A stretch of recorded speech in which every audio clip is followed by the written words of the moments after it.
Hello, and welcome back. Whether you're here for the first time tonight or you've been with us before, I'm so glad you found your way here. I'm Mr. Dantello, and we've got something special waiting for you. Tonight, we're exploring the unsettling world of abandoned places and lost locations. Those spaces that shouldn't exist the way they do, that linger in memory long after they've vanished, or that keep reappearing when they have no right to. These are 5 stories about places that haunt the people who knew them. We'll start with the train station I rode through every morning was demolished decades ago, a story about the strange persistence of the familiar. Then we move to the Subdivision, where every street loops back to the same house, where geography becomes something far less predictable. Our third story, I keep finding my childhood bedroom inside the condemned factory, explores the uncanny way the past finds its way into broken places. After that comes the Overgrown resort, where the seasons never changed, a place frozen in its own impossible time. And we'll close with my old workplace keeps calling me back to shifts I never worked, a meditation on places that won't let go. If you enjoy what you hear tonight, please leave a like and subscribe. It means everything, and it helps these stories reach others who need them. Now, get yourself comfortable. Settle in, dim the lights if you haven't already, and let yourself relax into the darkness with us. Before we begin, I'd love to know, where in the world are you listening from tonight? And what time is it where you are?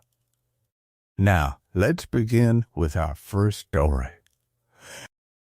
Story 1. The train station I rode through every morning was demolished decades ago. The smell of diesel and wet concrete.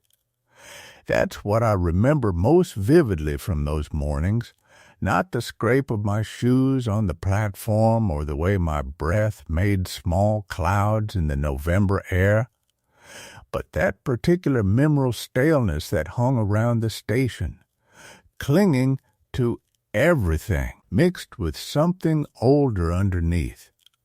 Rust, maybe, or time.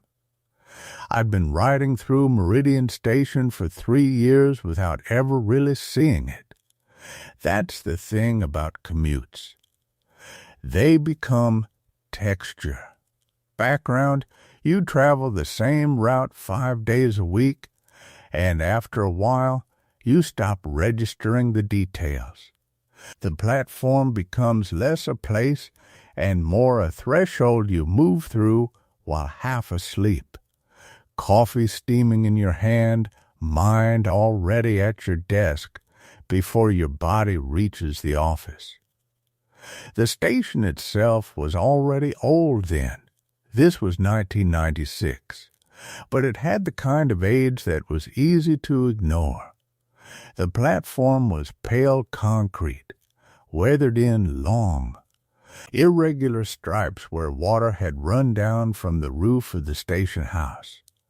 The ticket booth stood at the north end, its window covered with plywood that had begun to warp at the edges, one corner peeling away to show the darkness inside. The station house itself was just a foundation and some scattered brick, the kind of ruin that's become so ordinary you stop wondering what it used to be. I used to stand in the same spot every morning, maybe 15 feet from the tracks, waiting for the 743 northbound.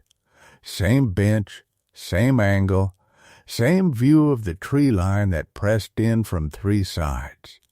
The tracks disappeared into that tree line to the east and west, and in the early light the rails seemed to fade into something that wasn't quite distance, a kind of dissolving, as if the train might just keep going and never reach anywhere real. That morning in late November, I noticed something small. A coffee cup sitting on the bench where I usually stood, lid still on, steam still rising from the small opening. Black coffee, I could tell. Recently poured. I remember thinking someone must have set it down moments before, run to catch an earlier train, forgotten it in their hurry. But the platform was empty except for an older woman sitting maybe 30 feet away, and neither of us had seen anyone else arrive. I moved the cup carefully to the far end of the bench and sat down, settling into the familiar position I'd held so many mornings that my body just knew where to go. That's when I noticed the schedule. It was posted on a board beside the ticket booth, the kind with changeable plastic letters and numbers yellowed with age. The schedule listed 3 trains, 7:23, 7:43, and 8:12. Stops were marked in that old format, faded but legible. I'd never paid close attention to the posted schedules before. There was a newer one, digital, mounted on a pole closer to the center of the platform. That one was bright and regularly updated, current information. But this schedule beside the booth, the old board, it was different. The numbers and letters were arranged in a pattern I'd never seen updated in all my years passing through. The times, the stops, even the fine print at the bottom. It looked fixed, permanent, and as I squinted at it in the early light, I realized there was a date printed in small type below the stop list. October 1973. I stood up and walked over to read it more clearly. My breath was coming a little faster than it should have been. There was no reason for that. Old schedules got left up all the time. Maintenance workers probably didn't bother taking them down. It was just paper. Just a piece of outdated information on a very old board. But the condition of it unsettled me. It wasn't brittle. The plastic letters weren't cracked or faded beyond recognition. It looked old, certainly, but not that old. Not 60-year-old old. Not so old it should have disintegrated decades ago in the weather and the damp that came off the tracks. I turned back toward my bench. The woman who'd been sitting further down was gone. I hadn't heard her leave. The platform was completely empty now except for me, and the light was getting slightly brighter. That particular shade of gray that meant the train would be here in a few minutes. The cup of coffee was still on my bench where I'd moved it. I sat down again, leaving it there. I didn't touch it. Something in me didn't want to. The train horn sounded in the distance, muffled by the distance and the trees, and I settled back into that half-asleep state that commuting induces. My mind drifted. I thought about the day ahead, meetings, emails, the usual architecture of work. I didn't think about the schedule or the coffee cup or the woman I hadn't heard leave. I was waiting in that particular state of suspended consciousness when I noticed the platform around me had become noticeably colder. The kind of cold that doesn't come from the air temperature, but from something else. Some shift in the atmosphere that makes the hair on your arms stand up even if you're wearing a jacket. I rubbed my forearms and looked up, wondering if a cloud had covered the sun. The light had changed. It was still early morning, but it felt different somehow, denser, as if the air itself had weight I hadn't noticed before.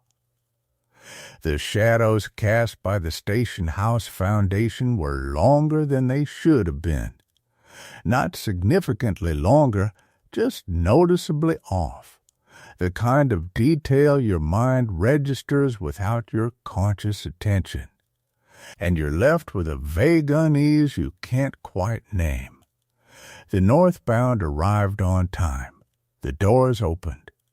I stood, grabbed my bag, and boarded, finding my usual seat by the window. As we pulled away from the platform, I looked back out at Meridian Station receding into the distance, at the weathered concrete and the tree line and the old schedule board beside the plywood-covered booth. The coffee cup was still there on the bench, steam long since dissipated, catching the gray morning light.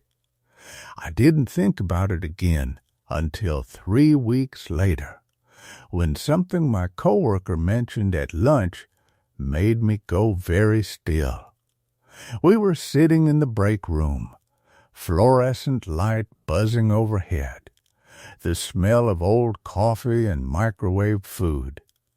Riley was talking about an article they'd found online about the history of the rail system, the routes that had been discontinued, the stations that had been closed or demolished.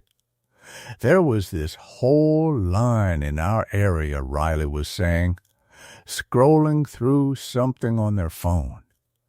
1970s, they just shut it down, rerouted everything. Some of these stations still exist, but they've all been closed for decades. I wasn't really listening until Riley said a name. Meridian Station. Got demolished in 1978. The tracks through there were rerouted in 1977. There's a newspaper article about it. They were doing some kind of upgrade, and they just decided to scrap that whole stretch of the line. The station house came down, everything. I felt something happen in my chest. A kind of pressure, an odd sensation that made breathing slightly difficult. The demolition was in 78? I asked. Yeah, 1978, completely gone. Why, you know that area? I didn't answer immediately. I was thinking about how long I'd been riding through Meridian Station. 3 years. It was 1996 now. So I'd been passing through for 3 years, which meant I would have started riding through in 1993. 15 years after it was demolished. Just wondering, I said finally. I think I passed through there on my commute. Riley laughed. You probably pass where it used to be. The line runs through there still, but the station is long gone. They just let it go to nature. Trees have probably grown back over everything by now. That evening, I tried to find information about Meridian Station myself. This was back when internet research was more laborious, before everything was archived and indexed. I went through old newspaper archives at the library, looked through historical records about the rail system. Everything Riley had said was accurate. The station had been demolished. It had been closed a year before the demolition, in 1977. The line had been rerouted. There were before and after photographs in one of the newspaper archives. The station in its operating days looked almost exactly as it appeared now, or as it appeared when I rode through it every morning. Same platform, same layout, same weathered concrete. In the photograph from the newspaper, dated 1976, the ticket booth was still open. You could see through the window. There were people waiting on the platform, maybe a dozen of them, dressed in clothes from that era. Men in overcoats and hats, women in long coats, all standing in that particular posture of people waiting for a train, patient, slightly distant, each lost in their own morning thoughts. One of the photographs made me lean closer to the screen. It was taken from inside the station, looking out at the platform. The time was stamped, visible on the railway clock in the image, 7:38 a.m. The platform was crowded with commuters, and there was a bench in the foreground of the photo, and on that bench, clearly visible, was a coffee cup. I went back to riding through Meridian Station every morning, but I wasn't relaxed anymore. I was alert in a way I hadn't been before, watching things. Details started to accumulate. The platform was swept, not by accident, not by seasonal shifts of wind and debris. It was swept clean, regularly, the kind of clean that comes from intentional work. But I never saw anyone doing it. I'd arrive at the platform and the concrete would be freshly clear of leaves and debris, pristine in that early morning light. The schedule board still showed October 1973. The trains still ran on the posted time, 7:23, 7:43, 8:12. And sometimes, standing on that platform waiting, I'd see other people. Not many. One or two usually, occasionally a few more. They would stand in the same postures as the people in the 1976 newspaper photograph, waiting, patient, slightly distant, and none of them would ever look at me, or at each other. And when the train came, they would board, and the platform would be empty again. I started researching deeper. I took a day off work and went to the local historical society, spent hours with old maps and documents. The original Meridian Station, it turned out, had been built in 1921. It had operated continuously for 56 years, until it was closed in 1977 and demolished in 1978. But according to a hand-drawn map I found in a collection of papers, there had been a much older station on the same location. The original line came through in 1889. The station had gone by a different name then, something that was barely legible in the document. The handwriting faded to near invisibility. I sat there, trying to read it, trying to make the letters form into words, and I couldn't quite manage it. Every time I thought I had it, the letters would shift and become something else. What I could read clearly was the date. The original station had been built in 1889. The original line had run through this area for decades, until a reroute in the 1920s, after which a new station, Meridian, had been constructed just a short distance away from the original site, which meant the location where the train now passes, where the old station platform still sits beneath the trees, had been a point on the railway for over 100 years, a place where thousands of people had waited, had stood on platforms, had held coffee cups, had watched trains arrive and depart. A place where people had done the same small routine, the same gesture, the same movement over and over again for generations. And it occurred to me, standing in that archive room in the pale afternoon light, that places might hold things, that accumulated human action, The repetition of the same moments in the same location across decades might somehow persist in a way I didn't have words for. Not haunting exactly, not the kind of thing that had an explanation, just a place where something continued, even after everything visible about that place had been torn down. I stopped going to the station for 2 weeks. I told myself it was practical. I could take the later bus route instead, add 20 minutes to my commute, but avoid the woods entirely.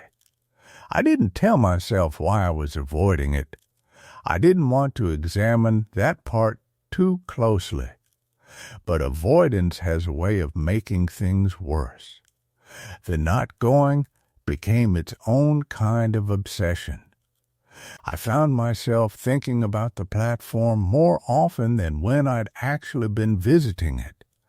I'd lie awake at night reconstructing the details, the exact angle of the sunlight through the birches, the specific quality of the silence, the particular way my breath had sounded in that still air. My mind kept returning to that impossible name in the old map, those letters that wouldn't stay still. On the 15th day, I broke. The weather had turned gray and cold, the kind of morning where the bus seemed suddenly absurd, too warm, too crowded, too full of people breathing the same recycled air. I told myself I was being rational. I told myself I'd simply walk past the station, not stop at it. Just prove to myself that the place was ordinary, that whatever I'd imagined there had been exactly that, imagination. The walk through the woods felt different. The trees seemed to have grown denser, though that was obviously impossible in 2 weeks. The light was thinner. Everything seemed to be pressing closer to the path. I kept my eyes forward and my pace steady. The platform came into view through the gaps in the undergrowth, and my stomach tightened. Someone had left something there. It was sitting on the concrete platform, roughly in the center, positioned as if it had been placed with intention. A thermos, stainless steel, older model, the kind that had been common decades ago. It was sitting upright, perfectly balanced, the cap screwed on tight. I stopped walking. The forest around me seemed to pause with me. Even the wind in the branches went quiet. There was no one else there. There hadn't been anyone on this platform in the time I'd been visiting it. The nearest house was half a mile away through the trees. No one walked this route that I'd seen. The forest path was barely maintained, visible only if you knew where to look. I approached slowly. As I got closer, I could see that the thermos was still intact, not corroded or weathered. It looked new, almost, or rather it looked old but well preserved. The kind of thing someone had taken care of. When I reached the platform, I didn't touch it. I just stood there, looking at it. The sky above was cloudless and gray. No birds were calling. The silence had that particular quality of attention to it, the feeling of being listened to. I left. I didn't touch the thermos. I didn't even approach it closely enough to read any markings it might have had. I turned around on the path and walked back the way I'd come. And I didn't look back. That evening, I tried to rationalize it. Someone had been here. A hiker, maybe, or someone cutting through on their way somewhere else. They'd left their thermos behind. It happened. People lost things. They abandoned things. There was nothing strange about finding an object in a public space, even a public space that no one used. But I knew better.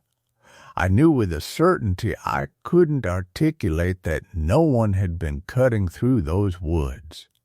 The path showed no signs of recent foot traffic beyond my own marks. The undergrowth was undisturbed on either side, and more than that, the thermos hadn't been there before.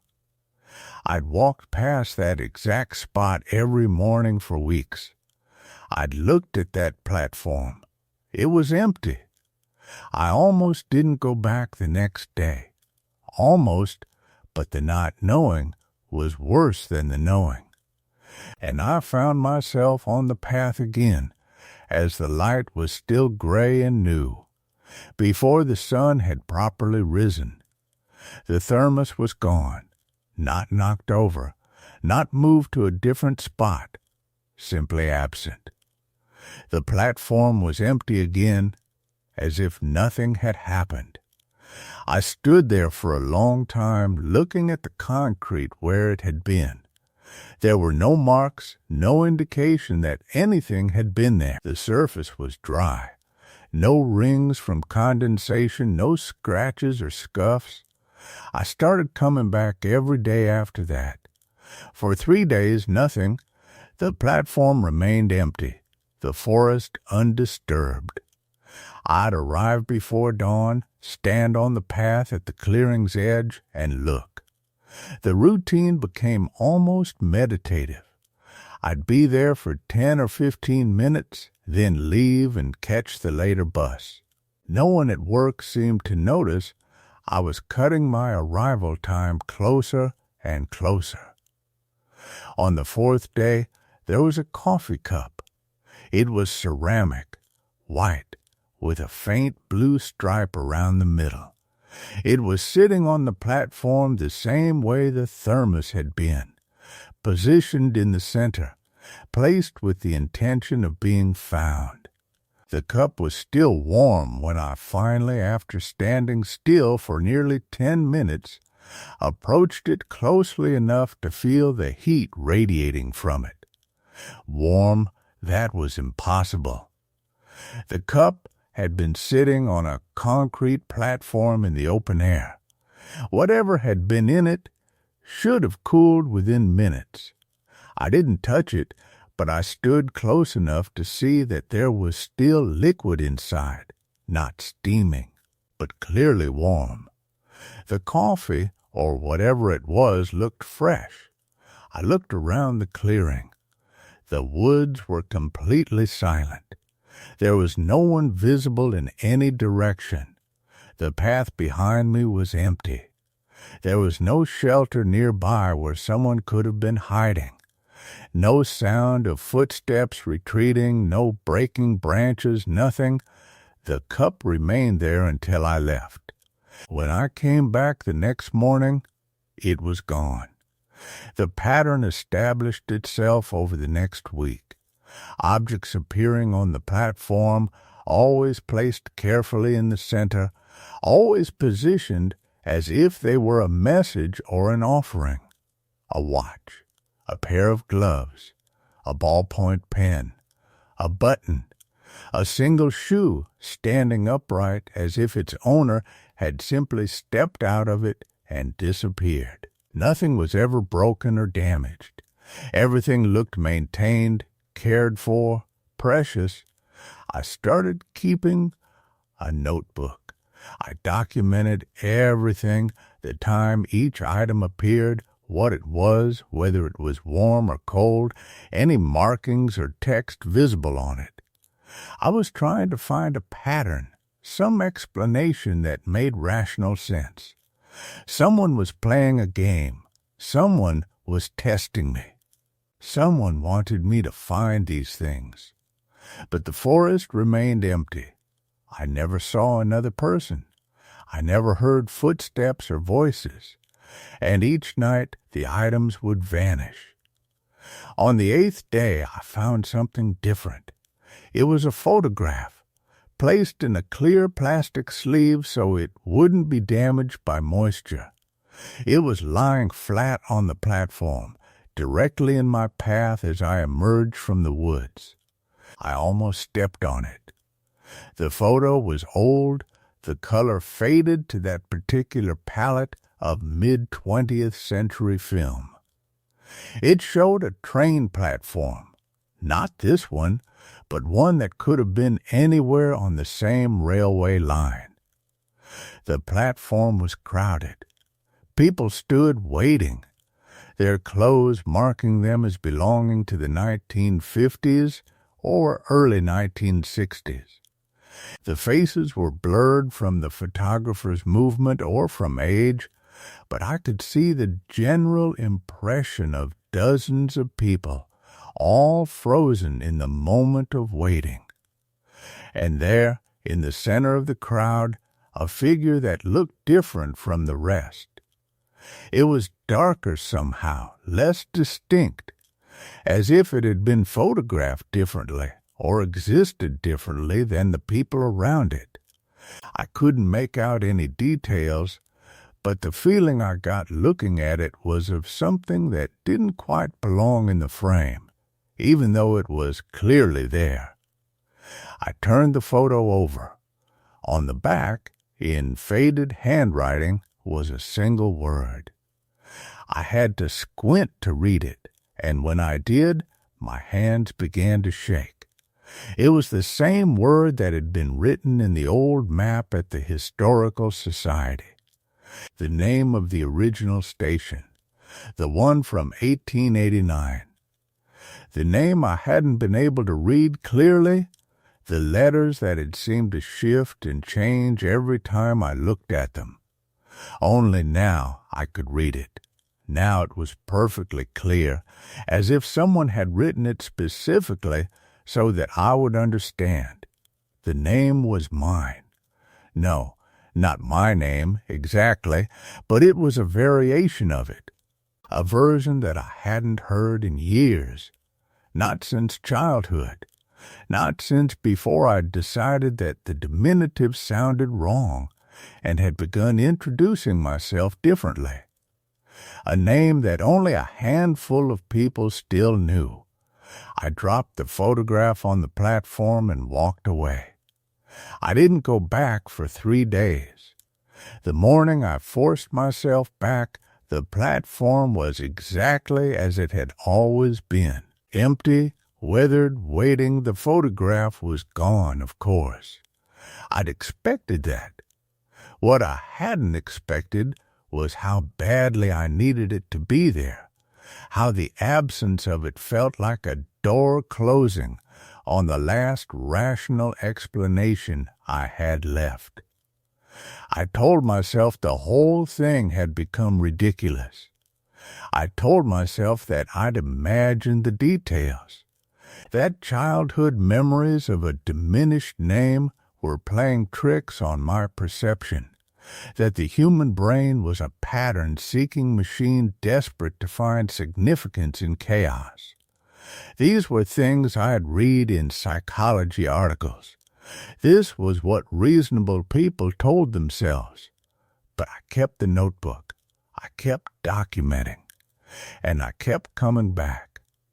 On the 10th day, the items changed in character. Where before they had been small, discrete objects, a cup, a watch, a shoe, now I began finding things that suggested a presence, a context, a history, a bundle of letters tied with string, the envelopes addressed to names I didn't recognize, the stamps from the 1940s.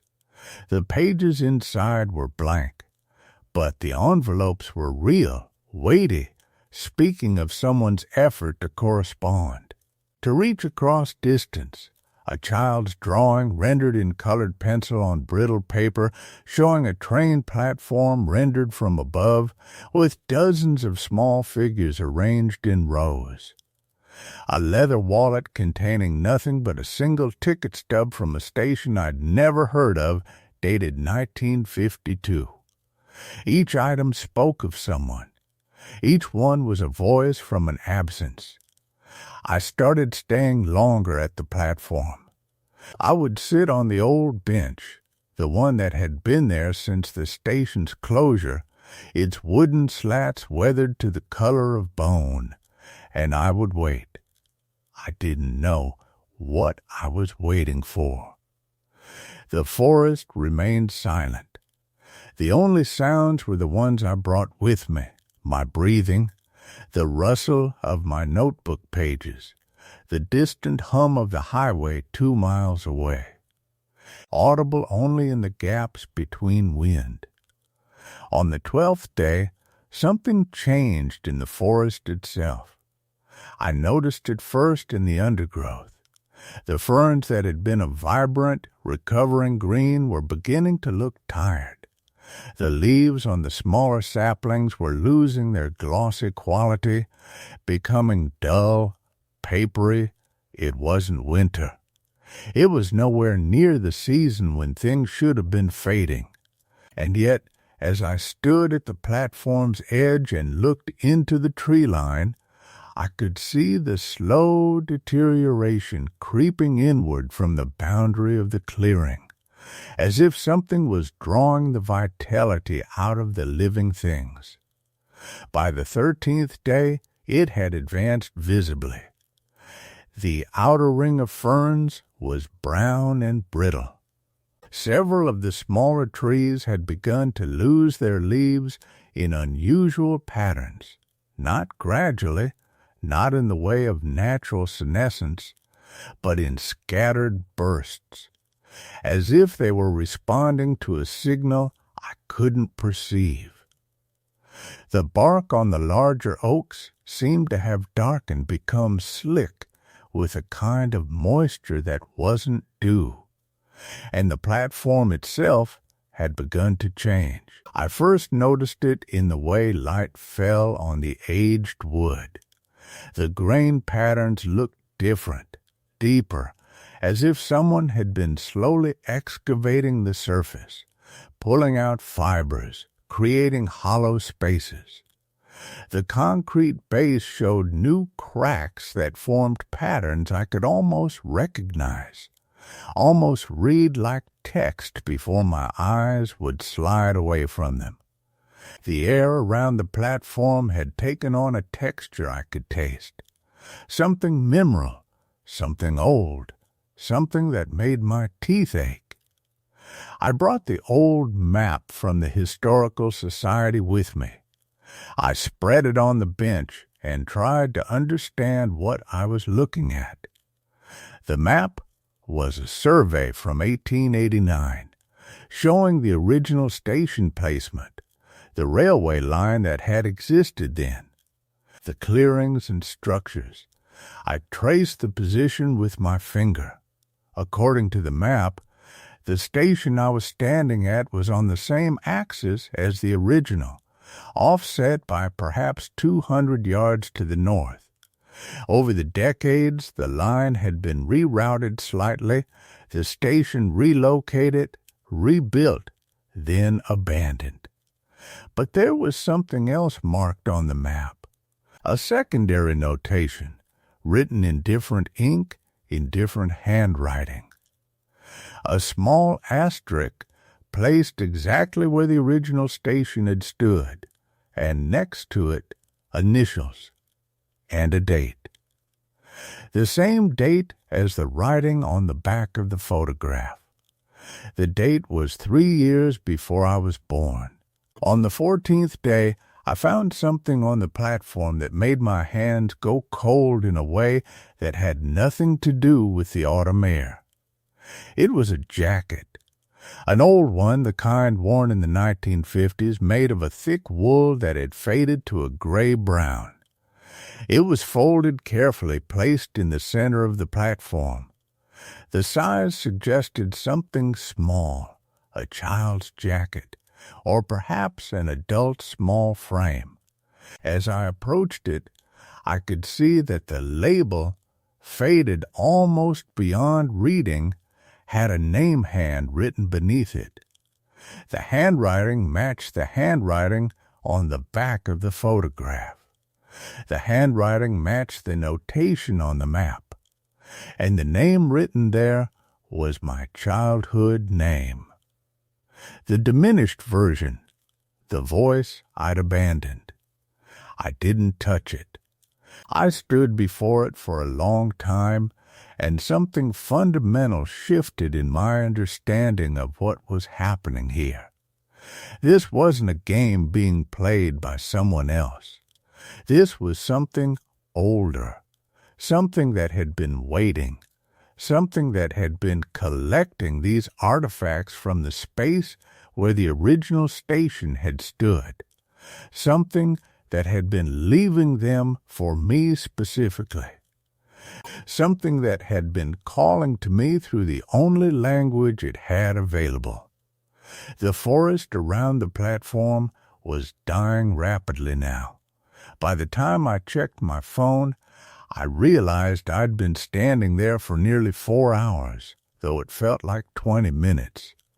The outer ring of vegetation was completely desiccated, the trees beginning to bow inward as if drawn toward the platform by force. The air had become heavy, pressed down, and my breathing had become shallow without my conscious decision to make it so. I took a picture of the jacket with my phone. The image came out darkly, the details obscured, but it was there. Evidence, record. Something to prove that this was real.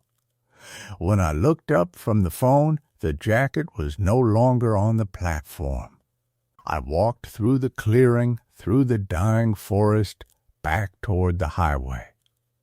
Behind me, I could hear the forest continuing to collapse inward, not falling, not dramatically, but contracting, drawing itself back toward the platform, creating a geography of absence where there had been living woods. That night, in my apartment 40 minutes away from the station, I received a text from an unknown number. Just a photograph. The same photograph from the platform, the crowd of people waiting at a station, the dark figure in the center, the blurred faces of the 1950s. But now, standing in the front of the crowd, almost out of frame, there was another figure. A figure that looked exactly like me, frozen in an expression of waiting, of arrival, of coming home. I didn't go back to the platform. I wanted to tell myself that I could simply stop. That if I avoided the place, the things that were happening there would remain contained, localized, a strange phenomenon without further consequence. But I knew, with a certainty I couldn't articulate, that the station had never been waiting for my visits. It had been waiting for my return. And whether I went back or not, whether I looked or not, the forest was still contracting inward, and something that had been separated from me by decades and distance was drawing closer. I still take the same route home sometimes. Part of me wants to see if the highway is still there. Part of me wonders if the forests are still dying, still reaching toward that forgotten platform. But I don't look. I keep my eyes forward, my phone in my pocket, and I pretend that the feeling of something turning to look back at me is only the weight of the road behind my shoulders. The text messages have stopped. The photographs haven't come again. But my childhood name appears sometimes in my notifications, in my autocorrect suggestions, in the margins of documents I'm not writing. It's trying to get me to speak it aloud. It's trying to get me to acknowledge that we were always the same distance apart, separated only by time and the space of a platform that was demolished decades ago. I think about the jacket sometimes, about the handwritten label, about the person who had worn it, who had been small, who had needed something with their name written in it so they wouldn't be lost, about whether they ever found their way to that platform, to that clearing, to that moment of arrival that seemed to be waiting for them in the photograph, frozen, eternal, patient. And I think about the name in the map, the notation made 3 years before I was born. I think about what that could have meant, what was waiting, what it had been calling forward through time, through the spaces between stations, through all the years and distance I'd tried to put between the person I had been and the person I was trying to become. The forest, I'm sure, is still contracting. The platform is still waiting. And somewhere in the photograph, in the crowd of blurred faces from the 1950s, I'm still standing there, looking for someone I haven't found yet, waiting for someone who hasn't arrived, holding a jacket with my childhood name written in the margins, patient, permanent, and utterly alone.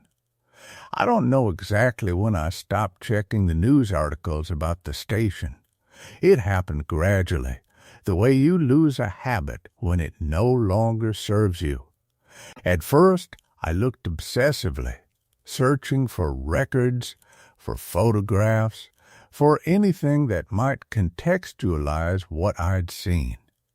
There were articles from 1987, digitized and grainy, announcing the closure.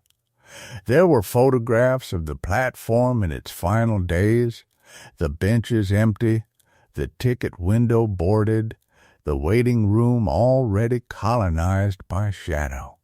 I stared at those images for hours, looking for the crowd from the 1950s photograph, for myself, for anything that might bridge the impossible gap between what I'd experienced and what could be verified, documented, proven. I found nothing. Or rather, I found absence, the careful, deliberate absence that surrounds discontinued things. The station had been erased so thoroughly that it seemed to have been erased before it ever existed. There were no photographs of it in operation, no archival records beyond its closure date. It was as if the platforms, the tracks, the waiting room with its particular geometry and its particular light had been a dream that 4 or 5 people had happened to share. The most difficult part wasn't the impossibility of what had happened. It was the return to ordinary time. I went back to work. My colleagues made comments about my appearance. I was thinner, they said, or I was distant, or there was something in my face they couldn't quite name. I accepted their observations without correction, without explanation. There was no language for what had happened, and I had learned that attempting to describe it only created distance, the kind that comes from being regarded as unstable or imaginative, or someone who had misinterpreted their own experience. I stopped taking the route that passed the highway where the station had been. I changed my commute, found a longer path home, added 40 minutes to my daily travel. It was a small price, I told myself, a small distance to put between myself and that location. But I knew with perfect clarity that the distance was illusory. The stations we've waited in don't leave us. They wait for us from the interior, a geography that maps to our own. 3 weeks after my last visit to the platform, I received a package at my apartment. No return address. Inside was a book, old, bound in blue cloth, its spine cracked with age. It was a regional history of the county, published in 1952. I recognized it immediately. I'd seen it in the local library when I was a child, had checked it out multiple times. I remembered its smell, its particular thickness, the density of its pages. I opened it carefully. The book fell open almost of its own accord to a page near the middle, and there, in a section about transportation corridors and economic development, was a map. It was crude, hand-drawn, showing the county's rail lines. And there, marked with a small notation in faded pencil, was the platform. But it wasn't marked with a year. Instead, beside it, in handwriting I recognized from the jacket label, from the margins of the old documents in my family's papers, was a single question. Will he find his way back? The handwriting was my grandfather's.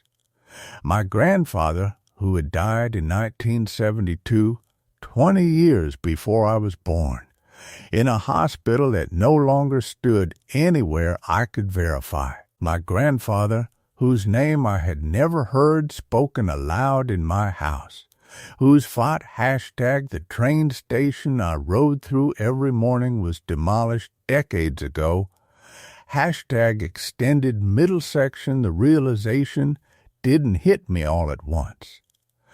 It settled instead, the way old sediment settles through water, gradual and nearly imperceptible until you notice the glass has gone cloudy. I stood in the parking lot of the county records office, holding a manila folder that felt too light for the weight of what it contained. The photographs inside were in black and white. The dates read 1987. The demolition had been complete by September of that year. The station, my station, the one I'd passed through every morning for 3 years, had been reduced to nothing but memory by the time I was born. The folder sat on my passenger seat as I drove. I kept glancing at it even though looking away from the road felt dangerous. Everything felt dangerous now. I drove to the station that evening, parking in the same lot where I always parked. The familiar gravel crunched under my tires in the way it always did. The sun was setting, that particular shade of orange that comes only in late autumn, when the air thins and all the light seems to compress into a narrow band on the horizon. I sat with the engine off, listening. The evening was remarkably quiet. No birds. No wind moving through the trees that bordered the parking lot. Old maples with bark that had begun to peel away in long, papery strips. The light coming through my windshield had taken on a quality I'd never quite noticed before. It wasn't warm. It was ancient. The kind of light that seems to carry the weight of all the afternoons that came before it. I got out and walked toward the station entrance. The platform was unchanged from my memories. The metal benches, worn smooth by decades of use. The schedule board, still displaying arrivals that had never come. Trains that no longer existed. The digital numbers frozen on the lead display, 4:47 a.m., perpetually, always the same time. I'd never consciously registered that before, but now it seemed impossible to look away from. 4:47. The time stamped on nearly every memory I had of entering that building. The time that meant I was late, or would be late, or had always been late. time in stasis. The platform itself was a gray ceramic, not tile, but poured. Some kind of composite from another era. Looking at it now, I could see where it had begun to crack in places. Fine spider webbing near the rails. Water damage, probably. The kind of slow deterioration that happens when something is left to its own devices. I ran my finger along one of the cracks, and it felt warm. That made no sense. It was 40 degrees outside. The station's interior was the same as it had always been. The ticket booths with their scratched plexiglass. The waiting area with its rows of seats bolted to the floor, some of them torn where the foam underneath had begun to poke through. The large windows along the western wall that overlooked the tracks. Dust moved through the light in visible columns, and I watched the dust move, and thought about how dust is dead skin cells and fabric fibers, and the physical remnants of all the people who had ever occupied a space. How many dead skins had accumulated here? How many cells from people who'd been waiting for trains, from people who'd been late or early or on time? How long had they been decaying in the air before settling on the surfaces, being swept away, settling again? The restroom door was closed. It had always been closed. I'd never actually seen it open in all the mornings I'd passed through. I walked to it now and stood in front of it. The paint around the handle was worn where hands had gripped it. Thousands of hands. The paint was also chipped, and beneath it, underneath the institutional beige, was a color that might have been green, or might have been something else entirely. I didn't open the door. Instead, I moved deeper into the station, toward the back, where the hallway extended toward the old administrative offices. This was where I'd never gone, where no passenger would have gone. It was the part of the station that belonged to the employees, the workers, the people who actually maintained the building. The passage was dimmer than the main floor, lit by fluorescent tubes that flickered irregularly. One of them had begun to strobe, on off, in a rhythm that almost seemed intentional, almost seemed like a signal. The walls in this hallway were institutional green, that color I'd glimpsed under the restroom door paint.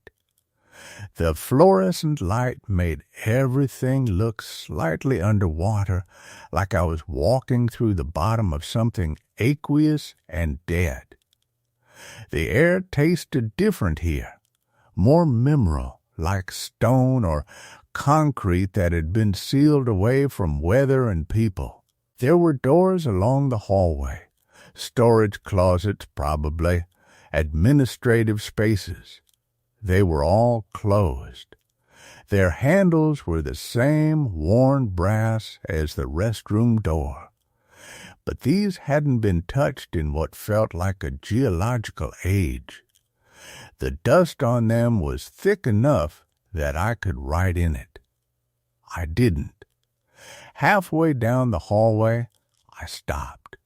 There was a smell here that hadn't been in the main station. Not bad exactly, not like decay.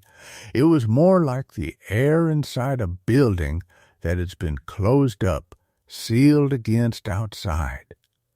The smell of sealed time, of air that has been breathing the same breath for decades, in and out, never exchanged for new air. My heart was doing something irregular in my chest. I was telling myself it was anxiety. I was telling myself a lot of things. The fluorescent tube directly above me was the one that strobed. on, off, on, off. In the moments when it went dark, the hallway didn't just dim, it seemed to reverse, to invert into something else. A different hallway. A hallway that might not be there when the light came back on. But it was always still there when the light returned, always identical. I turned back toward the main station. The waiting area, when I returned to it, felt different. The light from the windows had shifted, the sun was lower now, much lower, and the light coming in was turning that copper-red color that precedes dusk. The shadows were longer. They stretched across the floor in ways that didn't quite match up with the furniture that cast them. I sat down on one of the benches. The seat was cold, and the cold seemed to come from deep within the metal rather than from the air. I closed my eyes. In the darkness behind my eyelids, I could hear the station around me. Not sounds exactly. Something less definite than that. A presence, the accumulated presence of all the mornings I'd been here, perhaps, or all the mornings that had been here before me. The weight of routine, of repetition, of the same actions taken in the same space by different people across the same small slice of time. Morning after morning after morning. Train after train that never actually came. The platform was still there when I opened my eyes. The tracks beyond the window were still there. The world outside was deepening into that strange in-between time that isn't quite evening but has already stopped being afternoon. Everything was very still, very quiet. The kind of quiet that has weight and texture, that presses against your eardrums and makes you acutely aware of your own breathing. I thought about the fact that I'd ridden through this station 3 times a day, 5 days a week, for 3 years. That meant somewhere in the neighborhood of 2,200 times. 2,200 times I'd passed through a building that had been demolished decades before I was born. 2,200 times I'd walked across a platform that no longer existed, sat on seats that had been reduced to rubble and landfill, waited for trains that never came, in a station that never was, or still was, or had never stopped being. The distinction seemed increasingly pointless to think about. The light outside was nearly gone now. The copper had turned to a kind of dark gold, the kind of light that only exists for maybe 10 minutes before darkness takes over entirely. I could see my reflection in the window glass. I looked tired. I looked exactly as tired as someone who'd just realized they'd been haunting themselves. Ographs I had never been shown, whose existence in my family's history was noted only in the silence surrounding it. I spent that evening reading the book from beginning to end, looking for anything else that might connect to me, to my grandfather, to the question he had left embedded in the margins of a map made before I existed. I found nothing more, but the question remained, precise and patient and utterly without resolution. Will he find his way back? I don't go anywhere near that route now. I've built a life that has no reason to cross through the county, no occasion to drive past the places where rail lines once connected small towns that are themselves now slowly disappearing. I'm older than my grandfather was when he died. I have friends, the kind of stability that comes from routine, the comfort of small, familiar structures that feel the hours. These things are real. These things matter. But sometimes, when I'm reading before sleep, the pages will fall open to a passage I didn't choose. Sometimes, when I'm writing something unrelated to any of this, my hand will trace a margin, as if I'm looking for space to leave a message. Sometimes, late at night, I will receive a notification on my phone. Nothing visible, nothing I can define, just a slight vibration that suggests someone somewhere is trying to contact me. And I will sit very still and not look at the screen, not read what might be written there, keeping myself in the space between knowledge and ignorance, between what was and what might still be waiting. The forest is still there. I know this without going. I can feel it, the way you feel the presence of someone who's been in a room after they've left it. The trees are still reaching inward, still drawing the abandoned places closer, still mapping a geography of absence that has nothing to do with roads or stations or the deliberate, documented ways we try to move through the world. I think about my grandfather sometimes. I think about the question he left in the margins of a map, and I wonder if he was asking it about me, or if he was asking it about himself, or if the distinction between those two things was never the point at all. I think about the jacket with the label, about the person who was small and needed their name written down so they wouldn't be lost. I think about what it means to be called forward across decades, across the space between generations, across the careful distance we try to create between ourselves and the people who came before. And I keep my phone in my pocket. I don't look at the highways I no longer drive. I stay in my apartment, in my routines, in the ordinary light of days that move forward without reference to abandoned platforms, or forests that contract inward, or the feeling, which is never quite left, of something waiting in the margins, patient and permanent, asking its question in handwriting I recognize, from a place I cannot verify, about a return I'm no longer certain I want to find.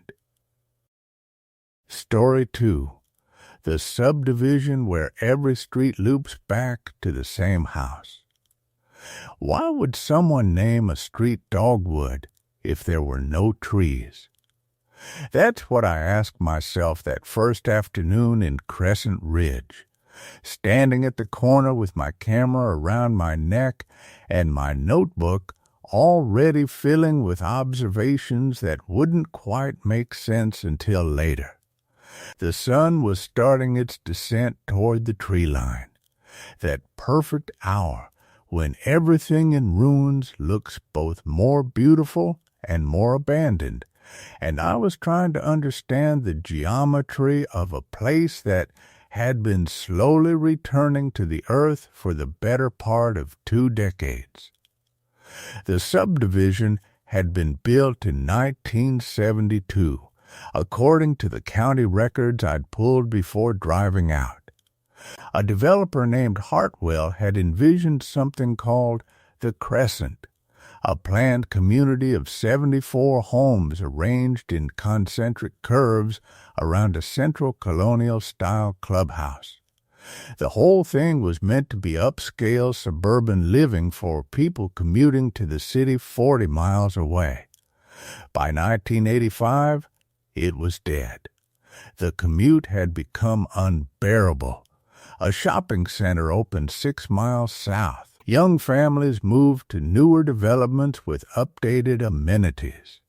The houses emptied gradually, then all at once, as people do.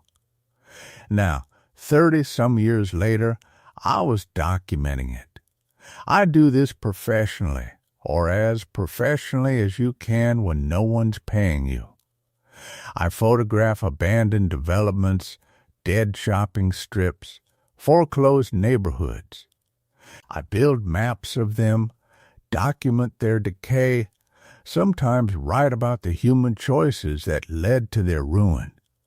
There's something about spaces humans have abandoned that feels important to record. These places have a story, even if it's just the story of why people left. Maybe especially then.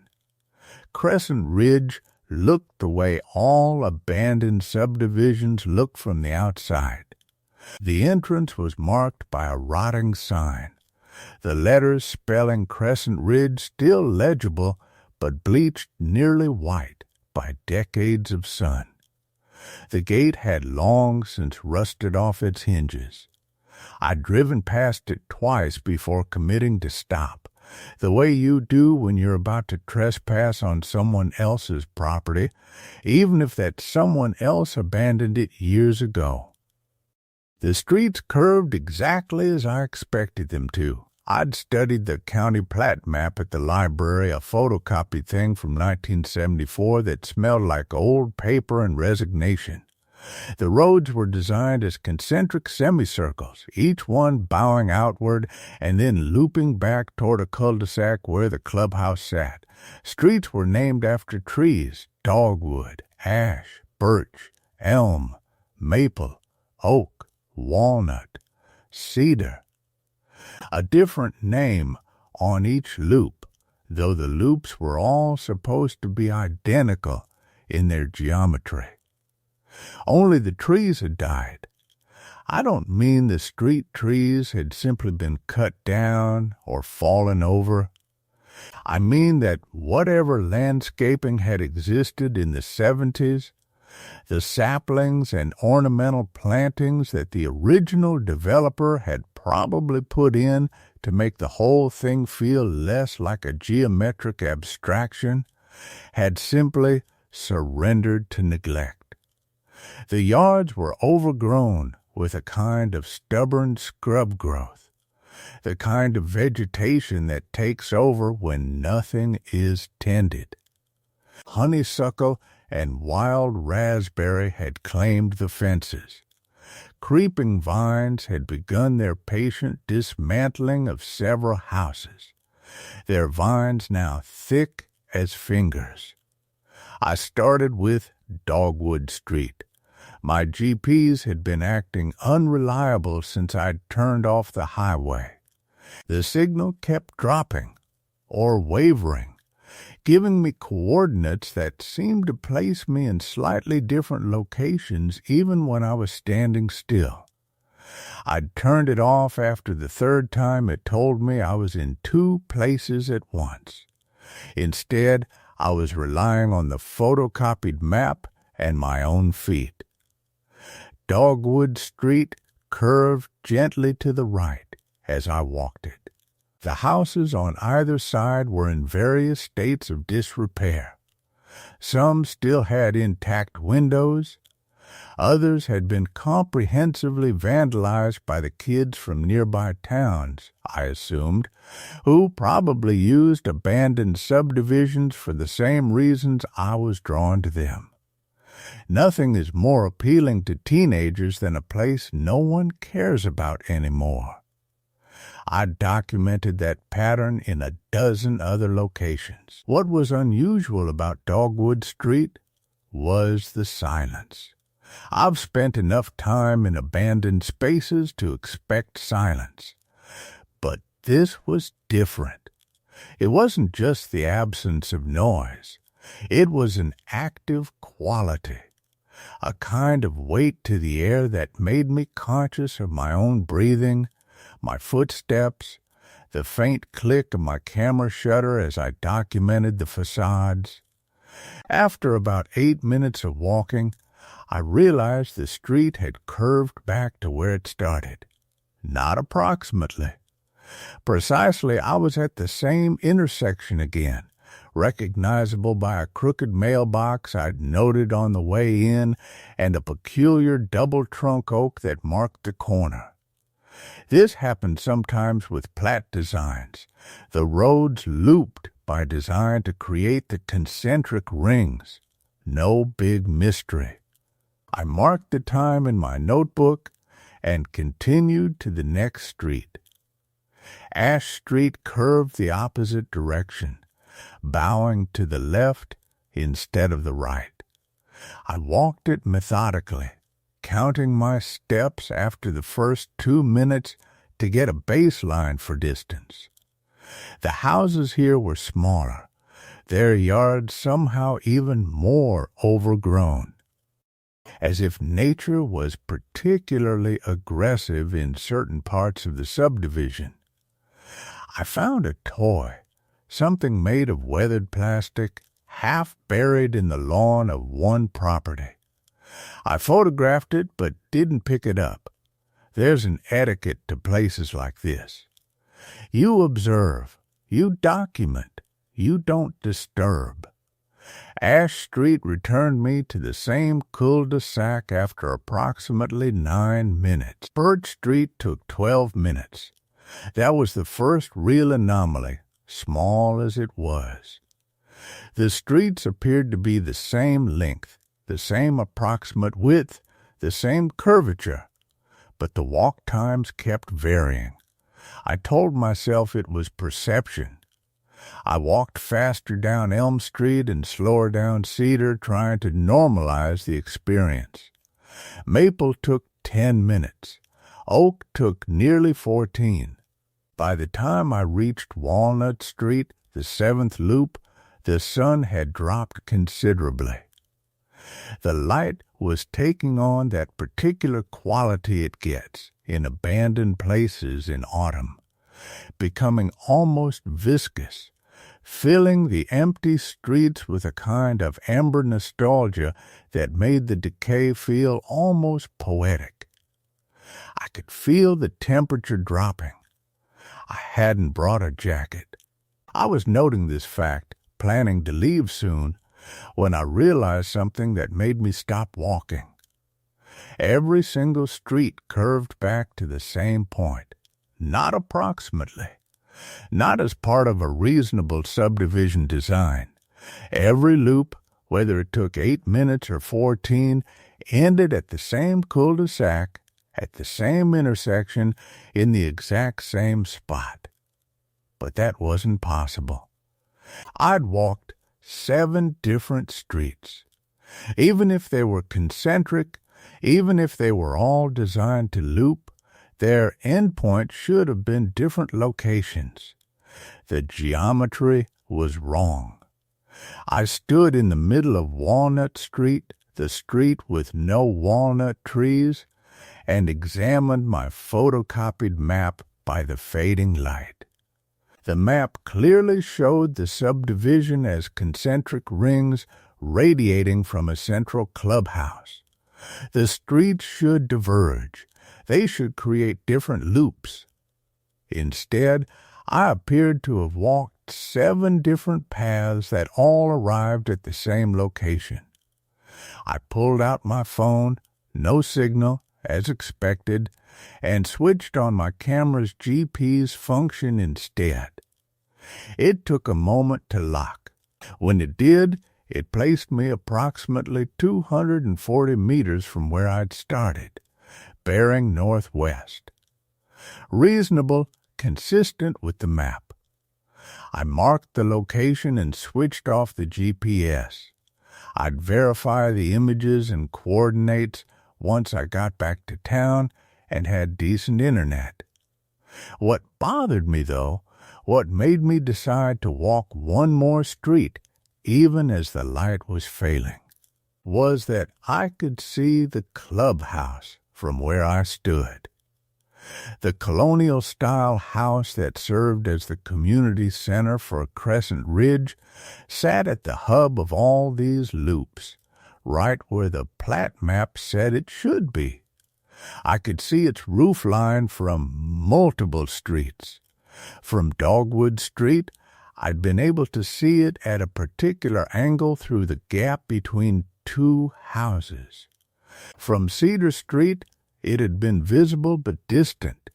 From each street, the view was different, the angles varied.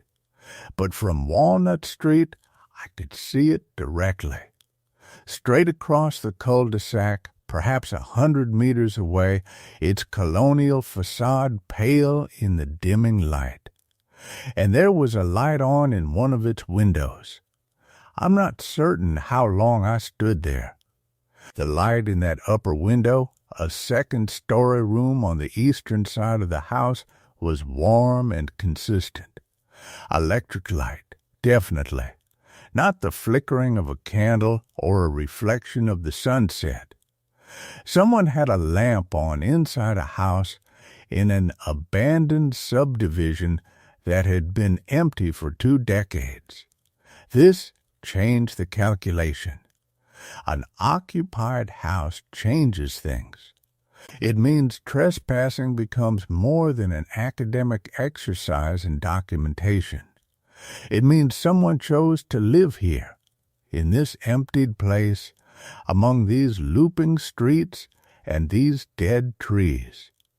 I should have left. The smart decision was to note what I'd seen, photograph the house from a distance, and retreat to my car. Come back during daylight. Get proper access if the residents would grant it, or move on to another location if they wouldn't. Instead, I found myself walking toward the cul-de-sac. The road curved gradually, and the house seemed to remain at roughly the same distance no matter how long I walked. That's perspective, though. That's how distance works. The house was maybe 100 meters away. My pace was normal. The math was simple. But it didn't feel simple. The cul-de-sac, when I finally reached it, was circular and paved, though the asphalt was cracked and webbed with the patient work of plants returning. The grass had claimed perhaps a third of the surface. At the center there was a low concrete platform where a fountain or statue had once stood. Now it was just a plinth, empty and slightly stained. The colonial house sat directly across from where I'd entered the cul-de-sac. Up close, it was both better and worse maintained than the residential structures I'd photographed. The windows were clean. The door had fresh paint, a dark green that looked less than a year old. The roof seemed intact, but the foundation showed significant settling. And there was something in the way the building sat that made it seem tilted somehow, though I knew that was probably just the uneven ground beneath it. The light was still on in the upper window. I took several photographs from different angles, documenting the front facade, the porch, the way the landscaping had largely surrendered to neglect, except for a few areas that appeared to have been actively maintained. There was a cleared circle of ground around the front entrance, weeds pulled, gravel raked. The effort of someone who still cared about this place. I was framing a shot of the porch when I realized it was nearly dark, not dusk anymore. Real darkness, the kind that comes on suddenly once the sun drops below the horizon. I'd lost track of time. My phone showed 6:47 p.m. I'd entered the subdivision around 4 Nearly 3 hours had passed. The light in the upper window had not moved. No shadows had crossed it. It simply remained, that single warm glow in an otherwise dark house. I should go. The thought was clear and insistent. I should return to my car, drive back to my hotel, review what I documented, and make a plan for how to properly approach this place. There were protocols for occupied homes. You didn't just wander up to them at dusk. I was turning to leave when I noticed the footprints. They were in the gravel of the cleared area around the porch, made by footsteps in what must have been damp earth that had since dried. Someone had walked from the porch toward the eastern side of the house, made a turn, and walked out toward what looked like a maintenance shed or garage structure I hadn't noticed in the growing darkness. The prints were clear, recent enough that they hadn't been partially erased by wind or rain. And they didn't come back.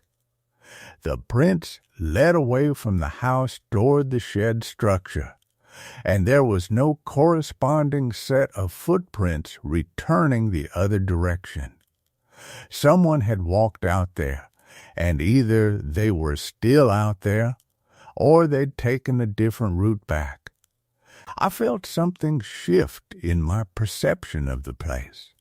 Not fear, exactly, not yet, but a kind of awareness that I was observing evidence of a life being lived here in this abandoned place by someone who was present in a way that was suddenly very concrete. I took one more photograph of the footprints clearly visible in my camera's flash and decided I'd documented enough for the first visit. The walk back to my car should have retraced Walnut Street. Instead, I found myself exiting the cul-de-sac onto what felt like a different street, though my map had shown only 7 roads. This one curved right, past houses I didn't remember seeing before.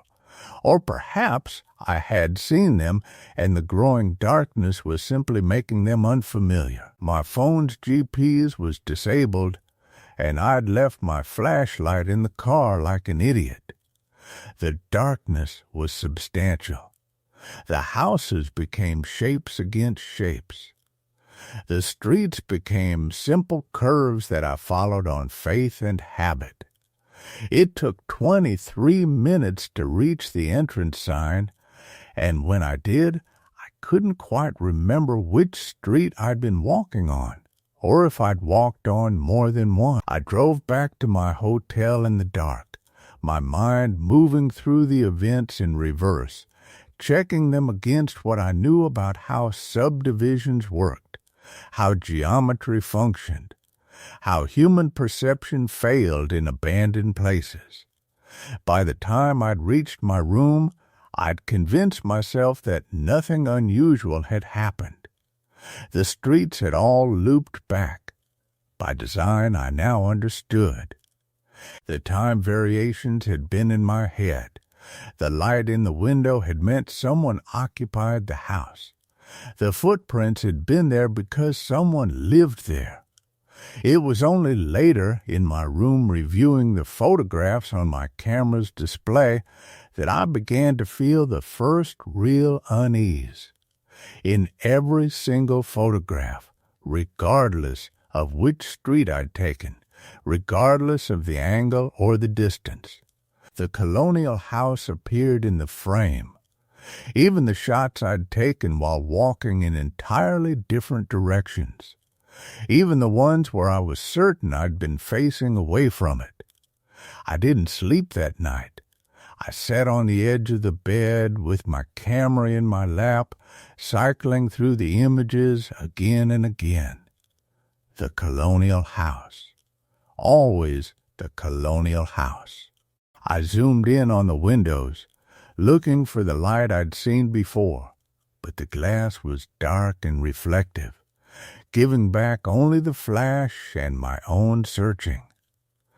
By 3 a.m., I'd constructed a framework for what had happened. The camera's lens, some kind of optical distortion. A wide-angle effect I hadn't accounted for. Or perhaps I'd aimed it differently than I remembered. The human mind is remarkably skilled at forgetting its own actions, at retroactively assigning intention to something done carelessly. I'd arrived at the subdivision at 2:47 p.m. that afternoon. My GPS showed it was 117 miles from where I lived. I'd been documenting abandoned residential spaces for 3 months, ever since I'd quit my job at the marketing firm. A decision that had surprised no one who'd known me for more than a week. The subdivision had called to me from an obscure real estate forum where someone had posted a single sentence: Whitmore Estates, 1987, never fully occupied, still owned by original developer. No one goes back. I'd booked the hotel 40 miles away. I'd driven out on a Thursday. I'd taken my photographs. I'd come back to my room and spent the night questioning my own vision. By morning, I'd decided to go back. The drive took 2 hours and 15 minutes. I arrived at 9:30 a.m. on a day that was bright and geometrically perfect. The kind of autumn day that makes everything visible, that strips away shadow and confusion. If something was wrong with my perception, this would expose it. If the house appeared in my photographs again, at least I'd have daylight to verify what was actually happening. I parked in the same spot. The entrance sign was unchanged. Whitmore Estates, a community for forward-thinking families. Something caught my attention immediately that I hadn't noticed the day before. There were 3 cars parked along the cul-de-sac's perimeter. One was a rusted sedan that looked like it hadn't been moved in years. The second was a pickup truck, also old, with a flat tire. The third was different, maybe 15 years old, but maintained. There was a sticker on the back window. I couldn't read it from where I stood. I didn't remember seeing any cars yesterday. I started down Walnut Street, but this time with a strategy. I would walk to the end, take a photo at a specific angle, with the house in the distance, but clearly not centered, not the subject, and note the exact time and location. Then I would proceed to the next street and repeat the process. If the house appeared in those photos, I would have a documented sequence. If it didn't, I could move forward with the assumption that I'd simply been careless yesterday. Walnut Street looked different in daylight. The grass was less overgrown than I remembered. Some of the houses had their curtains drawn in a way that suggested occupancy, deliberate closure rather than abandonment. One house, the third from the corner, had a wind chime hanging from the porch. It wasn't moving in the still air. It appeared to be made of what looked like copper tubing, and it had a dull, weathered quality that suggested it had been there for a very long time. I took my photo at the end of Walnut, being careful to aim toward the ground, letting the colonial house sit only in the periphery of the frame. The timestamp read 9:47 a.m. I moved to Elm Street next. It curved deeper into the subdivision than I remembered. The houses seemed larger here, more substantial. One of them, a modernist structure that looked like something from the 1970s, had a wheelchair ramp leading to the front door. In the driveway there were 2 metal trash cans, both with their lids on. I was certain this trash cans hadn't been there yesterday. Or rather, I was uncertain. The uncertainty was what mattered. I took the photo at 10:03 a.m. By the time I documented Maple Street, Oak Avenue, and Spruce Court, the pattern was becoming undeniable. In every photograph, there it was. The colonial house, not centered, but present. In some shots, I could see only the roof and a single window. In others, the entire structure was visible, rendered in the background with a clarity that shouldn't have been possible given the distances involved and the resolution of my camera. And there was something else I noticed now, something that made my chest tighten. The house was getting closer. Not in a literal sense. I wasn't walking toward it. In fact, I was systematically moving away from it, spiraling deeper into the subdivision streets. But in the photographs, it was becoming larger, more detailed. By the time I reached Spruce Court, I could see individual shingles on the roof. I could see the shutters clearly. I could see that there was a single window on the second floor that was different from the others, darker, as if it had been painted black from the inside. I stood on Spruce Court for a long moment, my camera still in my hands. The morning was perfectly quiet. Even the wind had stopped. That's when I noticed I was being watched. The sensation arrived all at once, that prickling at the back of the neck that precedes any actual visual confirmation. I turned slowly. There was a woman standing in one of the nearby driveways, about 60 feet away. She was wearing a blue bathrobe, and her hair was wet, recently showered or soaked. She was looking directly at me, not moving, not acknowledging my gaze with so much as a blink. "Good morning," I called out, trying to sound casual. "I'm documenting some of the architecture in—" "You shouldn't be here," she said. Her voice was flat and even. "This isn't a public place." "I know. I apologize." The entrance sign wasn't. I stopped. The entrance sign had been clear. Private development. No trespassing. I'd completely misremembered it. "You're looking at the house," she said. It wasn't a question. She was still staring at me, the wet strands of her hair hanging motionless. "Everyone looks at the house." "I'm sorry, it's fine," she said. "Just don't go back to it. That's the important part." She turned and walked into her house, leaving wet footprints on the concrete driveway that seemed somehow too clear, too defined, as if they were being emphasized for my benefit.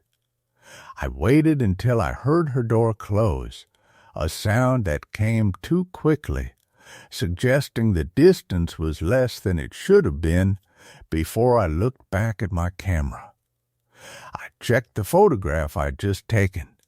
The colonial house was now in the center of the frame, and it was close enough that I could see the texture of the front door. I was still standing on Spruce Court, in the same subdivision, having barely moved. But in the photograph, I appeared to be only 50 feet away. I left the subdivision without retracing my steps.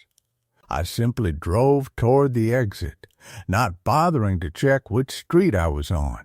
It didn't seem to matter. Every direction led to the entrance sign, as if the geometry of the place had simplified itself, as if all the complicated loops and curves had resolved into a single, straightforward path. The drive back to the hotel took 92 minutes. In my room, I examined the new photographs more carefully. The woman's house was visible in 3 of them, though I hadn't intentionally photographed it. And in each image where it appeared, there was a figure visible in one of the windows, a silhouette, impossible to identify, watching toward wherever I'd been standing. I called the real estate forum user who'd posted the original information about Whitmore Estates. Their username was Developers Burn, and their profile had been inactive for 4 years. I sent a message anyway, knowing it was likely pointless. What did you find there? What happened when you went back? They never replied. That evening I reviewed everything I could find about the subdivision. The original developer was a company called Whitmore Holdings, which had filed for bankruptcy in 1989. The property had changed hands multiple times, but in 2003 it had been purchased by a private entity whose ownership structure was deliberately obscured through shell corporations. The last public record I could find was from 2011, when a utility contractor reported being unable to complete work in the subdivision due to complex property disputes. I found a single photograph of Whitmore Estates from 1988 in the archives of a local historical society website. The image showed the colonial house already completed, standing in the center of the frame. Around it, the other structures were in various states of construction. The photograph was taken from the entrance, according to the caption. The colonial house should have been visible only as a distant structure, barely larger than a thumbnail in the image. Instead, it filled half the frame. That night, I lay in the hotel bed and listened to the hum of the air conditioning, trying to construct a logical sequence of events that would explain what I was experiencing. Sleep deprivation, stress-induced perceptual errors, a faulty camera lens, a complicated subdivision with optical illusions created by its architectural layout. Something, anything, that didn't require me to acknowledge that the basic rules of space and distance had been compromised in a way I couldn't measure or understand. At 2 a.m., my phone buzzed with a text message from an unknown number. You came back. That was a mistake. But now that you're aware of it, you should know. Everyone comes back. Eventually, I didn't respond. I deleted the message and disabled my phone entirely, pulling the battery out to be certain. In the morning, I would pack my equipment. In the afternoon, I would drive home. I would tell myself that I'd documented what I'd come to document, and that continuing would be self-destructive. But even as I thought these things, I was already checking the hotel's cancellation policy. I could keep the room for another week. Whitmore Estates was 117 miles away. I could make the drive in less than 2 hours. The colonial house was still there. I was certain of it. Still watching. Still calling. And I was already beginning to plan my third visit. I told myself the drive would be different. That daylight and rational preparation would armor me against whatever psychological pattern I'd begun to recognize in those photographs. That systematic erosion of my certainty about how space should function. I was wrong. The subdivision entrance looked smaller this time, the gate hanging at a different angle than I remembered. When I drove through, I checked the odometer obsessively, noting each 1/10 of a mile, tracking my distance from the entrance with the precision of someone trying to prove something to themselves. The road curved gently to the right, lined with those blank windows I'd come to dread. The trees had grown more densely than seemed possible in the weeks since my last visit. Some of them had begun to lean toward the road, their branches interlocking overhead in places, creating passages of shadow at midday. It took me 4 minutes to reach the colonial house. The odometer read 1.2 miles. That was consistent with my previous visits. Consistent was supposed to be good. Consistency was normal. But something about the sameness of the distance made it worse, not better. It suggested intention, mechanism, a place that had been designed or arranged to ensure that no matter how you moved through it, you would always arrive at the same point at the same time, having traveled the same measured distance. The house was larger than I remembered it being. I didn't notice this consciously at first. I parked in the same spot as before, perhaps 50 yards from the structure, and approached with the camera around my neck.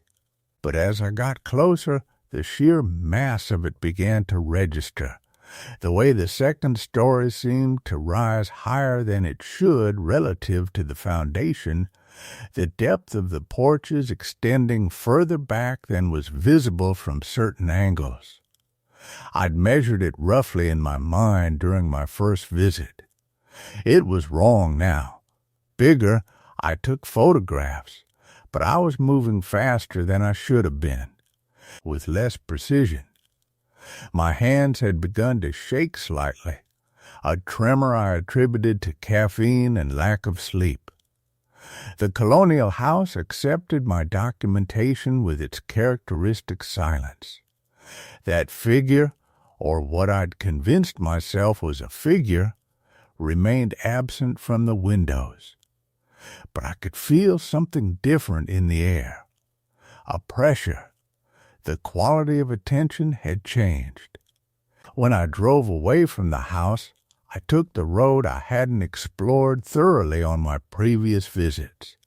It branched off to the northwest, lined with what had once been residential lots.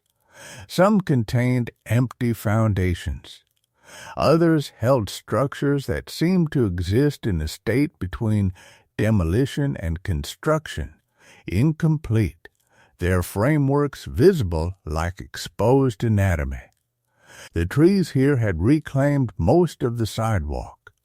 Vines wrapped around street signs that bore names I didn't recognize. I drove for what I estimated to be 2 miles. The road climbed gradually, then began to descend. The trees opened up ahead, and I could see the entrance to the subdivision in the distance. I had not turned around. I had taken no intentional loops. But the gate was there, growing closer as I descended. I pulled over and sat with the engine running, trying to reconstruct my turns. But I couldn't remember making any.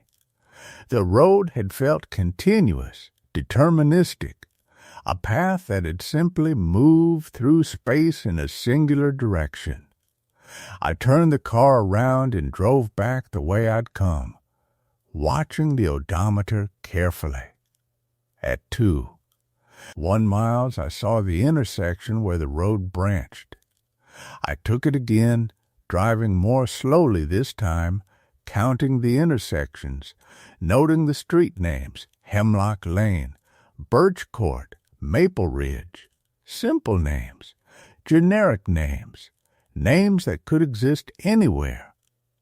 At 1.8 miles, I saw the subdivision entrance again. I sat at the gate for a long time. The sun was beginning to move lower in the sky, and the shadows between the buildings were deepening. I thought about the text message. everyone comes back. It had seemed like a threat when I received it. Now it felt more like information, the simple statement of a fact so basic it barely required acknowledgement. I drove to the colonial house instead. The odometer read 1.2 miles. This time I parked the car and walked around the perimeter of the building, keeping my distance, trying to understand the geometry of its construction. The foundation was stone, genuinely old stone, weathered and settled into the earth. But the proportions of the structure above seemed inconsistent with the foundation. The walls rose too far. The roof peak seemed higher than the building's width should have allowed. In the back I found what might have been a garden once, though it had become something else entirely. The plants here weren't wild so much as arranged, a careful cultivation that had nothing to do with human preference. Flowers I couldn't identify grew in precise geometric patterns.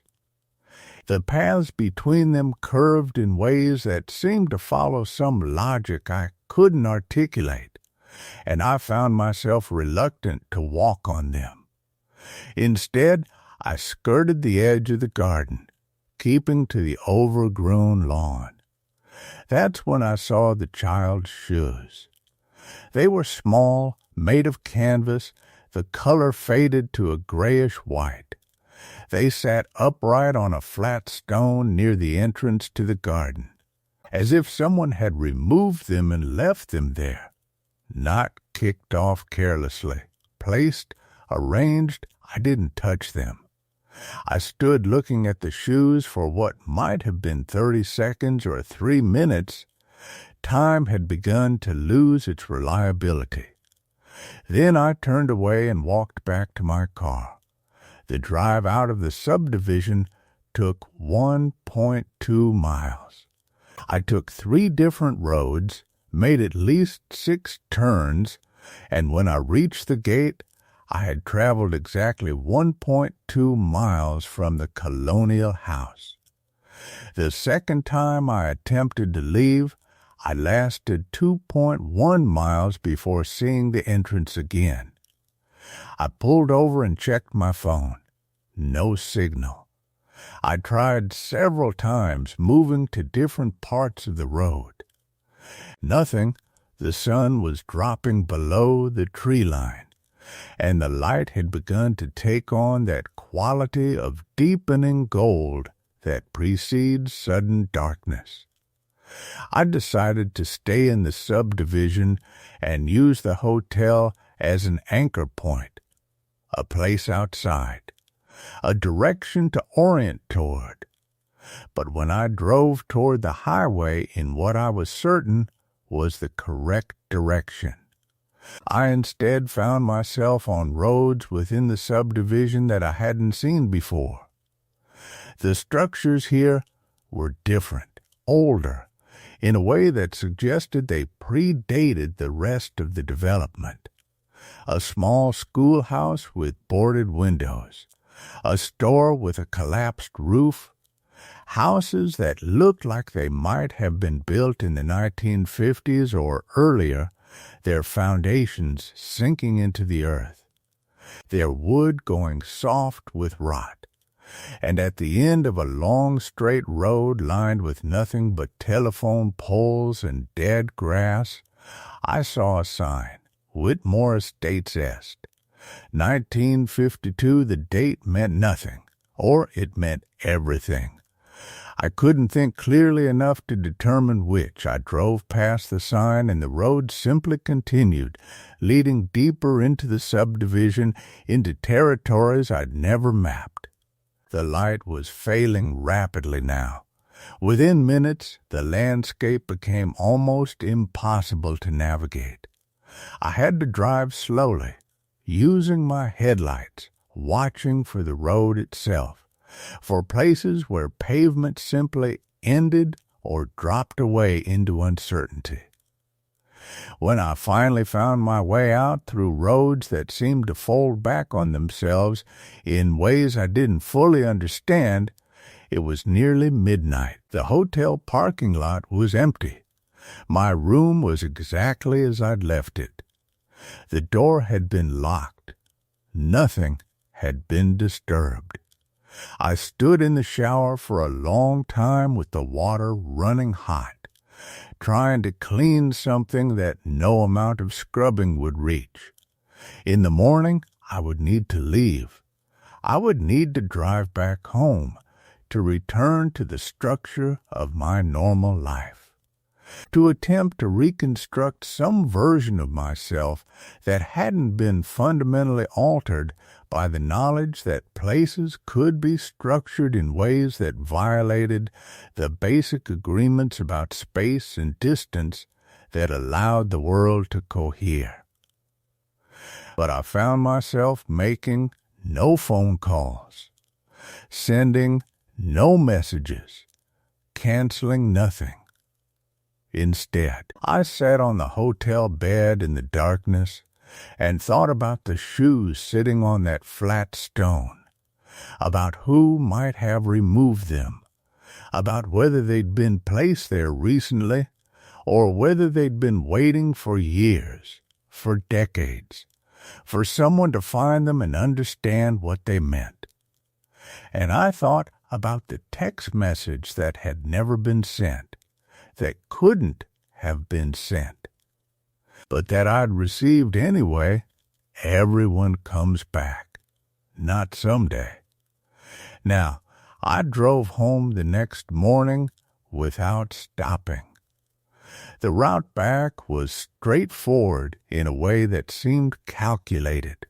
Simple highways, clear intersections, the world behaving according to its agreed-upon geometry. I kept expecting the roads to fold. They didn't. By late afternoon, I was back in my apartment, standing in my living room, surrounded by the accumulated ordinary debris of my normal life. Books I hadn't finished, a coffee cup from 3 days ago, mail on the kitchen counter, everything exactly as it had been when I left. Everything exactly as it should have been. And yet, I told no one. What would I have said?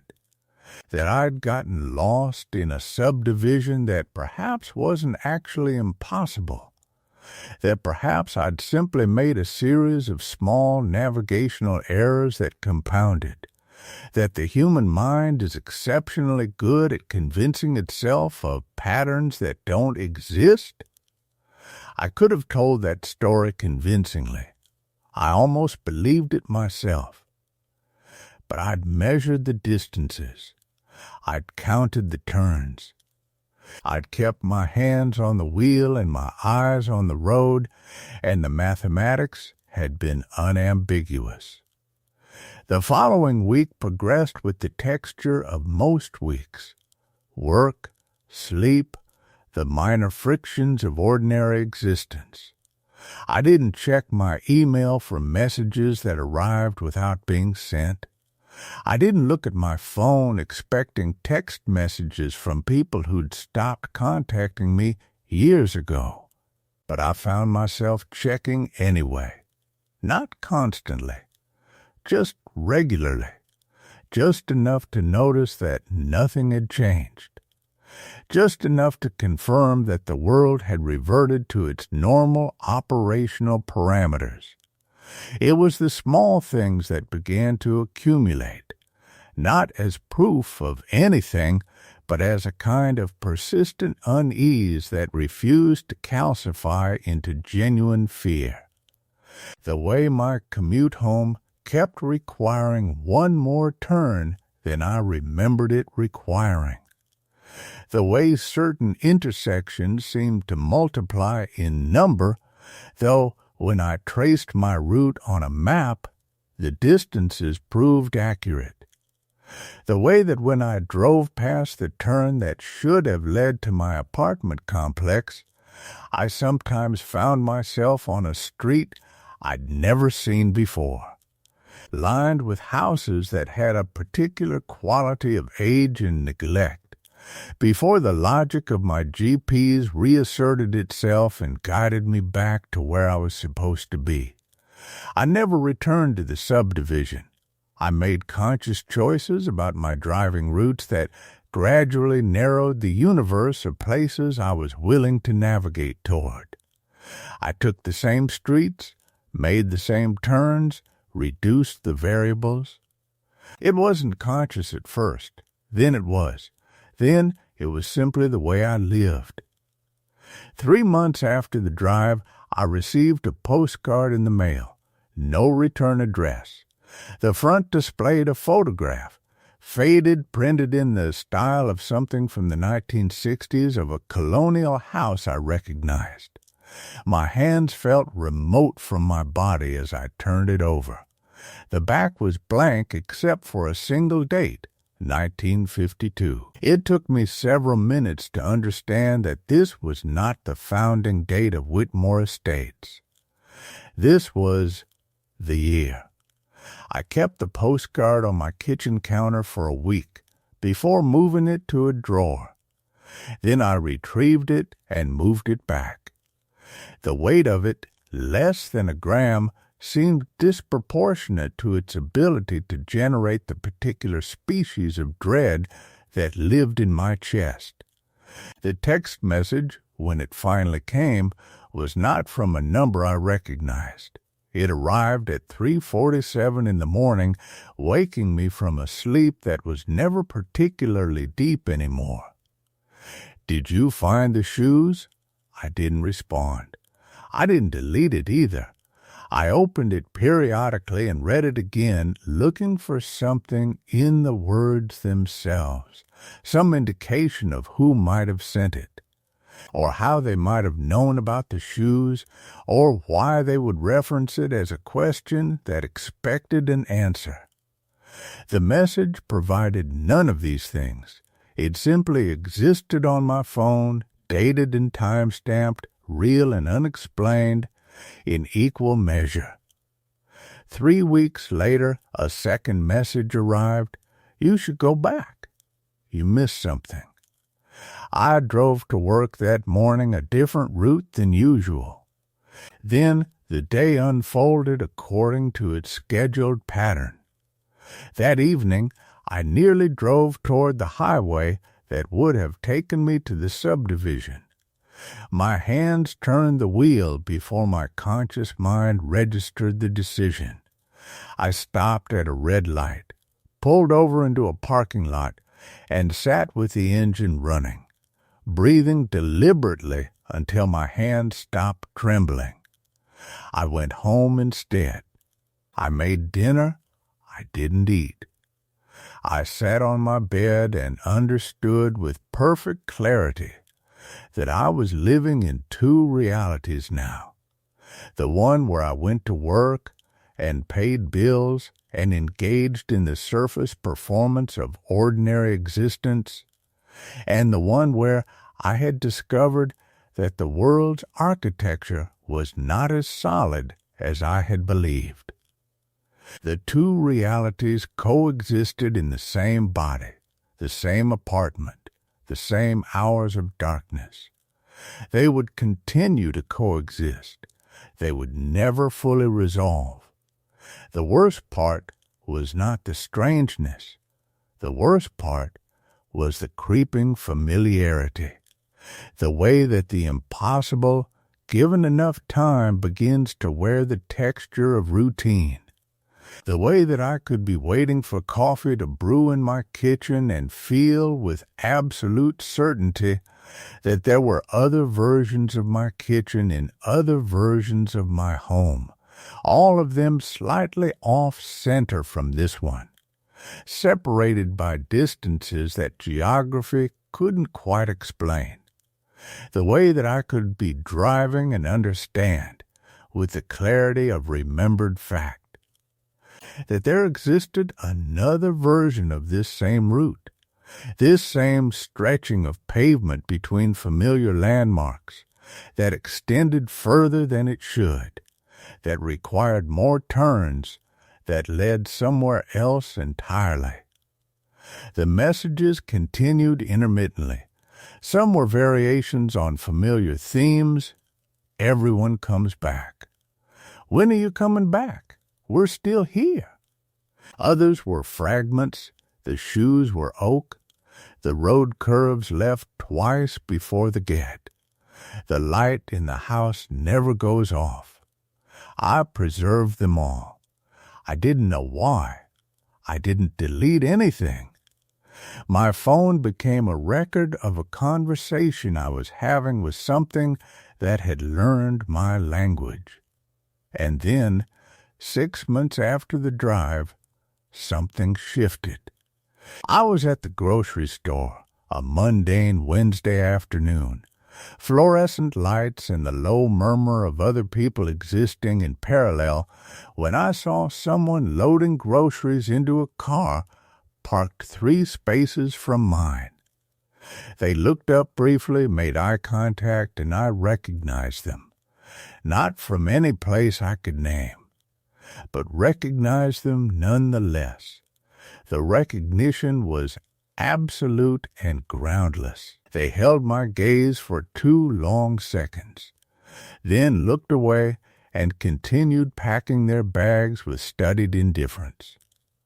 I stood frozen in the parking lot for perhaps 5 minutes after they drove away. I couldn't articulate what had happened.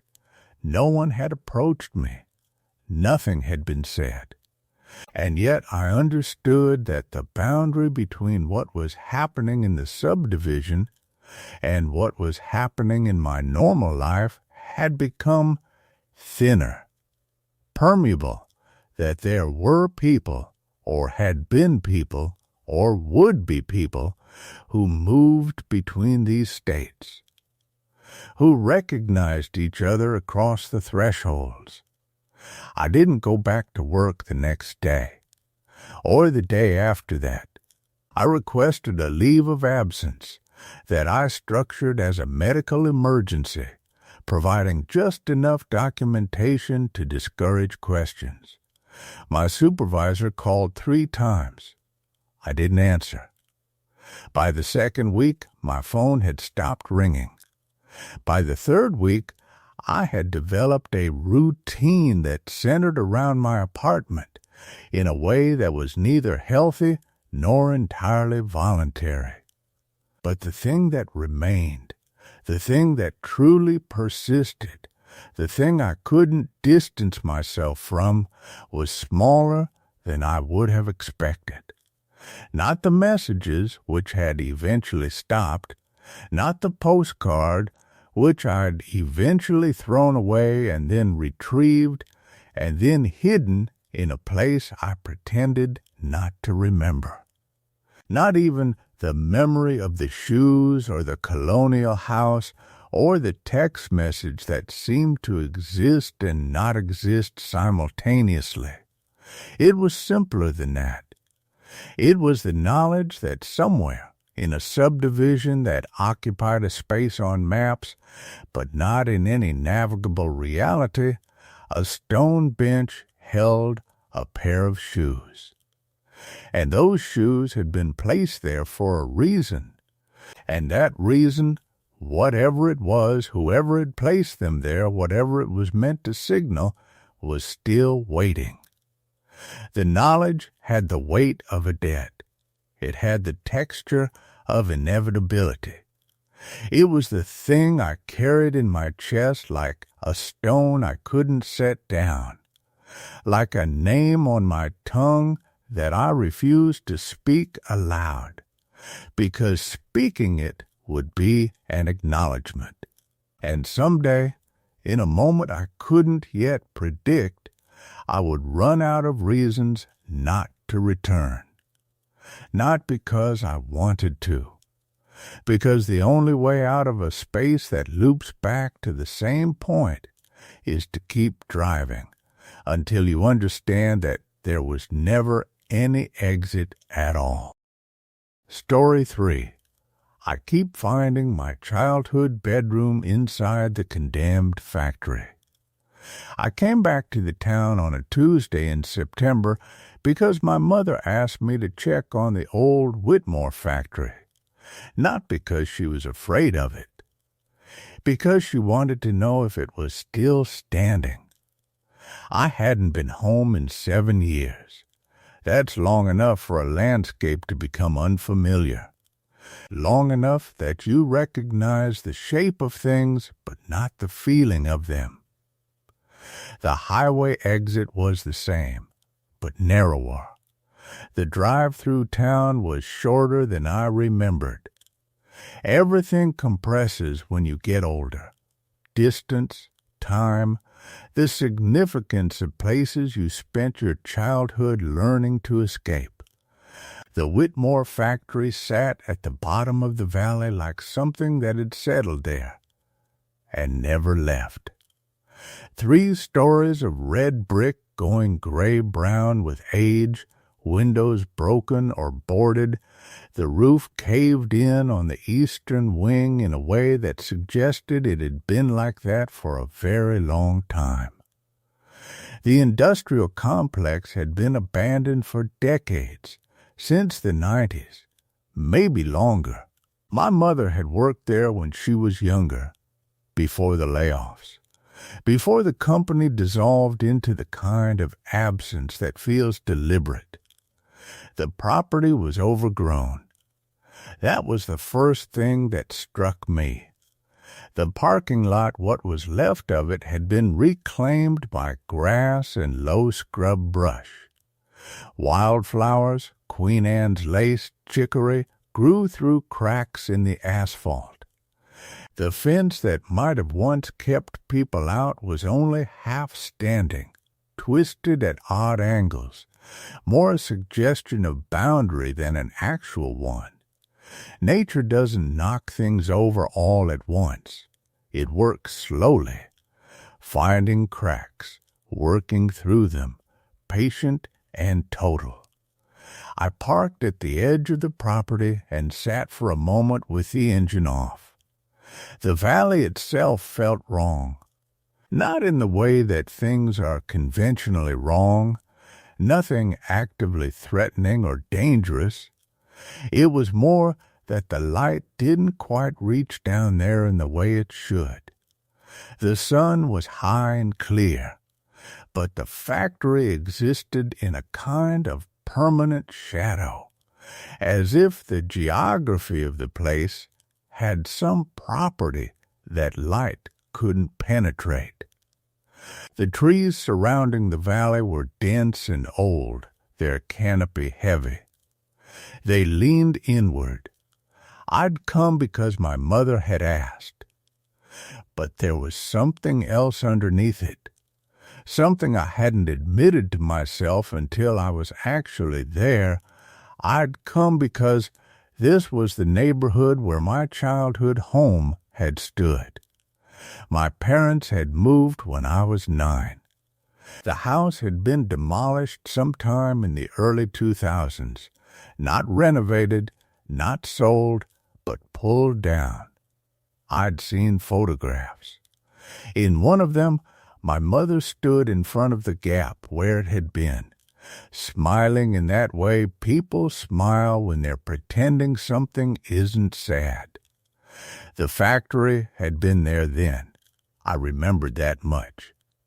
It had been there my entire childhood, a constant industrial hum in the background of that neighborhood, something my parents mentioned when they complained about property values, about the smell in certain months. I'd never been inside. No one had gone inside, as far as I knew. Now, I opened the car door and stepped out. The air was different down here, still somehow, even though there was wind in the trees above. It smelled like rust and the specific damp of enclosed spaces that haven't seen sun in decades. Concrete dust. Something organic underneath it, rot or mold or the simple smell of a place very slowly dying. There was a rhythm to the valley, not quite sound, more like a vibration. The factory settling. The wind moving through broken windows. The earth breathing. I walked toward the main entrance.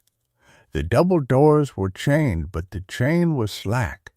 One of the hinges rusted nearly through. I didn't touch it yet. First, I just stood in front of them and looked.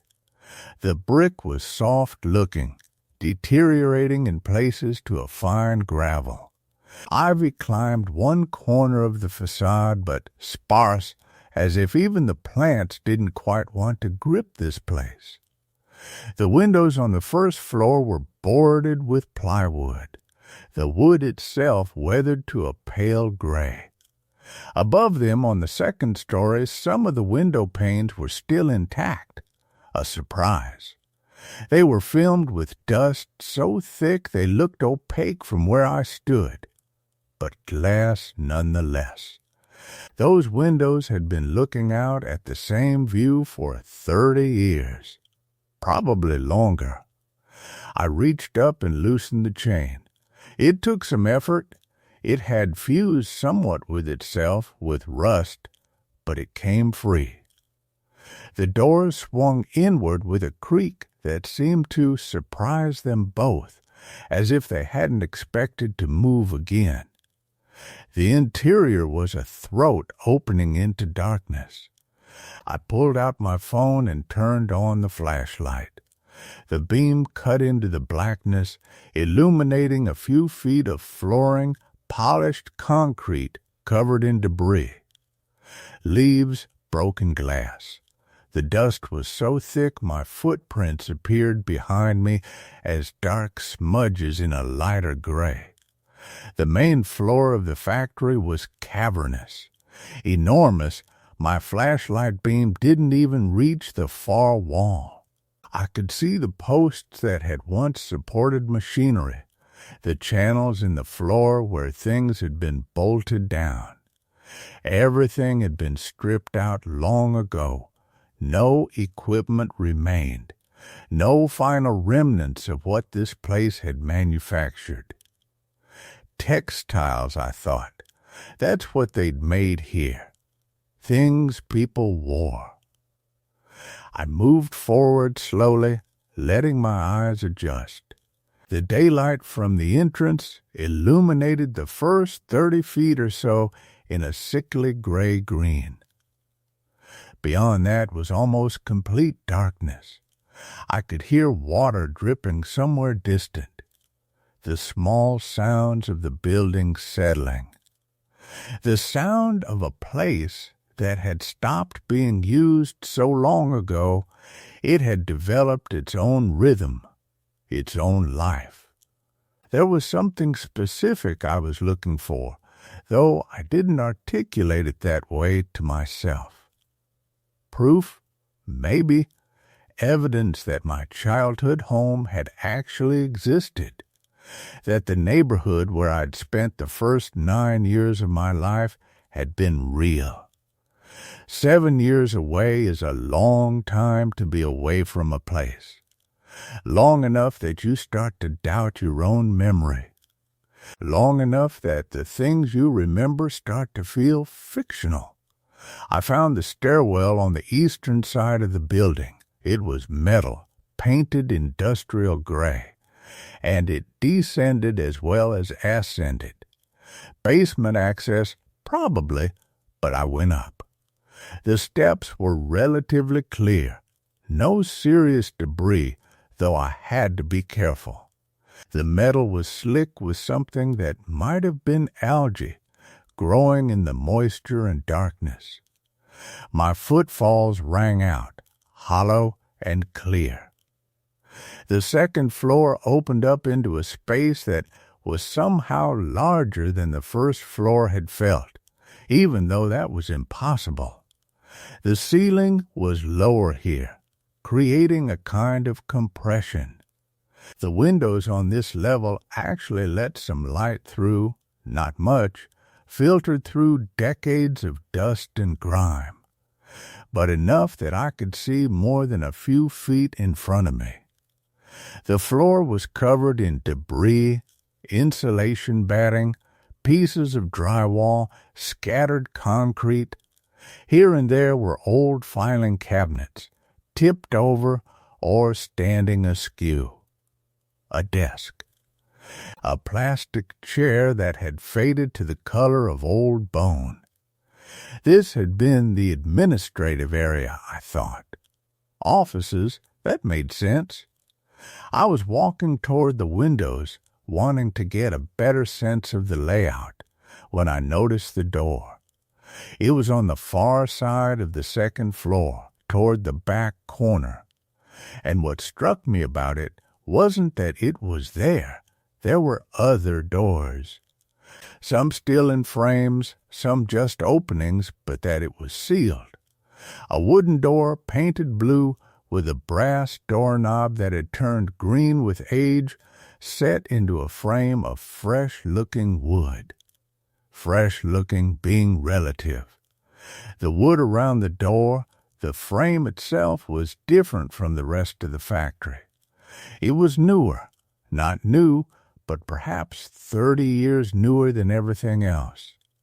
And the blue of that door was a specific shade, a pale blue-gray, almost periwinkle, the color of my childhood bedroom.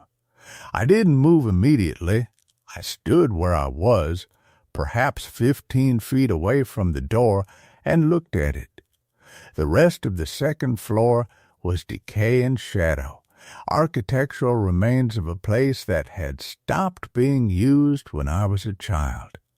But that door looked like it had been closed and locked by someone with intention, with care.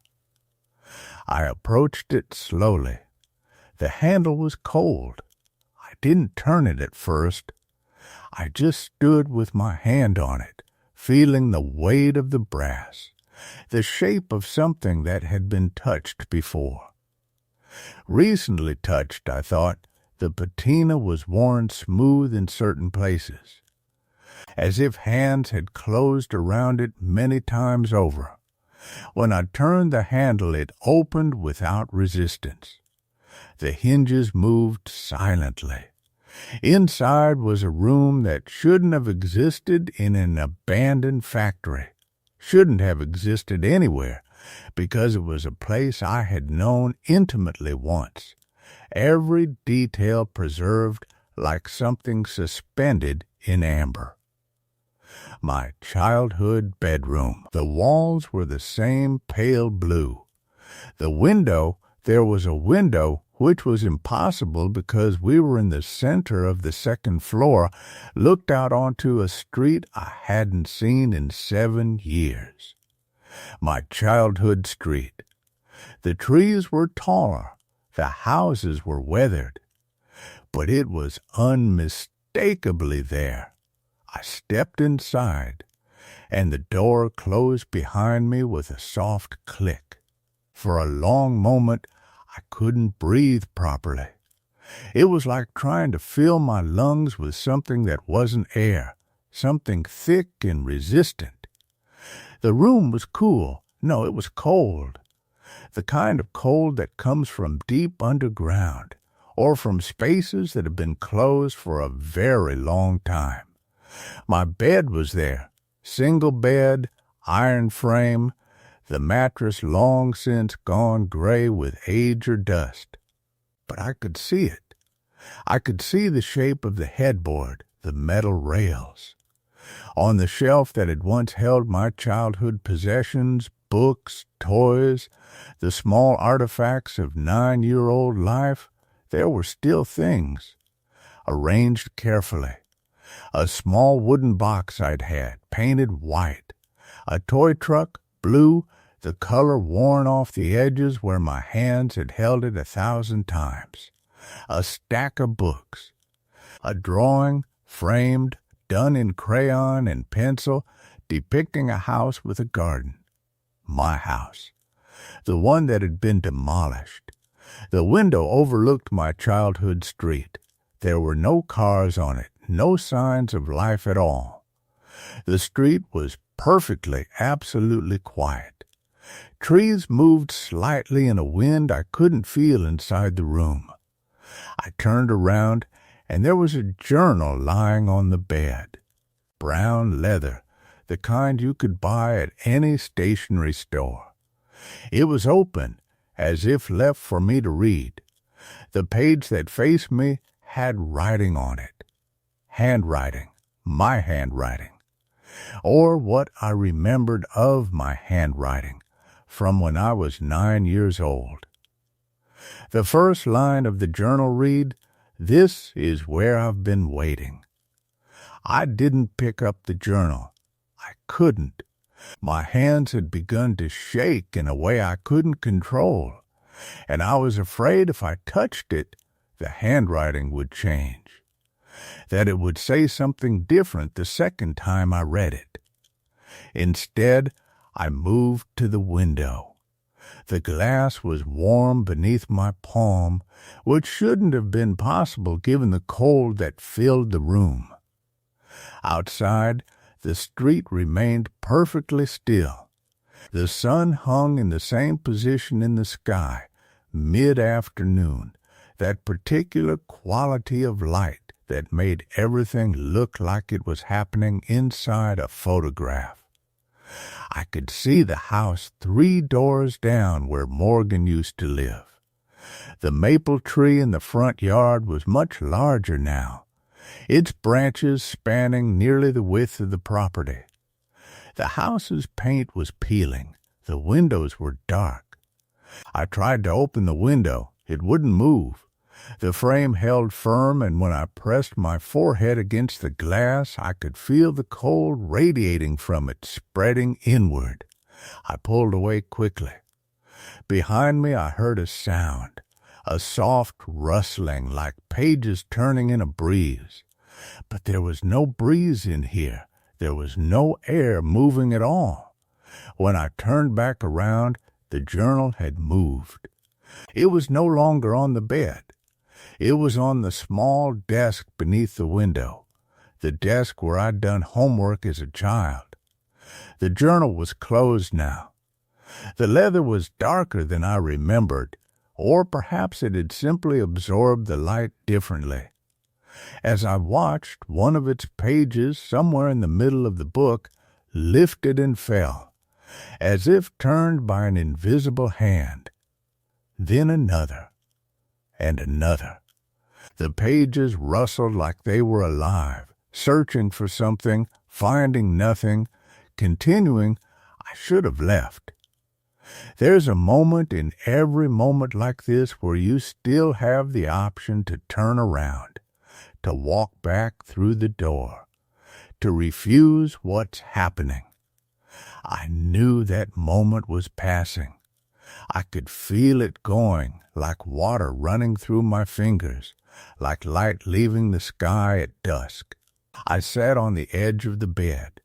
The mattress felt solid beneath me despite its appearance, but it was colder than anything else in the room. Even through my jeans, the cold seemed to transfer directly to the bone. "I don't understand," I said aloud. The sound of my voice seemed to be absorbed immediately, as if the room was made of material that consumed sound rather than reflected it. The pages of the journal continued their strange turning. I watched them flip back and forth, never settling, never finding the page they seemed to be searching for. Eventually, they slowed. The rustling ceased. The journal lay open again on the desk, but I still couldn't see which page faced upward from where I sat. I noticed something else then, the drawing on the shelf, the one I'd made in crayon and pencil, the house with the garden. In my memory, the house had always been abstract, rough, the way children drew houses before they learned perspective. But as I looked at it now, I could see detail I was certain I hadn't put there. The windows had curtains. The garden had individual flowers, tiny and intricate.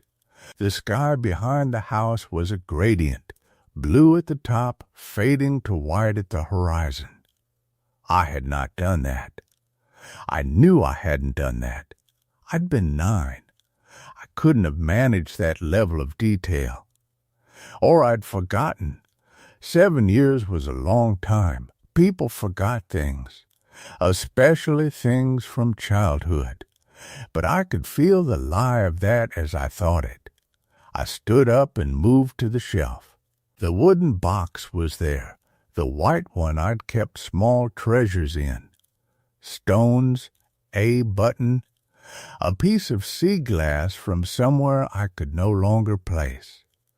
It was slightly warmer than the rest of the room, and when I picked it up, the temperature difference was so stark it took my breath away. The box was lighter than it should have been. Empty, I thought. But I could hear something shifting inside when I shook it gently. Something moving, but there was nothing visible through the painted wood. I opened the box. There was a key inside. An ordinary brass key, the kind that might fit a lock from any era, the kind you might find in a junk drawer. It was tarnished, spotted with green patina in places. It was warm to the touch, warmer than the box itself. As I held it, the warmth increased slightly, like it was responding to my body heat, or like it had something to give. The blue toy truck was next to the box. I picked that up, too. The paint was worn, yes, exactly as I remembered, faded to a ghost of its original color where my hands had held it. But inside the truck bed, wedged between the walls, was a piece of paper, folded small. It hadn't been there before. I was certain of that, or at least I was as certain as I could be about anything in a room that existed in the center of a condemned factory, in a place that had no right to be. I unfolded the paper. The handwriting was different this time, not my childhood writing, not my current writing. It was older, shaky in places, the hand of someone whose motor control was failing. It read, "In its entirety, you left me here." I don't know how long I stood there, the key in one hand, the piece of paper in the other, the toy truck on the shelf below me catching the impossible afternoon light. My mind seemed to be working in slow motion, processing each word separately, unable to construct them into any coherent meaning. The cold was spreading. It had started at the edges of the room, but now it was moving inward, concentrating itself around the center. Around me, my breath had become visible, small clouds of vapor that dispersed into nothing. The window was beginning to frost. I could see ice crystals forming on the glass from the inside, branching out from the center like a diagram of a nervous system, a circulatory system, something alive and expanding. I heard a sound from outside the room, through the door. Footsteps, slow and deliberate, moving through the corridor beyond. They came closer. The floorboards creaked beneath an unseen weight. I could hear breathing, heavy, wet. The sound of someone with lungs full of fluid. The footsteps stopped directly outside the door. I was looking at the knob when it turned. It turned slowly, deliberately, the mechanism grinding slightly as if from disuse. But the door didn't open. The knob simply rotated once, completed its full circle, and then rotated back to its original position, as if someone was testing it, as if someone was checking whether it was locked. The breathing continued on the other side, in and out, in and out. The sound of something trying to remember how. I looked back at the window. The frosting had spread across nearly the entire pane now. Only a small circle in the center remained clear. Through it, I could see the street was no longer empty. There was someone standing at the curb in front of Morgan's old house. They were very still, facing away from me, their posture suggesting they were looking down the street toward something I couldn't see. They had the shape of a child. The next breath from outside the door sounded like it was coming from directly against the wooden panel. The sound of inhalation so close to the door that the wood should have trembled. When I looked at the hinges, I realized the hinges were on the inside, not the outside, where they logically should have been. Inside, which meant the door didn't open inward. It opened outward, which meant the handle was on the wrong side. Everything about the room suddenly seemed wrong in a way I couldn't articulate. Not in a way that was immediately obvious. Nothing had changed. But in a way that was slowly revealing itself, like a photograph developing in chemical baths, like details appearing through fog. The small figure outside in the street hadn't moved, hadn't turned around. But it was closer to the glass now, much closer. Its small face was pressed against the outside of the window, trying to see in through the frosting. I turned back to the journal on the desk. It was no longer closed. It was open to a new page, a page that seemed to glow faintly in the dimming light. The handwriting on this page was my own. It looked like something I'd written recently, and beneath my handwriting in that shaky age script were words responding to mine. A conversation, page after page of conversation, my writing and then another's. Back and forth like dialogue in a play, like a correspondence conducted across time. The most recent entry, in that older script, read, "You're finally starting to understand. But you still haven't found the lock." I looked down at the key in my hand. It was colder now.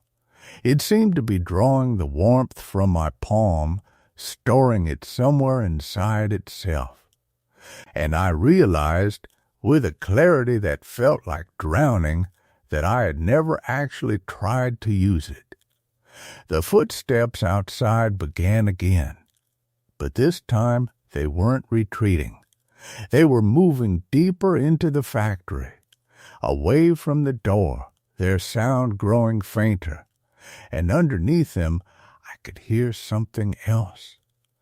A dragging sound, something being pulled across the floorboards, something being pulled toward somewhere else. The light from the window was fading. The sun on the frozen street beyond was moving lower, faster than it should have been. And in that decreasing light, I could see that the small figure in front of the house was no longer facing away from me. It was turning. I didn't wait to see its face. The stairs were in the wrong place. I'd been in the hallway for what couldn't have been more than 30 seconds, backing away from the window, away from that turning head, moving quickly but not quite running, my hand still gripping the key as though it might anchor me to something real. The stairs should have been where I came from, back toward the loading dock, back toward the world that still made sense. But when I turned to face down the corridor, the stairwell wasn't there. Instead, there was a doorway I didn't recognize, and beyond it, darkness that seemed to have texture. I knew this place. I'd walked through the Kellerman factory more than 100 times over the years, always taking the same route from the loading dock through the main production floor past the old supervisor's office, up to the eastern stairs. I could navigate it half asleep. But nothing was where it was supposed to be anymore. The hallway stretched longer than it should have. The walls were too far apart. The windows on my left, windows that should have looked out onto the river, looked out instead onto that frozen street, that house with the peeling shutters, that small figure still in the process of turning. I needed to move. The realization came with a sick, metallic taste. Not panic, but something darker and more rational. A knowledge settling into my bones that staying still was a mistake, that the factory had finished rearranging itself and was now waiting for something, for me to understand, for me to use the key. The doorway to my left led somewhere I hadn't explored. The darkness beyond the frame looked almost liquid, like ink suspended in water. I could hear something there, not breathing, but something close to it. A sound like wind moving through a space too small for it to move through, creating friction, creating pressure. I kept walking forward instead, past the door, deeper into the hallway. The corridor ended at a room I recognized immediately, though that should have been impossible. It was my bedroom from childhood, not a recreation, not an approximation.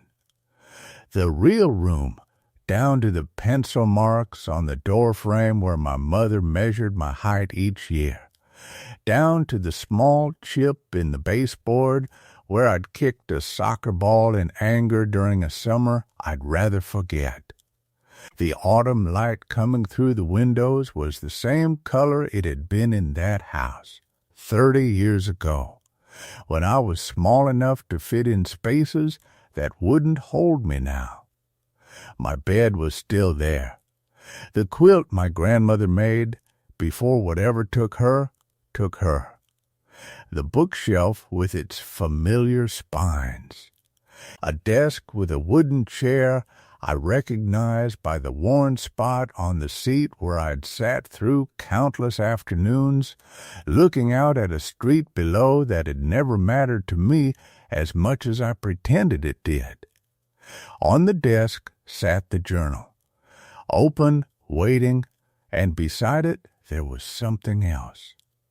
A shape I hadn't seen before, something that suggested an object rather than revealed it, as though reality around it was slightly blurred, as though my eyes couldn't quite focus on what it actually was.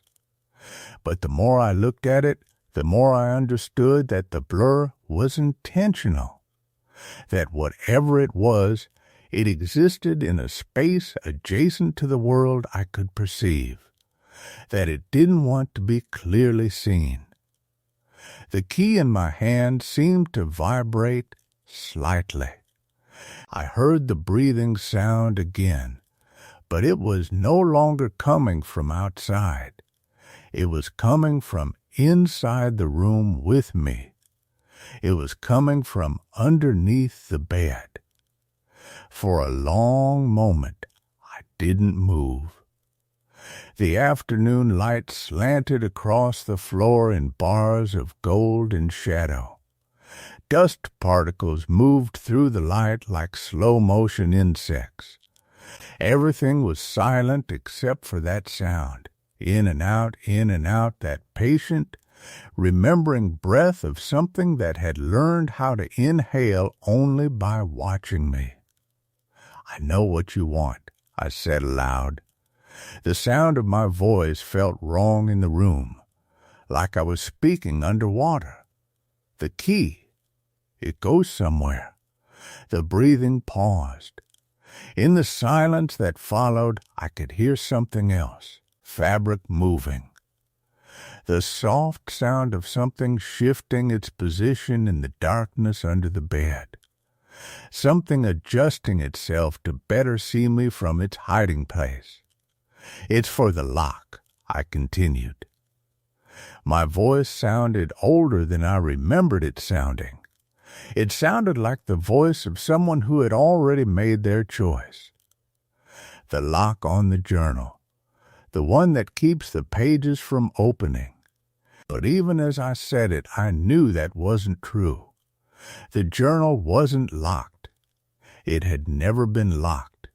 The key was for something else.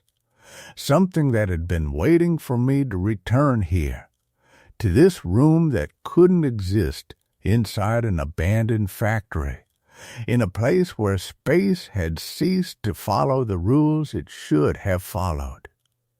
I walked to the desk and looked down at the object beside the journal. As I moved closer, it came slightly more into focus. Not much, just enough to suggest its outline. It was roughly cylindrical. It had texture. It looked like it might be made of metal, but the color seemed to shift when I wasn't looking directly at it. When I tried to focus on it, it was silver. When I looked away and glanced back, it appeared to be darker, brown or black, or the color of something that had been underground for a very long time. It was a lock mechanism, an old one by the look of it, designed to fit a specific key, designed to fit the key I was holding. The breathing underneath the bed was getting faster now. "Where does it go?" I asked, not expecting an answer. "What are you trying to keep locked?" For the first time since I'd entered the room, the entity responded. Not with words. The journal opened all the way, pages fluttering as though caught in a wind I couldn't feel. They turned past all the entries I'd written, all the responses in that aging script, past conversations conducted across days and weeks and months. They kept turning, faster, revealing pages that looked older, pages with handwriting that wasn't mine, handwriting that looked like someone else's childhood script. Young, uncertain, learning to form letters. The last page that appeared before I covered the journal with my hand was filled with a single sentence, repeated over and over until the pen had pressed so hard it had nearly punctured the paper. "Please don't lock me away again. Please don't lock me away again. Please don't lock me away again." I grabbed the journal and pulled it closed. My hands were shaking. Not from fear exactly, something worse than fear, a kind of recognition, a kind of terrible dawning understanding that I'd been running from something that I'd left behind in this room a very long time ago, something that had needed to be locked away, something that I had deliberately forgotten how to find. The breathing underneath the bed stopped. In that silence, I could hear something else, something from outside the room. Footsteps, multiple sets, moving through the factory, moving with purpose, moving toward the bedroom. The sound of something or several somethings that had been waiting in the halls, in the spaces between walls, in the dark places that weren't supposed to connect to anything. The footsteps stopped outside the door. "You have to use it now," a voice said. Thin, young, frightened, it sounded like my voice might have sounded once when I was small, when I still remembered what had happened here.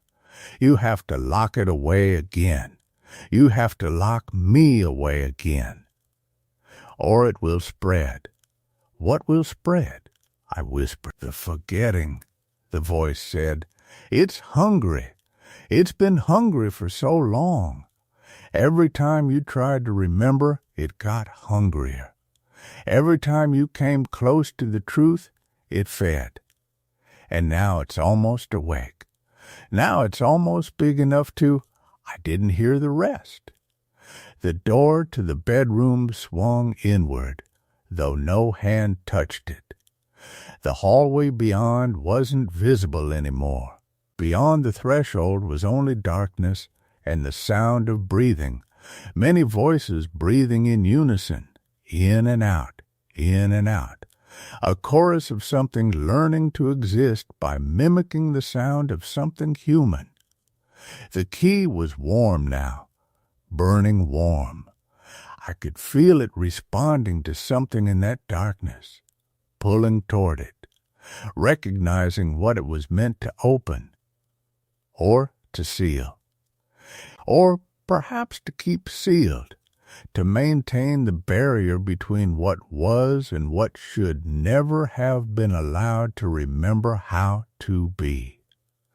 My hand moved toward the lock mechanism on the desk without any conscious choice on my part. And in that moment, in the space between intention and action, I finally understood why I had come back to the factory, why I had been drawn back here year after year, always finding reasons to walk its corridors. Why deep down, in the part of myself I'd learned to ignore, I'd never actually tried to escape. I had come back to lock something in, and it, whatever it was, whoever it had been, had never stopped hoping that I might finally be ready to unlock it instead. I don't remember leaving the factory. This is the strangest part, perhaps, not the breathing under the bed, or the voice that sounded like mine, or the darkness that pooled beyond the threshold like spilled ink. Not even the moment when my hand moved toward the lock without my permission. What troubles me most, weeks later, is the simple fact of blankness. The last thing I can place with certainty is my fingers closing around the key. The next moment I was aware of anything at all, I was sitting in my car in the parking lot outside the facility. The engine running, the dashboard clock reading 4:47 a.m. The journal was on the passenger seat. Closed, undamaged, I haven't opened it again. I drove home that morning without incident, following roads I'd traveled 100 times before. Arriving at the apartment I share with Morgan before the sun finished rising. The birds were beginning their brief, tentative singing. Someone's coffee maker hummed through an adjacent wall. Everything was ordinary. Everything was exactly as it should be. And yet I found myself standing in my kitchen for nearly an hour, a cold cup of tea in my hand, unable to move toward anything else. Morgan found me there at sunrise, still in my jacket, still holding the cup. "You're back," they said. Not a question. I nodded. "Did you find what you were looking for?" I thought about this. I thought about the answer I should give. I thought about the version of events that would make sense to someone who hadn't lived it, who hadn't heard the breathing beneath decades of wood and dust, who hadn't recognized their own voice in the mouth of something that had been locked away. "Yes," I said. They didn't ask me to elaborate. Morgan has learned, over the months of my increasingly frequent absences that some questions don't have answers that matter. They set their hand on my shoulder and left me there, which was the kindest thing anyone could have done. The apartment filled slowly with ordinary morning light. The sounds of the city rising returned, filtered through walls and windows, belonging to a world that continued on without needing anything from me. By afternoon, I could almost convince myself that nothing had changed. The factory, when I checked the news later that week, had collapsed. A partial structural failure on the eastern side. Investigators attributed it to age, to the corrosion of steel, to the weight of accumulated time.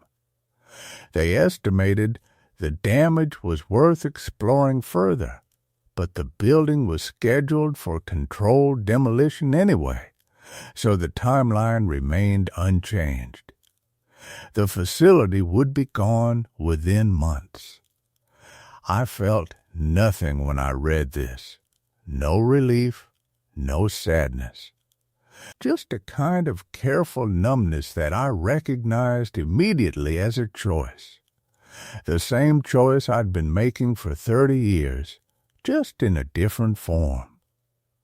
The dream started 2 weeks after my last visit. Not nightmares exactly. That's the word everyone suggests when I mention them, as if the classification matters. But they're not the kind of dreams where you wake gasping or afraid. They're quieter than that, more insidious. In them, I'm walking through hallways that are sometimes the factory, and sometimes apartment buildings I've never been inside, and sometimes the corridors of schools I attended, all the locations somehow overlapping without contradiction. The walls are always too close. The air is always too thick to breathe properly. And somewhere behind me, not chasing, never quite close enough to touch, but persistent in a way that suggests infinite patience, something is following. It never catches up. That's not the point of the dream. The point is that I'm running towards something at the same time I'm being pursued. A door, always, though the door changes. Sometimes it's red. Sometimes it's unmarked. Sometimes it's locked and I'm searching through pockets that contain keys I don't recognize. And just before I reach it, I realize I'm running toward it not to escape, but to open it, to let the thing behind me catch up, to let it through. Then I wake. The first time I woke with my hand on Morgan's shoulder, shaking them awake, asking if they'd heard anything. The second time I lay still in the dark, understanding that my racing heartbeat was the only voice in the apartment. By the fifth time, I began to recognize the dreams as something other than nightmares, something more like invitations. I haven't gone back to the factory. There's no factory left to return to. But I've taken to walking through the neighborhoods nearby, through the older parts of the city where buildings remember being younger. I find myself drawn to condemned structures, to places with broken windows and signs warning against additional middle section. The deeper I moved into the factory's interior, the more the air itself seemed to change texture. It grew thicker, almost gelatinous against my skin, carrying the weight of decades of stillness. My breath began to fog in small clouds, not from cold, but from the sheer density of undisturbed air that hadn't been exchanged with the outside world in what must have been years. The moisture in it clung to my face, my neck, settling in the fabric of my shirt like a living thing. The floors were an archaeology of abandonment. Layers of dust had accumulated unevenly, deeper in some places where the wind couldn't penetrate from broken windows, thinner near openings where drafts had worn shallow channels across the concrete. My footsteps didn't echo as I'd expected. Instead, they were swallowed almost immediately, absorbed by the dust itself, by the decay, by whatever had settled into the spaces between atoms here. The sound seemed to die inches from where I stood. I ran my fingers along what had once been painted walls. The paint came away in thin, papery strips that disintegrated at the slightest pressure. Underneath was a darker layer, water-stained and buckled, and beneath that the raw concrete, porous and weeping, in places where the walls had cracked significantly. I could see the fissures were filled with something, not quite rust, not quite mineral deposits, a rust-colored powdery substance that smelled faintly metallic, organic in a way I couldn't articulate. The windows were a study in slow destruction. Most were intact, but so coated with grime and industrial dust that they appeared opaque, creating a perpetual twilight regardless of the time of day outside. Where glass had broken and fallen away, the frames remained, holding jagged teeth of glass that looked almost deliberately menacing. Behind them, the world outside seemed impossibly distant, separated not just by distance, but by the sheer incompatibility of existing in two different states of time. The factory was locked in its moment of abandonment. Everything beyond those frames felt foreign and temporary. I became aware of sounds I hadn't noticed initially, or perhaps they had been there all along, too subtle for conscious recognition. A rhythmic ticking came from somewhere in the upper reaches of the structure, maybe metal expanding and contracting with the temperature changes, maybe something else. There was also a whisper, constant and pervasive, like air moving through gaps too small to see. It wasn't quite wind. Wind implied direction, purpose. This was something more ambient, more essential to the space itself. The factory was breathing, or something within it was. The smell layered itself in my awareness. Dominant was the mineral staleness, that particular scent of enclosed spaces where water has slowly oxidized everything. But underneath that were other notes, industrial oils that had long since congealed into resinous substances, the faint, sweet rot of insulation breaking down, something sharper too, almost chemical, that made my eyes water slightly. It wasn't dangerous smelling, exactly. It was just the accumulated olfactory record of slow decay, of materials returning to their base components over years of isolation. My physical state began to deteriorate subtly as I explored.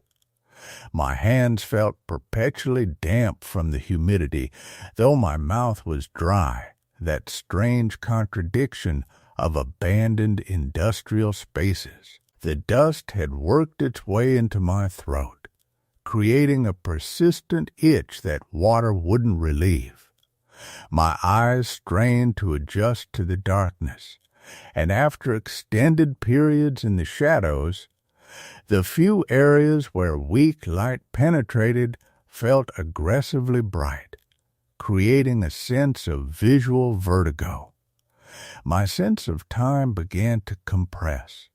I couldn't say how long I'd been walking, whether it had been 15 minutes or an hour. The silence wasn't complete. That would have been preferable somehow. Instead, it was interrupted constantly by small sounds that couldn't quite be identified.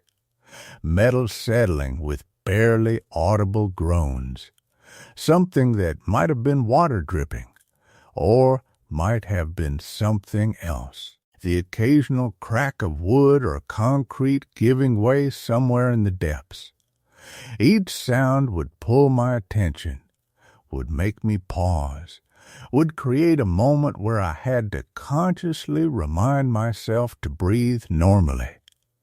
I found myself slowing my movements almost unconsciously. The pace of the place demanded it.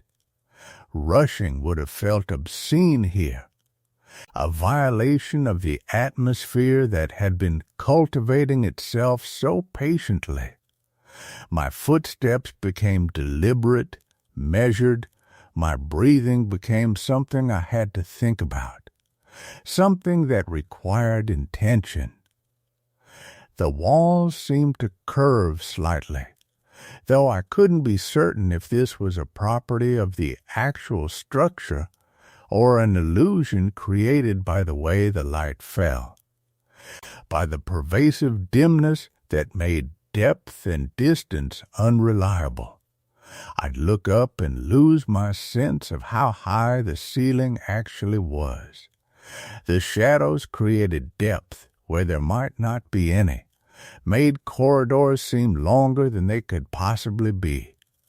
My perception of the space became increasingly uncertain, as if the factory itself was subtly reconfiguring based on how I was observing it. In places where machinery had once operated, I could still see the mounting points, the bolts and brackets where equipment had been bolted down. The concrete around them was stained, discolored in patterns that suggested both the weight and the identity of whatever had been there. In some cases, bits of broken machinery remained, a corner of metal framework, a wheel with teeth, fragments of something I couldn't identify. They lay at precise angles, positioned exactly where they had fallen, undisturbed for years. The isolation was becoming a physical sensation, not just an emotional state. It had weight and density. It pressed down from above and rose up from below. The factory wasn't just empty, it was aggressively, almost deliberately empty.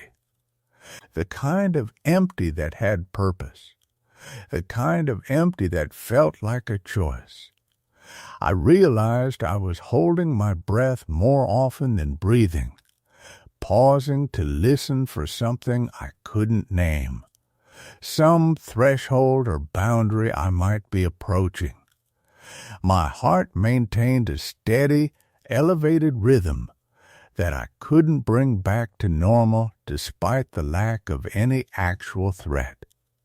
The space was teaching me something about fear, about the way dread can accumulate simply through presence and proximity to something deeply, fundamentally wrong.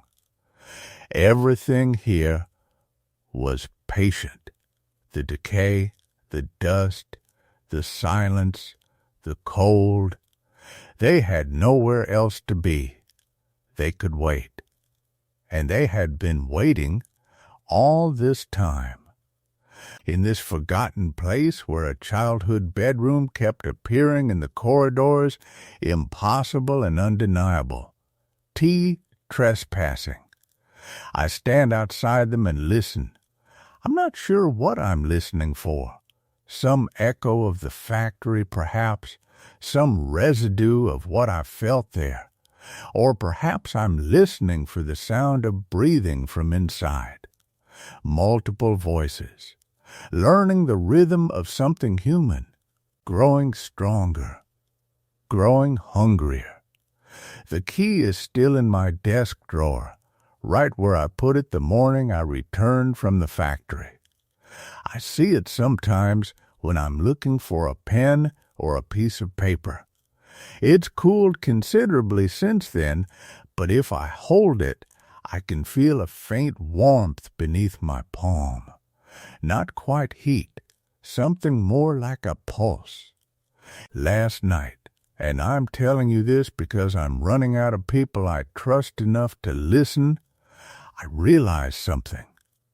The voice under the bed, the one that sounded like my childhood self, never actually told me not to open whatever that key unlocks.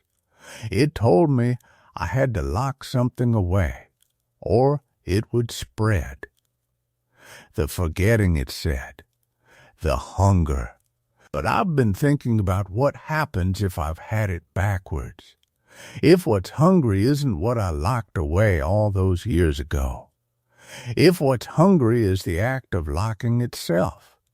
If every time I choose to forget something, choose not to look too closely at what happened in my own past, choose to let the dark places remain dark, if every time I do that, I'm feeding something that's been waiting, patient and cold, for the day when my hand might finally move toward the opposite action. The key pulses sometimes now, even when I'm not touching it. This evening, Morgan asked me again where I've been spending my time. I told them the truth. I'm not sure anymore. The boundaries between places seem to have become unclear. I stand outside one building and remember the layout of another. I walk down a street and find myself somehow simultaneously recalling a hallway I haven't thought about in decades. The geography of my own city is becoming less reliable, as if someone has been gently rearranging things while I wasn't paying proper attention. I think, and I say this quietly, to you, to the dark, to whatever might be listening from the spaces where answers hide. I think something stopped being locked away the moment I considered that the key might open instead of seal. I think I've been letting it out piece by piece ever since. And somewhere, in the quiet hours before dawn, I think I can hear it learning to breathe properly, learning to move without my permission, learning with infinite patience and terrible hunger, to become less like a memory and more like something real. The factory is gone, but I suspect I've carried the important parts home with me. They're settling in now, growing comfortable, waiting with the same patient certainty I feel for the moment when I finally understand that coming back wasn't the point. Being here, in the place I've always been, is what was always going to happen. And the only thing between me and something I can't yet name is a key that grows warmer every day. Story 4. The Overgrown Resort Where the Seasons Never Changed. I've been inside 100 places I shouldn't have been in, but I've never been inside a place that shouldn't have been inside me the way Grandview did. That sounds like something people say when they're looking for attention. I know it does. But I'm telling you straight, I'm not a sensationalist. I document what I find in forgotten spaces. I photograph them. I record the quiet of places people abandoned. Usually there's a reason: economic collapse, a better location 10 miles west, some small failure of the American dream replayed in crumbling drywall and rust. Usually the silence in those places is just silence, the absence of people, nothing more. Grandview wasn't like that. I found it in October, which should have been a warning on its own. though I didn't understand that until much later. I'd been tracking abandoned resorts in the coastal mountain range. There's a whole network of them up there. Places that catered to people looking for a temporary escape in the 70s and 80s. Most are demolished now. Some are in that worst state of halfway ruin where the county can't quite decide what to do with them. Grandview had been left alone for so long that the state seemed to have forgotten it existed at all. The drive up took me through changing forest. I watched the deciduous trees shift into their autumn colors as I climbed, that predictable gradient from living green to the gold and rust of dying. By the time I reached the turnoff, everything was October.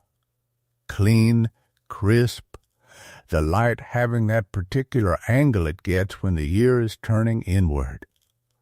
The access road was barely visible anymore, 2 pale lines through heavy undergrowth, but the forest had only partially reclaimed it.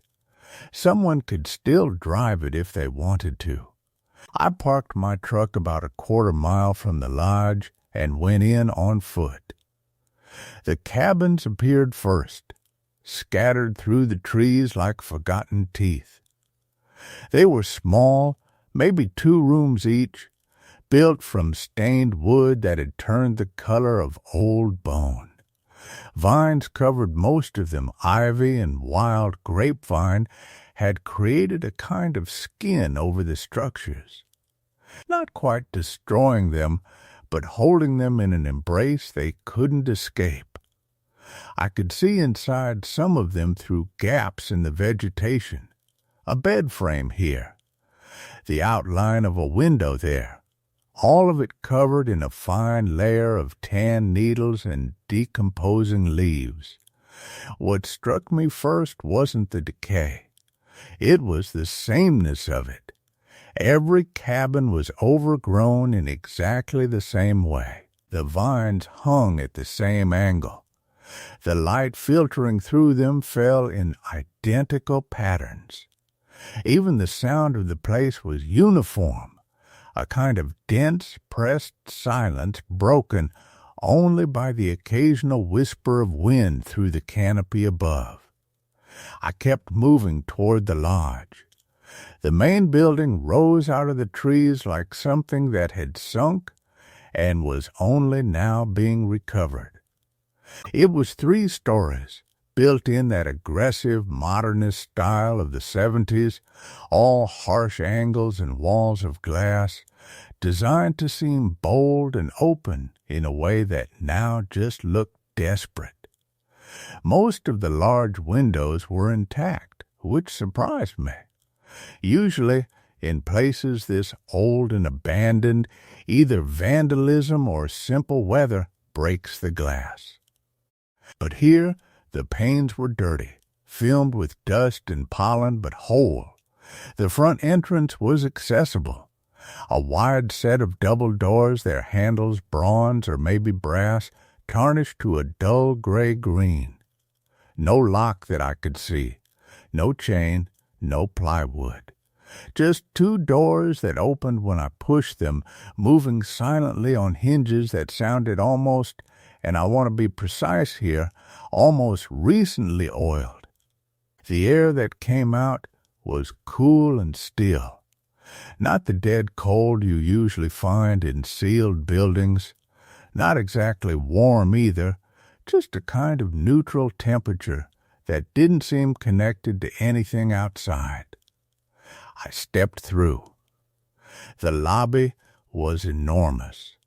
High ceilings, maybe 20 feet, with a kind of skylight arrangement that I assumed looked down into the space, though I couldn't see daylight coming through it.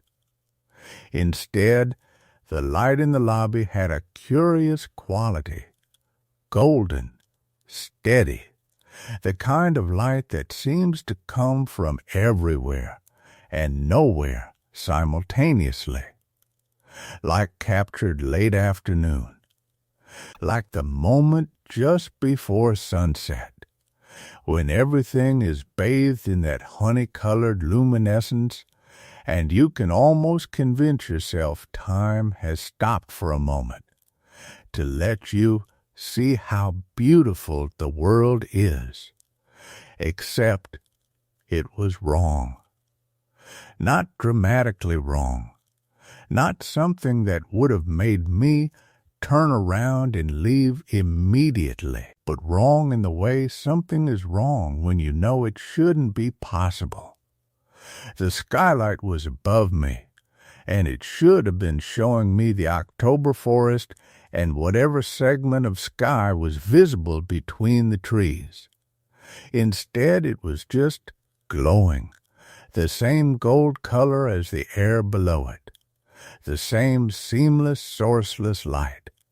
I told myself it was a trick of reflection, dust particles, the particular way the tree canopy was filtering natural light through the building's shell. I've been in enough forgotten spaces to know that your eyes and your nerves play tricks on you in empty places. The human brain abhors absence. It fills it in. It creates narratives. I know this about myself. I compensate for it by documenting everything, by writing down what I observe before I interpret it. I had my notebook.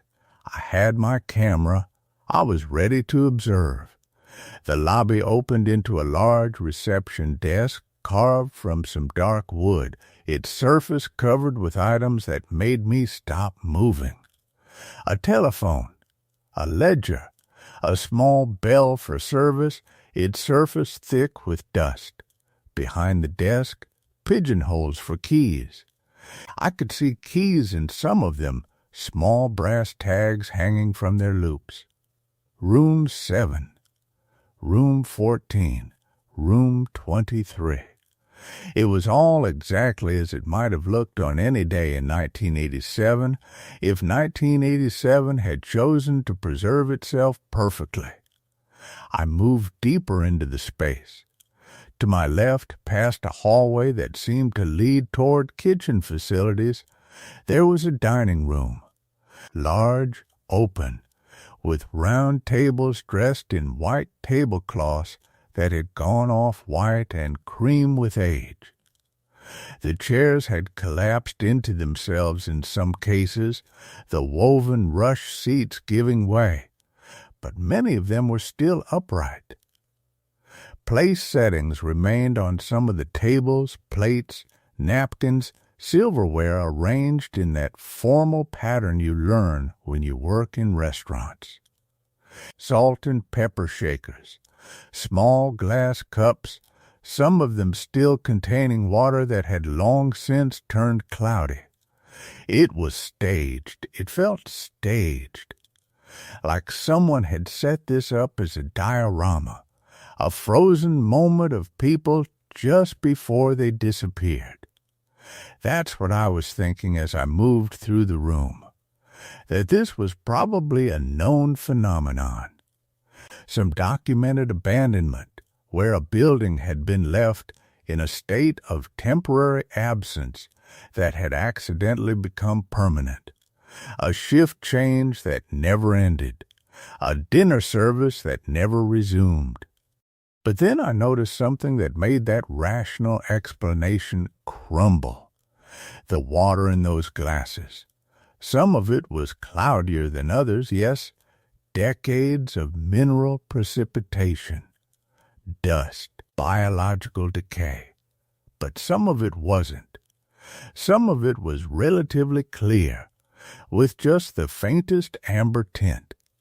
The kind of water that oxidizes quickly, yes, but the kind that suggested recent enough that it hadn't yet completely transformed into that stale brown liquid that water becomes when it's been sitting untouched for 30, 40, 50 years.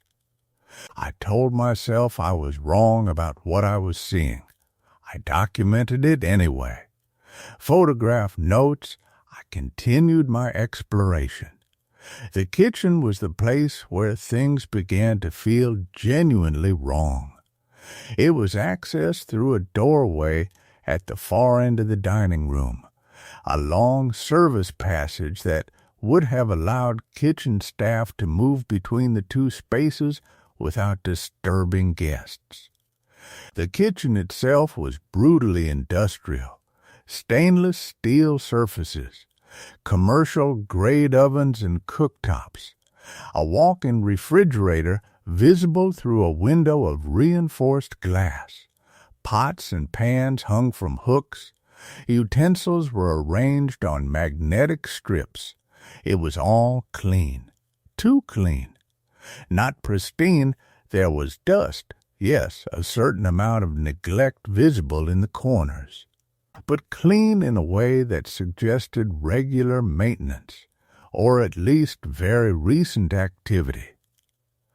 And the ovens. I noticed the ovens were still warm. I put my hand near the surface of one of them without touching it, because even someone as skeptical as I am understands that ovens retain heat, and I didn't want to burn myself. Heat radiated from it. Gentle, steady, the kind of warmth you get from an oven that's been set to a low temperature and left to maintain that heat over time. Except the ovens weren't turned on. The knobs were in the off position. The pilot lights weren't lit. I told myself, faulty readings.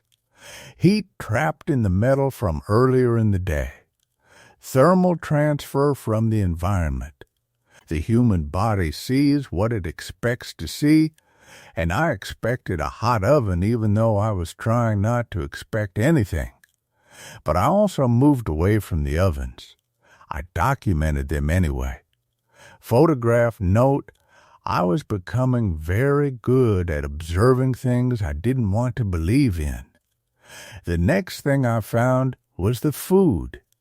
It was on a counter beside the walk-in fridge, a cutting board with something on it. Vegetables, carrots sliced into thin coins, potatoes in the middle of being cut, their exposed flesh pale and fresh-looking. Beside them, a knife. The blade was clean, no oxidation. The wood of the handle hadn't warped. The vegetables themselves looked, well, they didn't look like they were from 1987. They looked like they were from this week. I didn't touch them. I photographed them from multiple angles.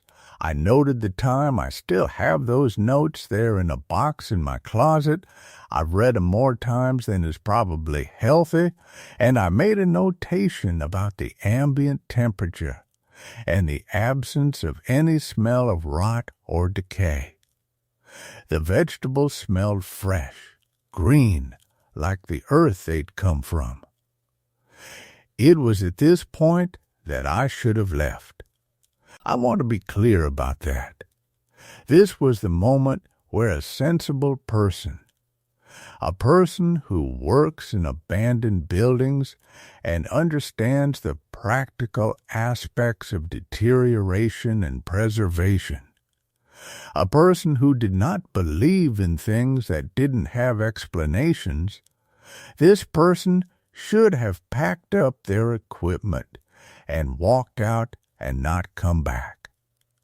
I didn't. But I want you to understand that I know I should have. Instead, I moved further into the lodge. I climbed the stairs, carpeted in a deep blue-green that had faded in some places and remained vibrant in others, which should have been impossible but wasn't, given everything else I was seeing. I walked down a hallway on the second floor. The carpet up here was the same color.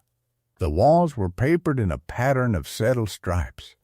Doors lined the corridor on both sides, marked with numbers, room 201, room 202, room 203. Each door had a small brass peephole and a lock mechanism that seemed original to the building. Some of the doors were open. The first room I looked into was empty except for furnishings: a bed, neatly made, a dresser, a mirror above the dresser, a window with curtains drawn. The room was clean. The light from the hallway, that sourceless golden light that had followed me into the building, fell on everything and rendered it in that same warm afternoon glow. The second room had luggage. 2 suitcases arranged at the foot of the bed. They were small, the kind people traveled with in the 80s, plastic and synthetic. The colors garish in that way 70s design always was. Orange and brown. I didn't open them. But I could see, through the window of one of them, it wasn't closed all the way, the corner of clothing. A sleeve. Fabric in a pattern I couldn't quite make out. The third room I checked had clothing laid out on the bed, not hanging in the closet, not folded in the dresser. Laid out. A complete outfit. Slacks, a shirt. Underwear, socks arranged on the beige bedspread as if someone had just selected them for wearing and then stepped away. I moved faster after that, down the hallway, into other rooms. Most were empty, left vacant by the property's closure or conversion to storage for things nobody needed anymore. But some had signs of occupancy. A book on a nightstand, a pair of shoes arranged neatly beside a bed, a bathroom where a toothbrush sat in a glass beside the sink. The third floor was similar. More rooms, more hallways, more of that impossible golden light, steady and unchanging, as if I were walking through a moment in time that refused to progress into darkness or change. I came back downstairs. I don't know how much time had passed. My watch said 3 hours. It felt like 30 minutes. The light hadn't changed. The temperature hadn't shifted. The lodge existed in its own pocket, its own sealed moment, and I was moving through it like a fish in an aquarium, observing the strangeness of it from the perspective of someone who knew they were observing something that shouldn't be possible. The main hall was large and had a fireplace and, against one wall, a bar. But what I noticed first was the record player. It was a turntable and amplifier setup mounted on a piece of furniture that might have been fashionable in 1975. The wood was dark, rich, the kind of grain you don't see in modern furniture. There was a record on the turntable. It was playing. I'm aware how that sounds. I heard music the moment I walked into the main hall. A faint sound. The kind of sound that had probably been playing so long and so quietly that I'd incorporated it into my background awareness of the building. But it was definitely playing. The record was rotating. The needle was in the groove. Music was coming from the speakers. The song was instrumental. Jazz, I think, a tenor saxophone with a small ensemble. The kind of smooth, sophisticated sound that hotels played in the 1970s to create an atmosphere of elegance and relaxation. It was the kind of song that played at cocktail hour, when the sun was going down and the drinks were starting to flow and people were still hopeful about the evening ahead of them. I moved toward the turntable. The record had no label that I could see, or the label was too worn to read. But the vinyl itself was pristine. No scratches, no warping. It looked like it had been played once, maybe twice, in its entire life. I checked the needle. It was sitting in the groove, moving forward microscopically with each rotation. There was no dust on the record. There was no explanation for the fact that it was playing at all. I looked around the hall. There was no one else there. I was alone.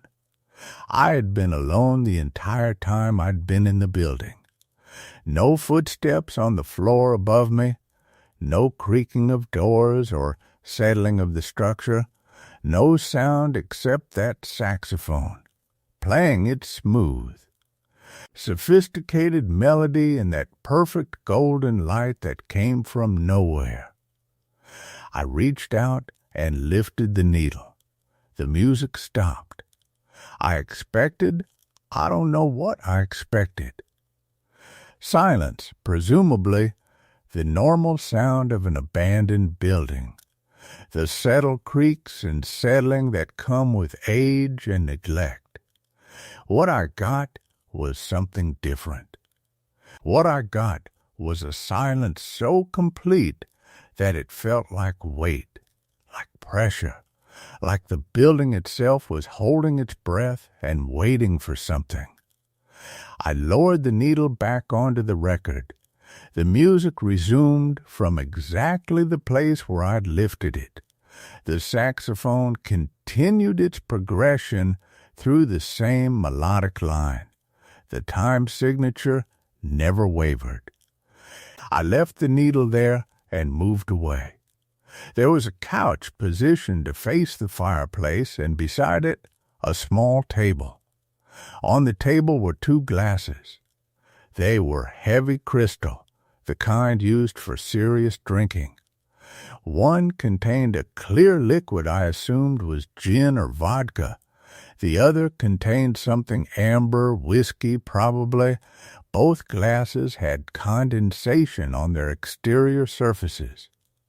Small droplets of water ran down the sides. Ice floated in both.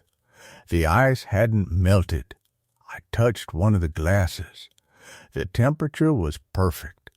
Cold, but not painful. The kind of cold that suggested the drinks had been poured within the last few hours. The kind of drinks that 2 people would have ordered if they'd planned to sit on this couch and watch the light change as the evening fell around them. Except the light hadn't changed. The light wasn't changing. It would never change. I sat down on the couch. I'm not entirely sure why. Maybe because I was tired. Maybe because the whole thing, the vegetables in the kitchen, the clothes laid out on beds, the food warm in places it should have been cold, maybe it had worn down my skepticism enough that I could sit on an abandoned couch in an abandoned resort and accept that something I didn't understand was happening here. Maybe I was testing it. Maybe I was waiting for something to happen. What happened was that the record continued to play. The saxophone continued its solo. The glasses beside me continued to sweat. The light continued to be golden and warm and eternal. I got up. I checked my camera. I had improbably not run out of battery despite the hours I'd spent inside the building. The photographs I'd taken showed everything I documented: the rooms, the kitchen, the record player, the glasses. All of it appeared normal in the images, though I could see in the photographs the wrongness of that light. It was too uniform, too even. Photographs usually capture shadows and variations in illumination. These photos barely did. Everything was lit as if by some diffuse, sourceless illumination that rendered the world in shades of amber and gold. I decided to look for a way to understand when the building had been abandoned and why. I found an office off the main desk, and inside it, a calendar. It was hanging on the wall, the kind of calendar you got with a business logo printed on it, a promotional item from a local bank or insurance company. It was turned to October 1987. The date circled in pen was October 1st. All the days after that were unmarked. The rest of October was empty. The calendar was dated October 1st, 1987, 36 years ago. I stood in the small office, studying it with the kind of attention people usually reserve for things that might explain everything. The calendar was from First People's Bank, and it had a picturesque photograph of mountains at the top, generic Americana, the kind of promotional material that existed in countless offices across the country. Nothing about it was remarkable except for where it had been left. I checked my watch. It was 4:47 p.m. I'd been inside the resort for approximately 4 hours. According to every external reference I had, it should have been evening by now.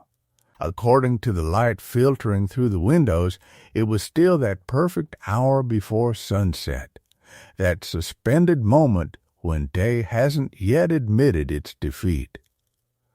I took a photograph of the calendar, then another one, closer, to capture the empty squares of October. The images confirmed what I was seeing. October 1st, circled, everything else blank. The office had a desk, and the desk had drawers. I don't think I was consciously looking for anything specific. I was just moving, just performing the motions of investigation, because it was easier than standing still. The first drawer held pens, a stapler, rubber bands. The second held invoices, receipts, documentation of the resort's operations. I was about to close it when I noticed something. The invoices were all dated September 1987. September 15th, September 22nd, September 29th.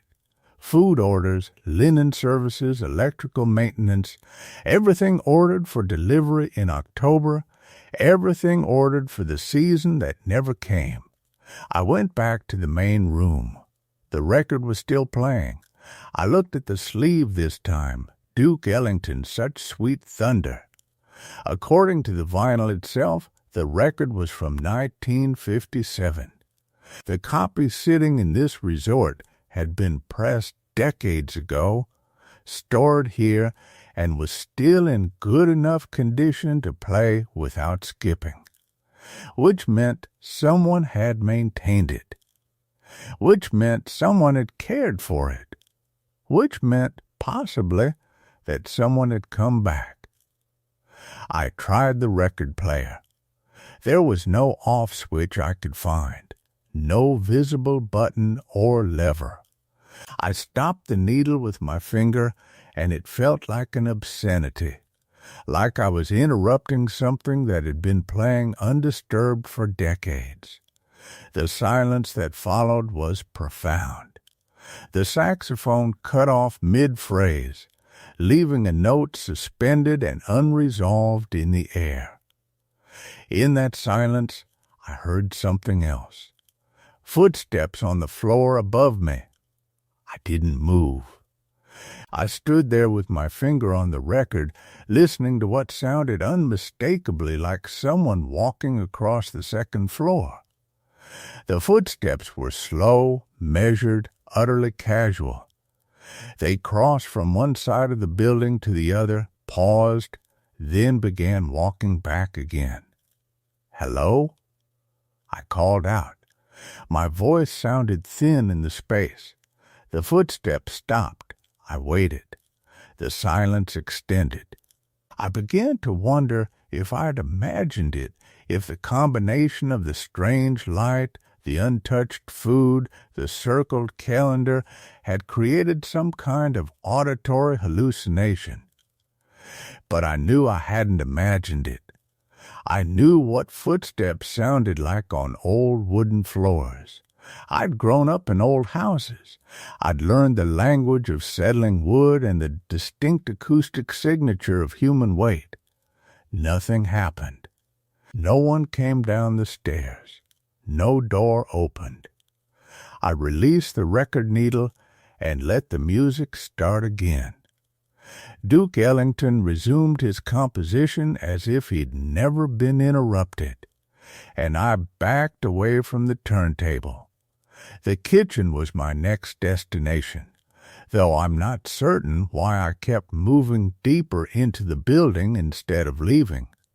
Some part of me wanted to understand, and understanding required information, and information required investigation. I was afraid, but I was also curious in a way that overrode the fear. Curiosity, I learned that day, is a more powerful motivator than survival instinct. The kitchen was as I'd left it. The vegetables were still arranged on the counter. The ice in the glasses was still melting. I opened every cabinet looking for something I couldn't name. I found dishes, glassware, cans of beans and vegetables and soups, all organized with the kind of meticulous care that suggested these things mattered to someone. Someone had arranged them this way. Someone had counted portions and ensured there were backups. In one cabinet, high up, I found something different. A series of journals, leather-bound, lined up like books on a shelf. I pulled one down. It was dated October 1987. The handwriting inside was neat, precise, and increasingly difficult to read as the entries progressed. The first entry was dated October 1st, and it was short, "The last guests left today. Beautiful weather for it. Clear skies. Warm sun. They seemed reluctant to go. The couple in the east wing requested an extension, but the season is ending. Everyone must leave. Everyone must go home. The staff departed this morning. I've decided to stay a few more days. The building feels different when it's empty. I want to understand why. October 2nd. Made breakfast for myself. Eggs, toast, coffee. It felt strange eating alone in the dining room. The light seemed different today, though the weather hasn't changed. Still clear, still warm. The sun is in the exact same position as yesterday. Time feels suspended here. I wonder if that's always true for abandoned places, or if this is something specific to this building. October 3rd, I've read the entire first volume of short stories I brought. The saxophone record has been playing for the last 6 hours. I didn't start it. I don't remember starting it, at any rate. It's possible I did and simply forgot. The mind plays tricks when you're alone. I should leave tomorrow. But the light is so beautiful. I've never seen light quite like this. Everything is golden. Everything is still. I flipped through the pages. The dates continued, October 4th, October 5th, October 6th, but the entries became shorter. Eventually, they became almost cryptic. October 15th was a single sentence. I can't find the date on the calendar anymore. October 20th. Left my room this morning. Went to the kitchen. There were 2 glasses by the couch. Still cold. Who drinks here? Who else drinks here? October 25th. The stairs seem longer now. The hallway on the 2nd floor is longer. I've counted the distance. It's changed. Either I'm going mad or the building is changing. I'm not sure which possibility is worse. The final entry was dated October 31st, exactly 36 years before I found this journal. I understand now. The building is hungry. It keeps what it wants. I tried to leave. The doors won't open. The windows won't break. The light doesn't change. I'm going to keep playing the record. I'm going to keep drinking from the glasses. I'm going to sit on the couch and wait. There's something peaceful about surrender. There's something beautiful about a place that's decided it needs you. If anyone finds this, don't try to fight it. Fighting only makes it worse. My hands were shaking. I set the journal down on the kitchen counter. I checked my camera again. The battery indicator showed it was low, 20% remaining, which was impossible. I'd checked it what felt like moments ago, and it had been at 60%. I'd taken maybe 30 photographs in the intervening time. I looked at the time on the camera display, 4:47 p.m., the same time it had been when I checked my watch in the office. The footsteps started again on the floor above, this time with more deliberation. They moved faster. They stopped directly above where I was standing, and I could feel in some primal way that bypassed rational thought that something was now aware of my presence. The footsteps began moving toward the stairwell. I left the kitchen. I moved back to the main room, where the record was still playing, where the glasses were still sweating rings onto the wooden coffee table, where the light remained that impossible eternal gold. The stairwell was directly ahead of me. I heard the footsteps descending, slow, deliberate, the sound of someone taking their time because time no longer mattered. The light seemed dimmer on the stairs. Or perhaps it was just contrast. Perhaps my eyes were beginning to adjust to things that shouldn't exist. I didn't wait to see who was coming down. Instead, I did something that still seems inexplicable to me when I think back on it. I sat down on the couch. I picked up one of the glasses with the melting ice, and I waited. The footsteps continued, slower now, almost hesitant, as if whoever or whatever was descending had noticed me and was reconsidering their approach. The saxophone solo continued its eternal journey through such sweet thunder. The light held steady. The ice in my glass continued to sweat its slow tears onto the table, and the footsteps stopped at the bottom of the stairs. I could feel it before I saw it, a weight in the air, a pressure that seemed to push against my eardrums from the inside. The figure stood at the threshold between the stairwell and the main room, obscured by shadow and that golden light that seemed to refuse clarity.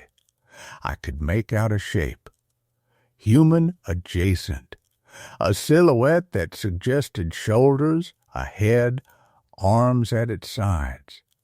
But the details wouldn't come into focus, no matter how intently I stared. It was as if my eyes were sliding away from the specifics, as if some part of my mind understood that seeing clearly would violate something fundamental. I was still holding the glass. The ice had melted almost completely now, leaving only cold water and the faint residue of something sweeter underneath. I thought about the October 20th entry. Who drinks here? Who else drinks here? I understood the question now. I was participating in something cyclical, something that repeated. The figure didn't move. It simply stood there, observing The saxophone continued its solo. We were deep into the middle section now, where the melody fractured and reformed, fractured and reformed. The record had been playing for what felt like hours, yet it never seemed to progress beyond this single stretch. Or perhaps it did, endlessly, in a loop I hadn't yet recognized. "How long have I been here?" I asked. My voice sounded wrong in the stillness, too loud and too small at the same time. The figure's head tilted very slightly, a gesture that might have been interest or might have been hunger. I couldn't tell. I stood up. I don't remember deciding to do it. My legs simply moved, and my body rose from the couch. The glass remained in my hand. Water sloshed against the sides, and I watched it with an almost clinical detachment, as if it belonged to someone else. "I came here to take photographs," I said. "October 5th. That's when I arrived. The figure didn't respond, but the pressure in the air increased. I could feel it now against my skin, a sensation like high altitude or the weight of water in a deep place. My ears popped. "Today is October 31st, the figure said. Its voice was thin and fractured, like sound coming through a tunnel filled with static. It wasn't male or female. It was barely human at all. But the words were clear enough. "That's not possible," I said. "I've only been here for—" I stopped. I couldn't quite remember. A few hours? A day? The light had never changed. I had never felt hunger. My throat had never felt dry. There was no reference point. There was no time. October 31st was 26 days ago, the figure continued. October 31st was 36 years ago. October 31st is tomorrow. October 31st is always. I set the glass down on the coffee table, carefully, deliberately, as if I were performing a ritual and any misstep would shatter something essential. The other glass was still there, still sweating, still waiting. "The journal," I said. "October 31st, 1988. Whoever wrote that stayed," the figure said simply. The word hung in the air like poison gas. I moved toward the windows. I needed to see outside. I needed some confirmation that the world beyond this place still existed, that time was still moving in the proper direction, that October wasn't an eternal state. But the windows showed me only that golden light, undifferentiated and endless. The resort itself had disappeared. The overgrown gardens had disappeared. There was only light, and within it the faintest suggestion of trees, or perhaps they were something else entirely. Shapes that resembled trees but operated on different principles. I turned back to face the figure. It had moved closer without crossing the threshold of the stairwell. I could see now that it wore clothes, a shirt and trousers, both the color of old photographs, faded and unclear. One of its hands had begun to reach out toward me. "Don't," I said. It was barely a whisper. The hand withdrew. But the figure tilted its head further, almost as if it were listening to something I couldn't hear. "The couch is more comfortable if you surrender to it," it said. "The music is more beautiful once you stop trying to leave. The light becomes less painful. The thirst becomes something else entirely. The days become liquid. You stop asking what time it is, and you begin asking if time still matters." I moved. I don't know if it was instinct or madness, But I moved toward the kitchen, toward the back rooms, toward any direction that wasn't toward the stairs. The figure didn't follow. It simply watched as I passed it, and I felt the weight of that observation like a hand on the back of my neck. The hallway had changed. That was the first undeniable thing. The walls seemed to have contracted slightly. The ceiling was lower. Or no, I was looking at it wrong. The space wasn't smaller. It was closer. All of it had become closer, more intimate, as if the building were tightening around me like a fist. I found a door I hadn't seen before. Not the kitchen, something else entirely. A blue door, the color of very old paint, with a handle that seemed to pulse slightly in the light. I pulled it open and found stairs descending into shadow. The basement. Of course, every building has a basement. I didn't go down. Something in that darkness refused me, a presence that felt older and more deliberate than the figure on the main floor.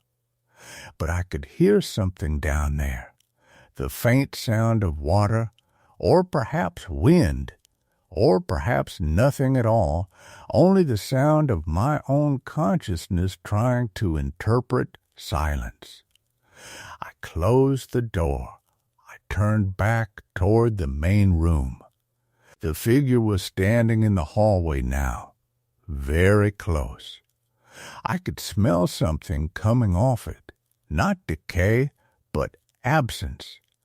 The smell of things that have been forgotten so completely they've stopped existing. It reached out again, and this time its hand made contact with my shoulder. The touch was cold and light, like a spider's leg, like breath, like something that barely registered as physical at all. But in that instant of contact, I understood something with absolute clarity. The journal, the handwriting, the entries from October. They weren't written by someone trapped in the building. They were written by what the building had become. They were written to prepare the next person. They were written to explain, to contextualize, to make surrender seem inevitable. And they were written in my handwriting. I looked down at my hands. They seemed distant, as if I were viewing them through water or glass. My wrist had begun to feel heavy, as if something were winding around it. Invisible, patient, inexorable, the saxophone continued its solo. The light held steady, and somewhere in the building, somewhere in the spaces between the walls, something that had once been human began to laugh. A sound like wind through empty rooms, like leaves scraping concrete, like the sound of October 31st repeating eternally, always just beginning, never quite arriving, forever stuck in the moment before surrender becomes irreversible. I sat back down on the couch. The other glass was waiting for me. I don't remember what happened after that. Or perhaps I do, and the memory is so thoroughly integrated into my consciousness that I can no longer distinguish it from lived experience. I remember the taste of the cold water. I remember the record playing. I remember the light never changing. I remember realizing that when I found the journal in the kitchen, the final entry wasn't dated October 31st, 1988. It was dated October 31st, 2024, and the handwriting was mine. I recognized every loop, every stroke, every idiosyncrasy of my own hand. I was reading my own future, or perhaps my own past, Or perhaps there was no difference anymore. Perhaps that was the final thing the building taught you, that time wasn't linear, that all moments contained all other moments. That October 31st, repeated enough times, became eternity. The figure stood behind the couch now. Its hand had settled on the back cushion, very near my shoulder. It was waiting. We were both waiting. And the building, patient and hungry and absolutely inevitable, held us both in its golden, unchanging light. I don't know how I left the building. The sequence isn't there. I can recall standing in the main room with the light unchanged and the record still playing, and then I can recall being outside, standing on the overgrown courtyard, breathing air that tasted like October, the real October. The one with temperature and decay and the smell of dead leaves. The sun was low, actually low, not the false static golden hour of inside. The sky had color gradations. Shadows fell at proper angles.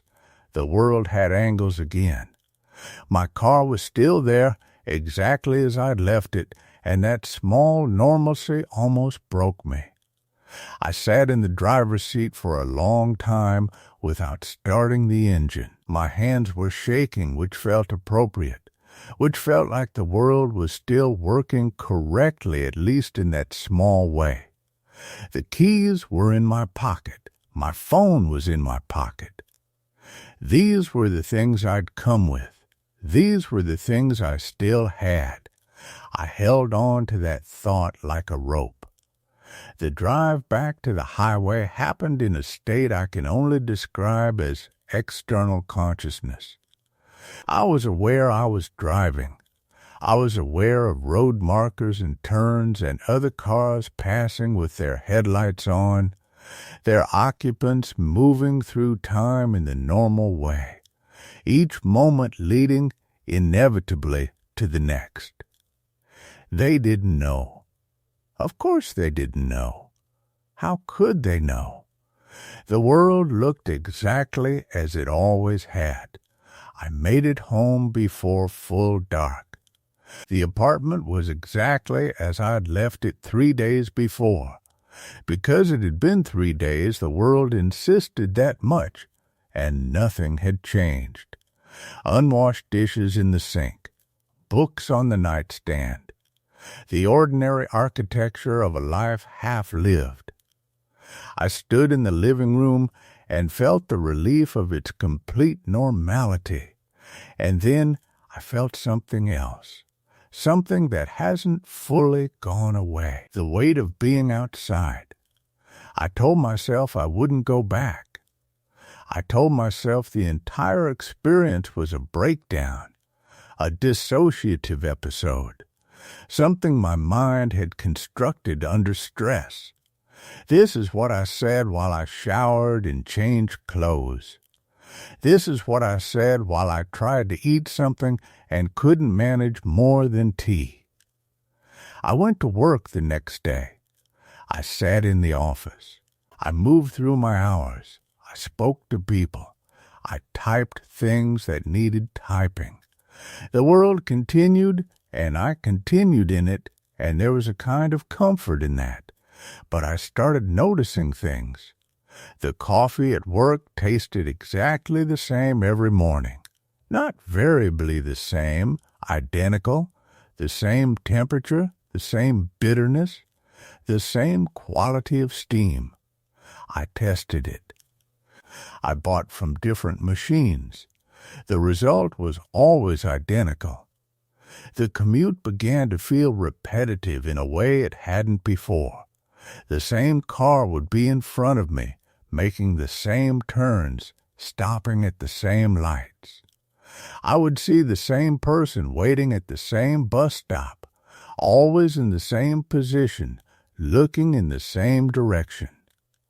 I started paying attention to the conversations around me. People saying things they'd said before, not roughly before, exactly before. A coworker telling the same joke on the same day of the week. The barista at lunch making the same comment about the weather being nice for November. I began to suspect I was still inside. Not in the building, not physically, but inside something. Some kind of nested structure where the building was one room in a much larger construction, where the rules were the same but applied at a scale I couldn't quite perceive, where the light was less obvious because it was everywhere, and the repetition was less noticeable because it was spread across the entire landscape of ordinary life. I drove back to the resort on the 10th day. I don't know why. I thought I might disprove it. I thought I might see that the building was real and separate from me, that it was a place I could leave behind. I thought if I could see it again, I could establish that the world worked normally, that causality was still in effect, that the distance between October 31st and November 10th was real and unmeasurable. The driveway was overgrown. More overgrown than before, or perhaps I was just noticing it more. The trees had grown into a tunnel. The sky was barely visible through the canopy. I parked outside the perimeter fence. I didn't go inside. I could see through one of the front windows past the dusty glass, and there was something moving in the shadows of the main room. Something that might have been the figure, or might have been just the play of late afternoon light on decades of dust. The record was still playing. I could hear it from outside, from my car, from 50 feet away. A saxophone playing a solo that would never end, repeating with the kind of infinite patience that suggests the song isn't actually ending. It's just that I keep arriving at the same moment in the melody, over and over, as if I'm moving through the recording rather than the recording moving through time. I drove back to the city without getting out of the car. It's been 4 weeks now. I'm writing this in November, in the calendar's November, though I've begun to notice that the weather hasn't changed much. It's been cool and gray and vaguely transitional. The trees haven't finished their seasonal shedding. The light has that particular quality of late autumn, that sense of stasis, of things paused, of a season that's holding its breath before committing to winter. I've been documenting things, small repetitions, patterns that repeat with unnatural frequency. I've been recording conversations, checking the audio, and hearing the same words in the same cadence every single day at 2:47 p.m. from the same person on the street corner. I've been photographing the sky at the same time each evening, and the cloud formations are identical in structure if not detail, repeating on a cycle of approximately 7 days. I haven't spoken about any of this to anyone. What would I say? How would I explain that I think I'm trapped in a structure so large and so ordinary that its edges are invisible, that the world might be functioning on a kind of loop, that October might extend indefinitely in some directions, that the building might be a smaller version of something much, much larger? I check the clock compulsively. I am aware I'm doing it. I cannot stop. What I want to say is that I'm fine. What I want to believe is that I'm fine. The apartment is normal, Work is normal. The food tastes like food and the city moves like a city. And everything conforms to the laws of physics and causality and linear time. But sometimes I smell it. That absence, that perfume of forgotten things, of entities that have stopped existing so completely that they've retroactively removed themselves from history. Sometimes I smell it in the morning when I wake, or on the train, or in the parking garage at work, and every single day at 3:15 p.m. I hear it, a saxophone, playing somewhere just beyond the range where I can locate it. A solo that neither progresses nor repeats, it simply continues. As if I've been listening to the same moment of music for weeks and weeks and weeks. As if that single note has always been sounding, underneath everything else, underneath the world itself, a kind of pressure against the fabric of reality that never quite breaks through, but never quite stops trying. I haven't gone back to the resort. I'm afraid of what I might find there. I'm afraid that I might discover it never existed at all. I'm afraid that I might find I never left. I'm afraid of the journal waiting on the kitchen counter with entries dated in months I haven't yet lived through, in handwriting that looks more and more like my own with each passing week, becoming clearer, becoming more confident, as if I'm slowly teaching myself the proper way to document what's happening to me. As if the building is patiently training me to understand. But more than anything else, I'm afraid of the light. That golden, unchanging light that holds everything in a kind of stasis. That light that feels like a hand on my shoulder. Patient and cold and utterly certain that I will eventually understand. That light that is, I'm becoming increasingly sure, not actually in the building at all. The light is here. The light has always been here. The light is everything I see every single day, and I've simply never noticed because it is, by definition, invisible and in the moment just before sleep. In that threshold space between the world and the deeper architecture of consciousness, I understand with perfect clarity that the building is still playing its record, that somewhere in the structure of reality, in the spaces between moments, in the gaps between one breath and the next, someone or something that used to be someone is waiting for the cold glass of water to be lifted to lips that don't quite remember how to drink. Someone is waiting in a room where October never ends.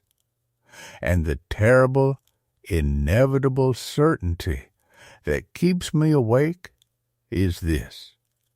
We are not waiting for the same October. Story 5. My old workplace keeps calling me back to shifts I never worked.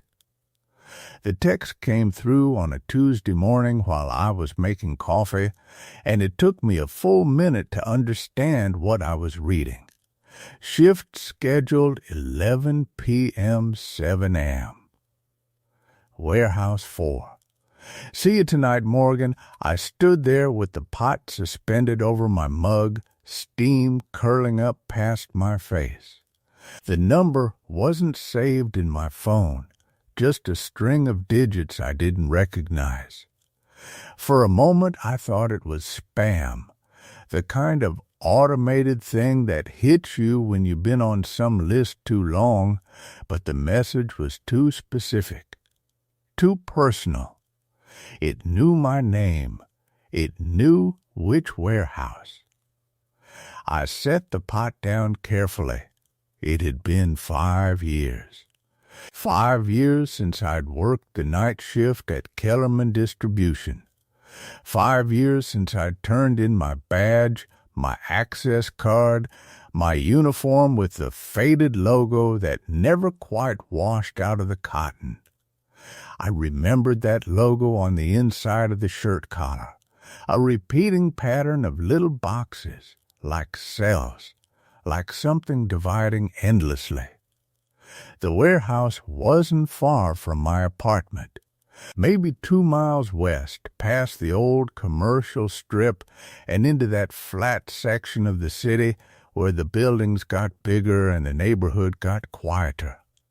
I'd driven past it once, maybe 2 years ago. The place looked like it always did after hours, massive, lit by only the emergency lights that never seemed to turn off, throwing everything into this sickly amber wash. But that had been in the daytime, so the emergency lights probably weren't even noticeable. I'd been thinking of it all wrong. Probably I deleted the text. But I didn't delete the number. That afternoon, I found myself thinking about the place in pieces, the smell of it, diesel and dust and something chemical underneath, like the building itself was off gassing. The sound of the loading dock doors rolling open and shut, this grinding metallic song that happened every few minutes during a busy shift. The particular cold that lived in the warehouse no matter what season it was, that deep chill that came from all that empty space, all those cubic feet of air that the heating system couldn't quite reach. I'd spent 5 nights a week in there for 3 years. You don't forget a place like that, even when you're trying to. My phone buzzed at 8 p.m. Another text. Same number, don't forget, 11 p.m. start. This time I felt something different, not quite fear, but a kind of deliberate awareness. The kind of feeling you get when you realize you're being watched, except it was just the phone in my hand, dark screen, nothing coming through the glass. I turned it over on my kitchen counter and didn't look at it again. Around 10:30, I got in my car. I told myself I was going to drive past, just to see if anything looked different. The warehouse had been closed for 3 years now. Official closure came down right after I left, some restructuring at the corporate level, consolidation of facilities. The whole distribution operation had been moved to a facility 2 states over. I'd heard that through the grapevine of former coworkers, the kind of information that circulates for a while and then stops mattering. The parking lot was exactly as I remembered it. Vast, striped with lines that were barely visible anymore, the asphalt cracked in the way asphalt cracks when no one maintains it. When the freeze and thaw cycle works on it year after year without anyone feeling the damage. My headlights cut across the empty lot, and I could see 3 other cars parked near the main entrance, covered in a thin layer of dust. They'd been there for a while. They'd been there the whole time I was gone.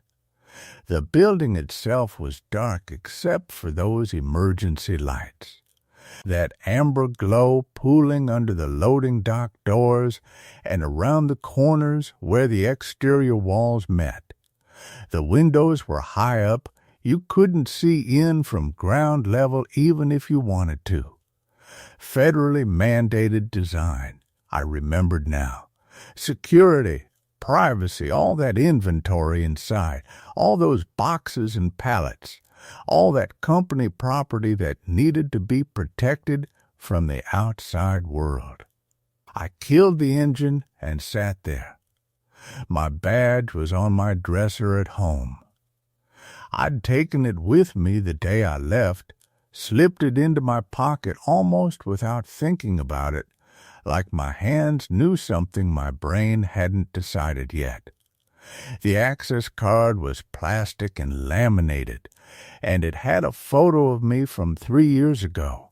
My hair shorter, my face maybe a little heavier. My expression neutral in that way you get when you're looking at a camera and thinking about work schedules. The badge number was printed below the photo, 4847. I'd had to use it every single day for 3 years. Press it against the reader at the door. Hear the click and whir push through. I got out of the car. The parking lot was completely silent.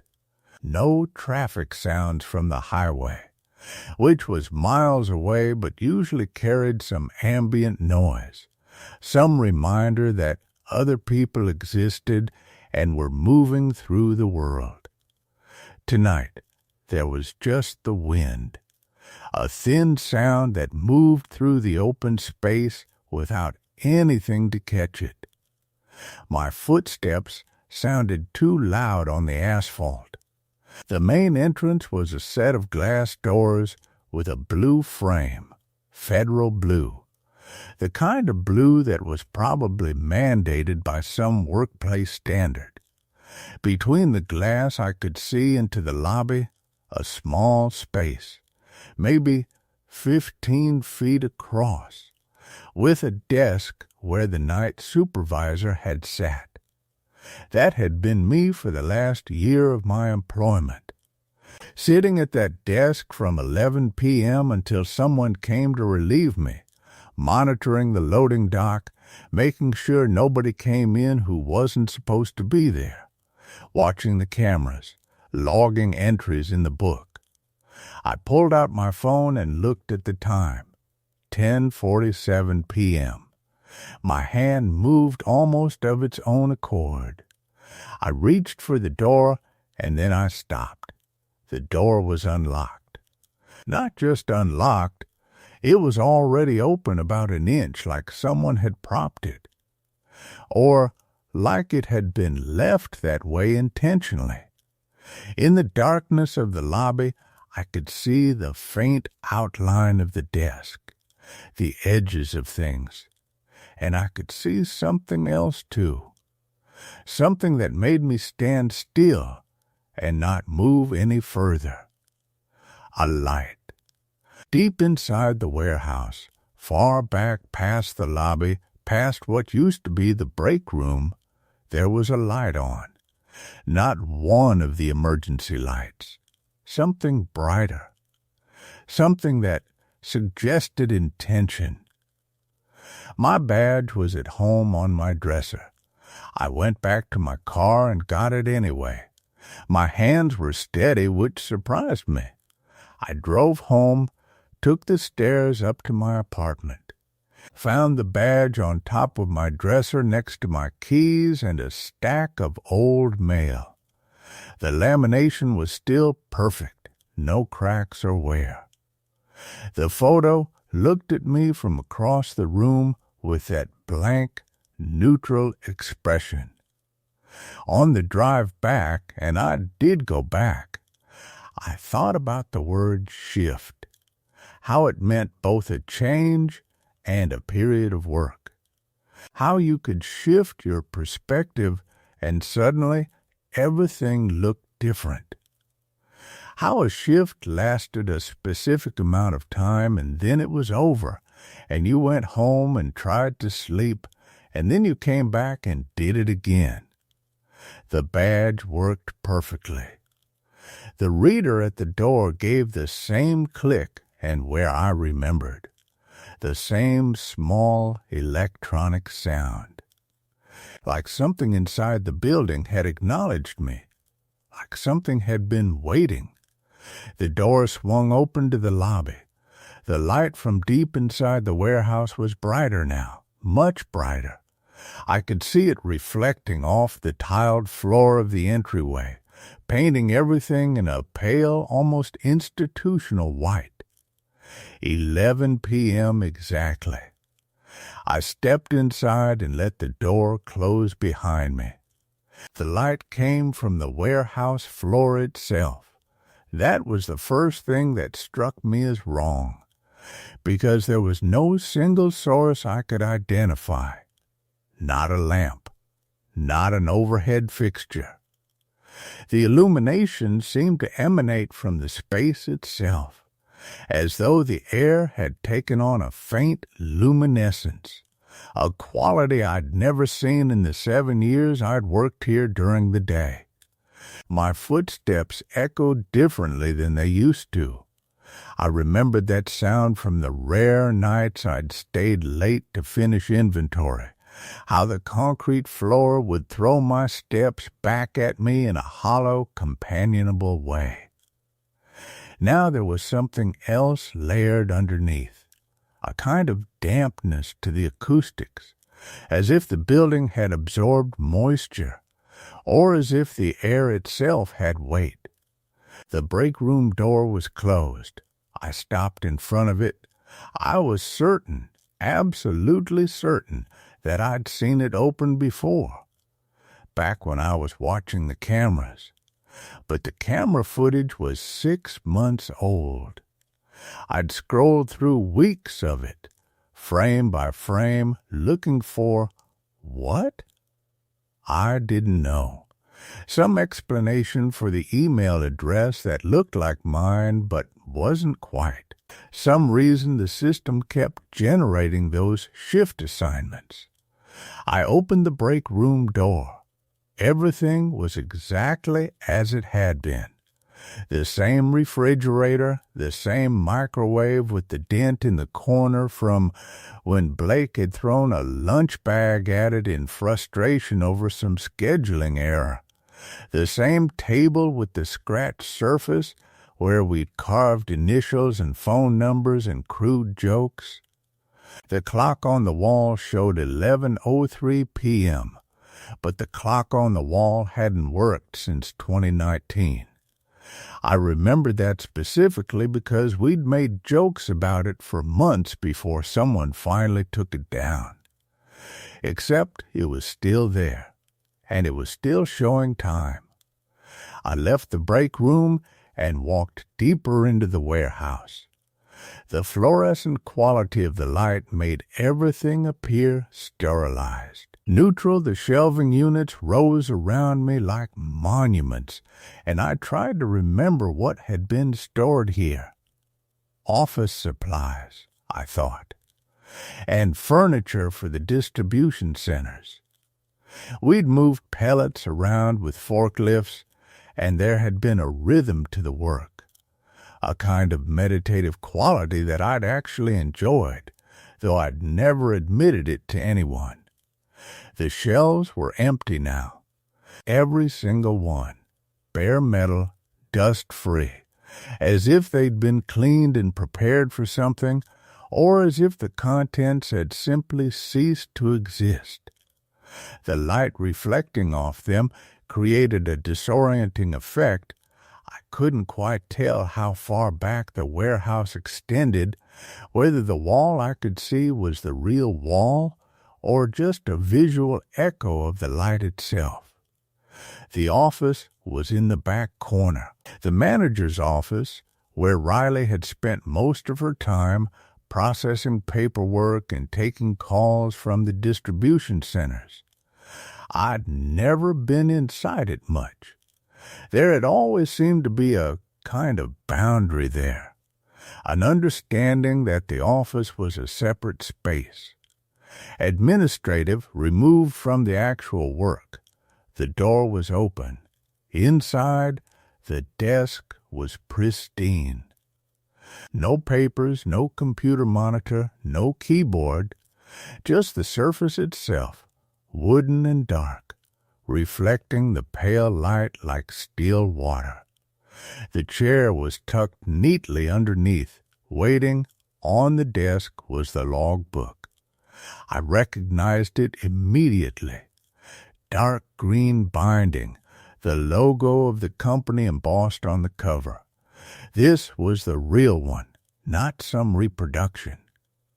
I knew because I could see the small water stain on the bottom left corner, a mark from a coffee spill that had happened during my 3rd week working here. I'd seen it nearly every day for 7 years, but I'd never seen it after I'd left. I didn't touch it. Something in me understood that touching it would cross a threshold, that the moment I opened those pages and saw what was written there, something would shift, genuinely shift, and I wouldn't be able to pretend anymore that this was just a strange night, a lapse of judgment, an impulse to return to a place I'd once spent 40 hours a week. Instead, I turned around and looked at the walls. They were covered in shifts, posted schedules printed on white paper, taped to the walls in neat rows. Each one showed a name, a date, and a time. Each one was dated within the last 6 months. I stepped closer and began reading the names, and with each one I read, my breathing became shallower. Alex, November 3rd, 10:47 p.m. Sam, November 5th, 10:47 p.m. Jordan, November 7th, 10:47 p.m. Casey, November 10th, 10:47 p.m. The dates continued down the wall in perfect chronological order, and as I read them, I realized something that made me take a step backward into the wall. The pattern was clear. One person every 2 or 3 days, each one showing up at exactly 10:47 p.m., a time that felt significant now, a time I'd remembered seeing on my phone, a time that was no accident. Each shift lasted 8 hours. I checked my watch. 11:17 p.m., the logical part of my brain, the part that had survived years in the working world by being reasonable and practical, tried to construct an explanation. These could be fake schedules. Someone could have printed them and posted them as a prank. This entire building could be part of some elaborate setup, some strange art project or social media challenge that I'd wandered into by accident. But I knew better. I knew that the email address that looked like mine had a purpose. I knew that I'd come here of my own volition, that I'd driven home to get my badge, that I'd made a choice at every step. And I knew that something in the building had been waiting, something that understood the rhythm of shifts, the way time could be carved into 8-hour blocks and parceled out to people who had no choice but to accept them. I walked back out to the warehouse floor. The light was brighter now. Or perhaps my eyes had simply adjusted, and I was seeing clearly for the first time. The shelves still rose around me, empty and patient. The silence was profound, the kind of silence that doesn't exist in working buildings, in places where people move through space and create sound. This was the silence of a place that had been abandoned but never really left empty. My phone buzzed. I almost didn't look at it, but reflex made me pull it out and check the screen. An email notification. The sender line made my stomach constrict. My own name, the one that had been on all those previous emails. But the subject line was different. It simply read, remainder of shift. Return to desk. The timestamp showed it had been sent at 11:07 p.m., but it was currently 11:23 p.m., and I hadn't received any notification until now. The email had just appeared, as though it had been waiting for me to be in exactly the right place before making itself known. I looked back toward the office. The door was still open, the light still reflecting off that pristine, empty desk. And I understood, with a clarity that felt like ice water in my veins, that I was going to have to make a choice. I could walk to the front door right now, leave the building, get in my car, and drive away. I could pretend that none of this was real, that I'd experienced some kind of episode, that the schedules on the walls and the email on my phone and the logbook sitting silently on the desk were all products of my own mind creating patterns where none existed. Or I could walk back to that office, sit in that chair, and find out what it meant to work a full shift in a place that had stopped working years ago. The light around me seemed to pulse, just slightly, in a rhythm that matched my heartbeat. I walked back toward the office. My legs moved of their own accord, or perhaps they moved because some part of me had already made the choice, while the rest was still pretending to consider it. The warehouse seemed to contract around me as I walked, the shelves drawing inward, the silence deepening into something that felt less like an absence of sound and more like a presence pressing against my ears. The chair was waiting. I sat down. The leather was cold, even though the air in the building wasn't. It seemed to absorb warmth rather than hold it. The desk surface was smooth and unblemished, without dust, without the wear patterns that should have existed on a piece of furniture that had been abandoned for years. My hands trembled slightly as I placed them flat against it. The computer monitor on the desk remained dark. I hadn't noticed if there was a keyboard before. There wasn't one now. Just the monitor, positioned at eye level, angled toward me as though it had always been expecting this moment. The office door swung shut behind me, not with force, not with the theatrical violence of something slamming. It simply closed, the way a door does when someone is walking through it, inevitable, gradual, final. I didn't turn around. I kept my eyes on the monitor, on the black screen that reflected my own face back at me, distorted and unfamiliar. My phone buzzed again. Then again. Then continuously, a rhythm like a pulse, like something was calling to me in the only language I'd programmed myself to respond to. I didn't look at it. I already knew what it would say. Work begins now. The monitor flickered to life. What appeared on the screen wasn't text or spreadsheets or any recognizable interface. It was something closer to a list, but not one written in any font I recognized. The characters seemed to shift slightly when I tried to focus on them, as though they were being written in real time, letter by letter, at a pace just faster than I could read. The effect was deeply disorienting. My eyes wanted to follow the text, but the text was moving away from comprehension faster than I could pursue it. I realized that I was seeing names, not all of them, not clearly enough to read with certainty, but I recognized the pattern. The format was the same as the schedules on the warehouse walls. A date, a time, a duration.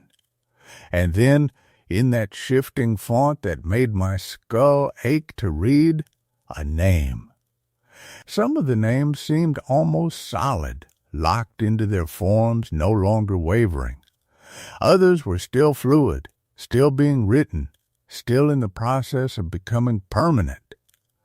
One name, near the top of the list, was in letters so large and so stable that I couldn't help but read it clearly, Alex. My name.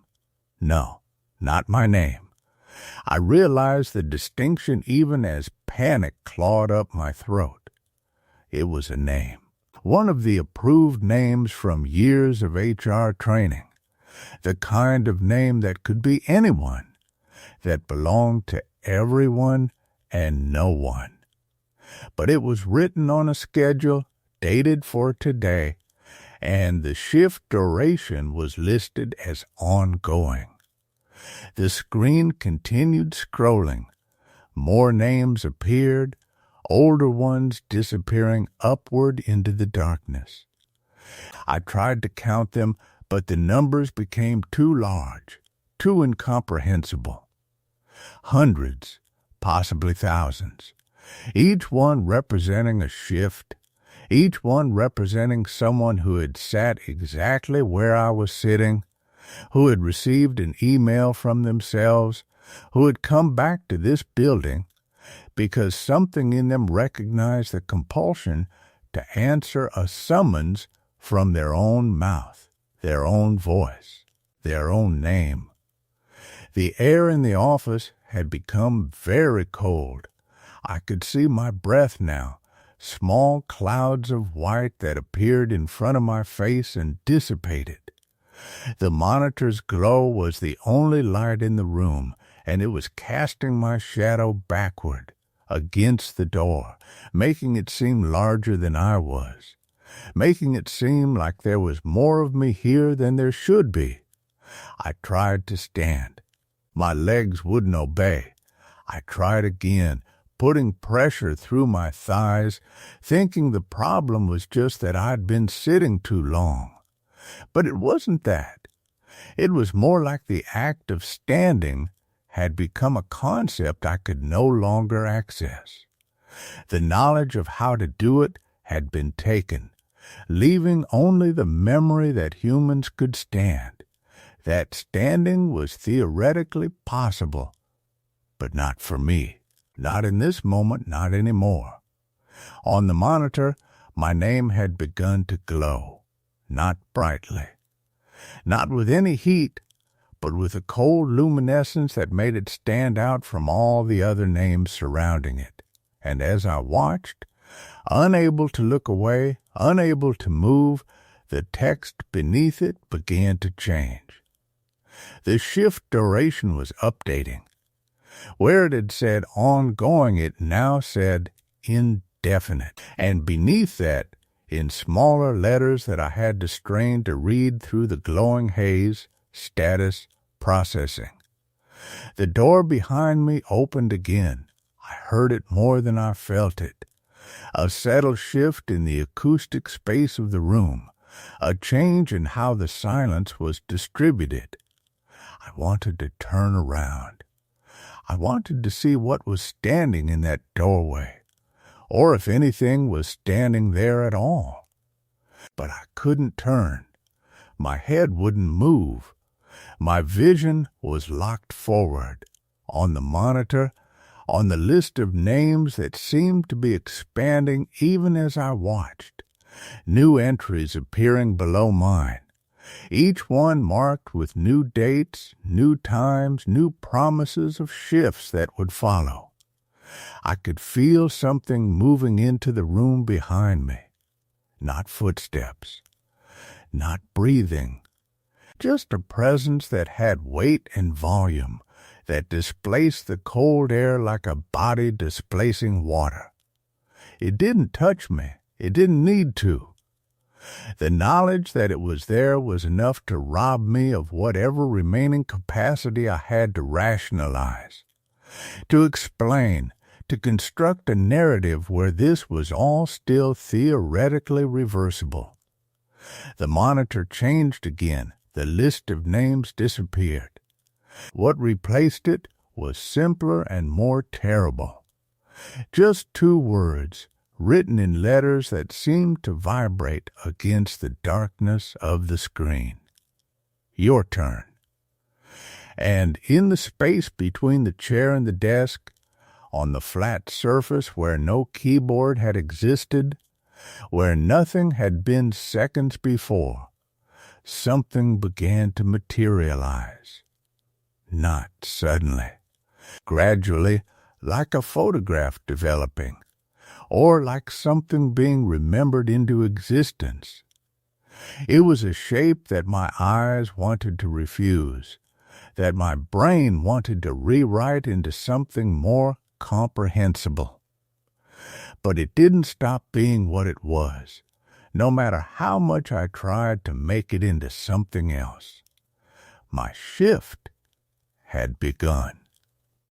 The morning came the way mornings always come, with light that gradually filled the spaces where darkness had been, as if night was simply being displaced rather than truly ending. I don't remember leaving the office. I don't have a clear sense of how I got back to my apartment, or what happened in the hours between the moment the monitor changed and the moment I found myself standing in my kitchen, still in my work clothes, with no memory of the drive home. My hands were shaking. They had been shaking for so long that I'd stopped noticing it, and when I finally did become aware of them again, it was like discovering they belonged to someone else. I made coffee. The ritual of it, water, grounds, the mechanical sounds of the machine seemed important.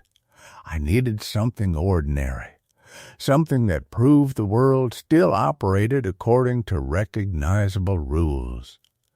The coffee was bitter. I drank it anyway. My phone had 17 missed calls, all from numbers I didn't recognize, all from the office, I realized, though the caller ID showed different extensions, different names from the directory. None of them had left voicemails. They had simply called and waited for me to answer, and when I didn't, they had hung up and called again.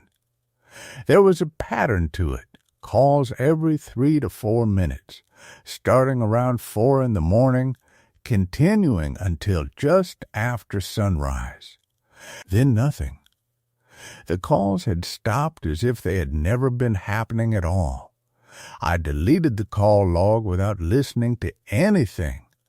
By afternoon, I'd convinced myself that I'd had some kind of episode, a panic attack, maybe, sleep deprivation affecting my perception. The cold office, the stress of the work, the strange atmosphere, it had all combined into something that felt real but wasn't. I'd read about things like this. The mind could do remarkable things when it was frightened enough. It could create entire false narratives, complete with sensory details that felt absolutely authentic. The more I thought about it, the more sense it made. I felt better thinking about it this way. Safer, I called in sick to the office. I didn't get a chance to speak to anyone. The automated system accepted my voicemail and assured me that my absence had been noted. The mechanical voice sounded almost sympathetic. For 3 days, nothing happened. I stayed home. I didn't check my email. I didn't look at the office building's website or the employee portal.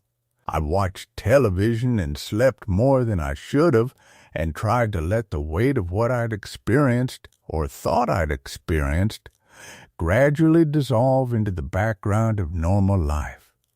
And it worked. Mostly, the panic faded. The absurdity of the situation became easier to rationalize. I began to reconstruct the narrative into something I could live with. On the fourth day, I went back to work. It was a Tuesday. The building looked exactly as it always looked. The same beige walls, the same fluorescent lighting, the same quiet hum of vac systems that never quite achieved the right temperature. My desk was clean. No one had touched anything. My monitor was dark, waiting for me to wake it up. When I did, the screen came to life with its usual welcoming glow. The schedule was waiting. My shift had been filled in while I was gone. 12 hours covering the afternoon and night. It was marked as mandatory. There was a note attached, covering for personnel shortage. We appreciate your dedication. I sat down. I didn't mean to sit down. My legs simply gave out, and I found myself in the chair, staring at the screen, feeling the cold begin to seep into the room already, though the air temperature hadn't actually changed at all. I got up. I walked out. I didn't say anything to anyone. I just left. The strange thing was that I went back the next day, and the day after that. I can't fully explain why. There was something about the routine of it, the expectation, the simple fact that the shift was there waiting for me. It seemed easier to acknowledge that something was genuinely wrong than to continue pretending it wasn't. And if something was genuinely wrong, then not showing up wouldn't change that. It would only make whatever was happening more insistent. So I came in. I sat at my desk. And every shift, something changed slightly. The cold came a little faster.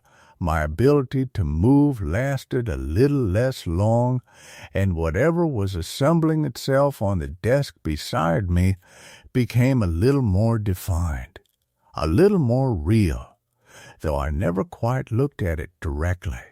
I couldn't.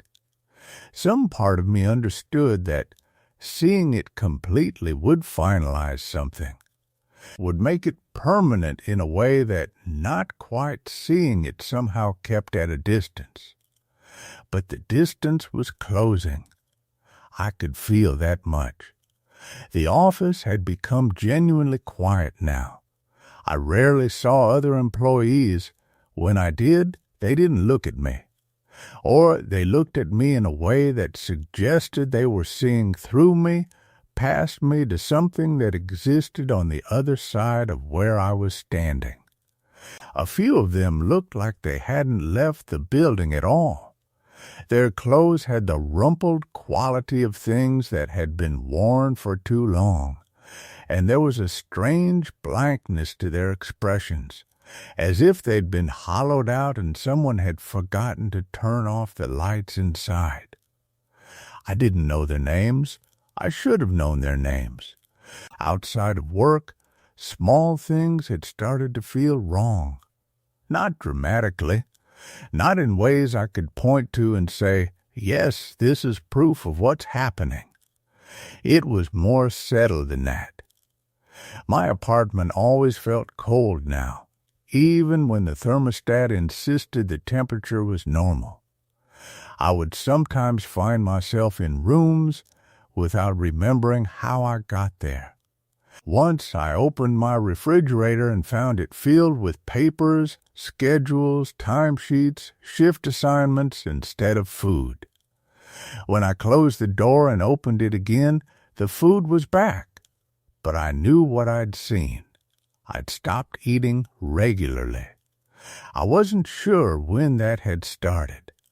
My reflection in mirrors had become difficult to focus on, not distorted, not replaced by something else.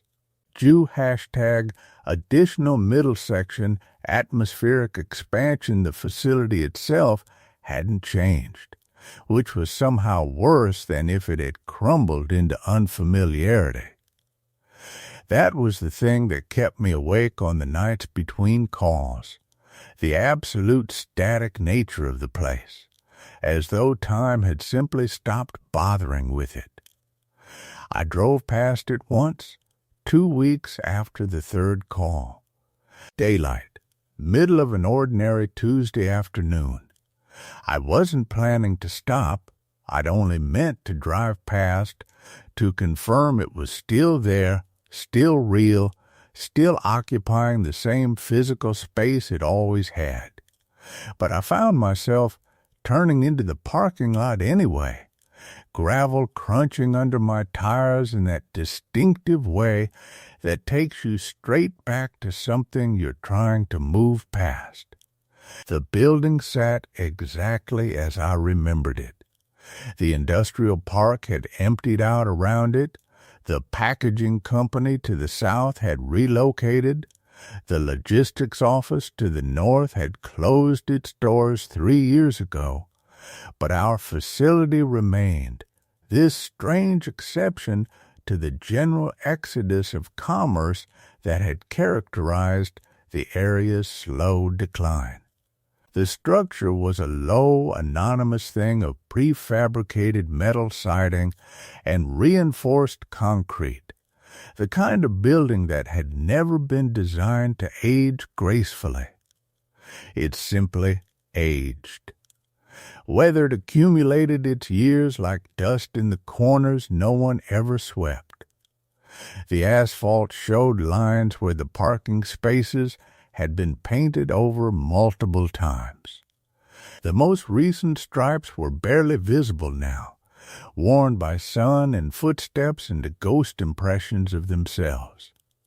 I counted 17 cars in the lot that day, scattered without any discernible logic, not clustered near the entrance, not organized by section, just placed, as though whoever had parked them had simply stopped caring about proximity or convenience or the minor courtesies that govern how people arrange themselves in shared spaces. I didn't get out of my car. I sat with the engine idling, watching the loading dock at the facility's far end. The door there was the kind with reinforced glass and an alarmed push bar. Beyond it, the receiving area opened into the main floor, a space I'd spent hundreds of hours in, though spent was the wrong word. It wasn't a place where time was spent. It was a place where time accumulated, pressed down, became something almost physical. The light in there, even in afternoon, had a particular quality I'd never quite managed to describe to anyone. It came from the banks of fluorescent panels suspended 20 feet overhead, panels that hummed with a frequency you could feel in your teeth if you stood beneath them long enough. But the light they produced never seemed to quite reach the corners of the space. There was always a kind of dimness there, a shadow space where the geometry of the building created pockets of insufficient illumination. You could walk into those corners and feel the temperature drop by what must have been several degrees. Though the HVAC system kept the building climate controlled to a precise 68 degrees throughout. The walls were a hospital gray, chosen, I'd always assumed, because it wouldn't show dirt. And it didn't. But it also created a sense of visual monotony that started to feel oppressive around hour 4 of any shift. You became aware, standing in that space, of the vast architectural absence of detail. No windows on the main floor, no pictures, no variation in the wall surface beyond the seams where panels had been fitted together. Just the gray and the hum of the fluorescents and the sound of whatever machinery was running in any given section. The sound was important. It was never quiet in the facility. Even during downtime, between production runs, there was always something operating. The fax system produced a low, constant white noise that varied in pitch according to the time of day, the ambient temperature, the season. In winter, it ran harder, generating a slightly higher-pitched drone. In summer, it would cycle on and off with a rhythm that almost became hypnotic if you paid attention to it long enough. And you always paid attention to it long enough, because there was nothing else to pay attention to. The work itself was so repetitive that your mind would naturally seek something else to focus on, usually the sound. People talked about the smell sometimes. There was no obvious source for it. The facility produced nothing that should have generated an odor. But there was something faint but persistent, something that couldn't quite be identified, not unpleasant, exactly, just present, a kind of metallic dryness in the air, with an undertone of something like old plastic or synthetic rubber. When you mentioned it to other employees, they'd nod in recognition, but no one could ever point to what was causing it. Over time, you stopped noticing it. And then you'd take a break outside, get some fresh air, and come back in, and suddenly you could smell it again. And that moment of reacclimation would produce a peculiar mixture of discomfort and almost comfort, because at least the smell was familiar. At least something about the place was consistent. The bathrooms were in the northwest corner of the facility, down a hallway that seemed to stretch longer than the building's exterior dimensions should have allowed. I'd never quite mapped it out properly, but there was something about that hallway that made distance confusing. You'd walk what felt like 50 feet and somehow arrive at destinations that should have been 20.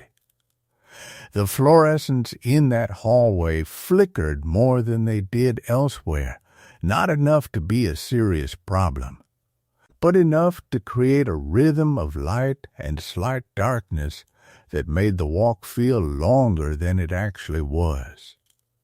Or maybe it was longer. Maybe the building had internal dimensions that didn't correspond to external ones, and I was just too habitually unobservant to have noticed. The break room was adjacent to the production floor, separated by a wall of that same gray paneling. Inside, there were 2 tables, 8 plastic chairs of the kind you'd find in any institutional setting, and a refrigerator that hummed in a register slightly different from the fax system. The fluorescent panels in there were older than the ones on the main floor, I think. Or at least they felt older. The light they produced had a kind of yellowed quality, as though decades of accumulated dust on the panel covers had given the illumination a patina of age. The tables were always clean.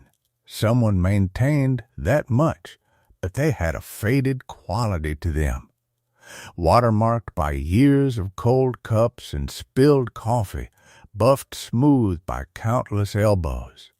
I remember sitting in that break room on my last actual shift, the one before the phone call started. It was a morning shift, and I was on my break around 10 a.m., drinking coffee I'd brought from home because the facility's coffee machine had been broken for 3 months. The room was empty, except for me. This was normal. The facility employed perhaps 40 people across various shifts, but you rarely saw more than one or two others during any given break period.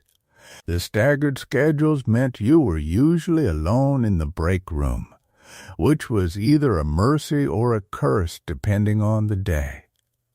That morning, though, I remember becoming aware of the silence in a way I hadn't for months. The production floor beyond the wall had gone quiet. Shift change, I think, though I couldn't quite remember the schedule. And there was nothing but the ambient hum of the building systems. And I sat there drinking my coffee, and I became aware that I couldn't account for the last 3 hours. Not in terms of large blocks of time. I understood what I'd been working on, which station I'd been assigned to, but in terms of the actual progression of time. I'd come in, done the pre-shift briefing, begun the assigned task, and then there was this gap. No sudden blackout moment. No missing time in the way people describe it. Just a retrospective awareness that I couldn't point to any specific memory or action from that period. It had happened, I was sure, but it had happened to someone else. Some other version of me. I'd set down my coffee cup and stared at the table's surface, trying to pull some detail forward. Some moment, some sense of having actually existed through those hours. And I couldn't do it. It was like trying to remember a dream after you'd already mostly forgotten it. You know something happened, but the substance of it has already dissolved. The thing was, this wasn't unusual. It happened regularly in the facility. People would mention it sometimes in oblique ways. Lost the morning or time just disappeared, or sometimes they'd just trail off mid-sentence because they'd realize they couldn't remember what they were going to say. No one discussed it directly.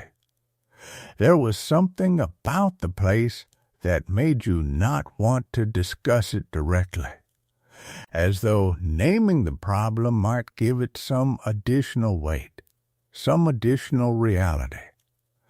The production areas themselves came in 3 sections, designated A, B, and C, though I'd never been entirely clear on what the distinction was supposed to represent. They were separated by partial walls, tall enough that you couldn't see over them, but not extending all the way to the ceiling. So the noise from each section bled into the others, creating this confused acoustic environment where you'd hear sounds with no clear source. A grinding noise that might have come from Section B, or might have come from the HVAC vents. A high-pitched whine that seemed to come from everywhere and nowhere.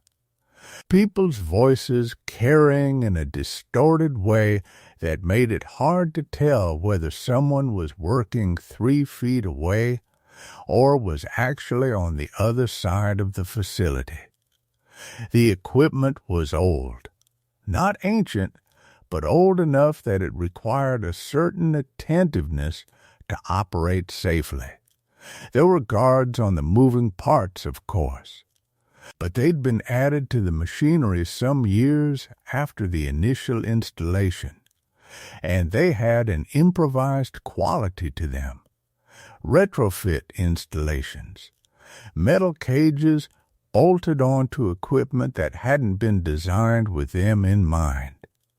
You learned not to think too much about what the hazards would be if you were inattentive for a moment. I worked at Station 7 in Section A. The position was primarily data entry, which was somehow worse than if it had been more physically demanding work.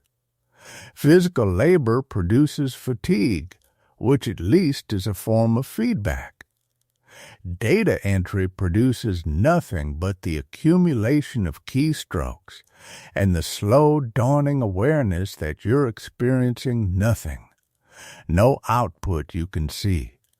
No product you can point to. Just strings of numbers input into a system you don't fully understand, and then the screen clears and there are new numbers, and the cycle continues. The station itself was a desk with a computer terminal from the mid-2000s, ergonomically unsuitable in almost every way. The keyboard was slightly too high. The monitor was positioned such that you had to crane your neck slightly to see it clearly. The chair, over time, had developed a list to the right, so you were always fighting a subtle pull toward that direction. It was the kind of prolonged minor physical discomfort that eventually becomes a significant source of psychological distress, because you're never unaware of it. You can never get comfortable. You're always adjusting, always making micro-corrections. By the end of an 8-hour shift, you'd feel not just tired, but corrupted somehow, like the slight physical misalignment had extended into some deeper layer of your consciousness. The keyboard itself had that particular worn quality that keyboards develop after years of use. The letters were still visible on the keys, but barely. The plastic of the casing was shiny in some places, dulled in others, worn smooth by countless hands. There were little grooves in the space bar where fingers had pressed countless times. A ring of slightly darker plastic around the E and R keys, which seemed to indicate a particularly heavy usage pattern for those letters. Someone had spilled something on it at some point, probably months or years ago, and there was a discoloration on the left side that no amount of cleaning had removed. When I sat down at that station, there was always a moment of strange recognition, as though I was remembering something that hadn't happened yet. The particular configuration of objects on the desk, the precise angle of the monitor, the specific way the fluorescent light above the station cast shadows on the surface. All of it felt inevitable, like a recurring dream, where the same events unfold in the same sequence, and you know them as soon as you enter them, but you can't do anything to change their trajectory.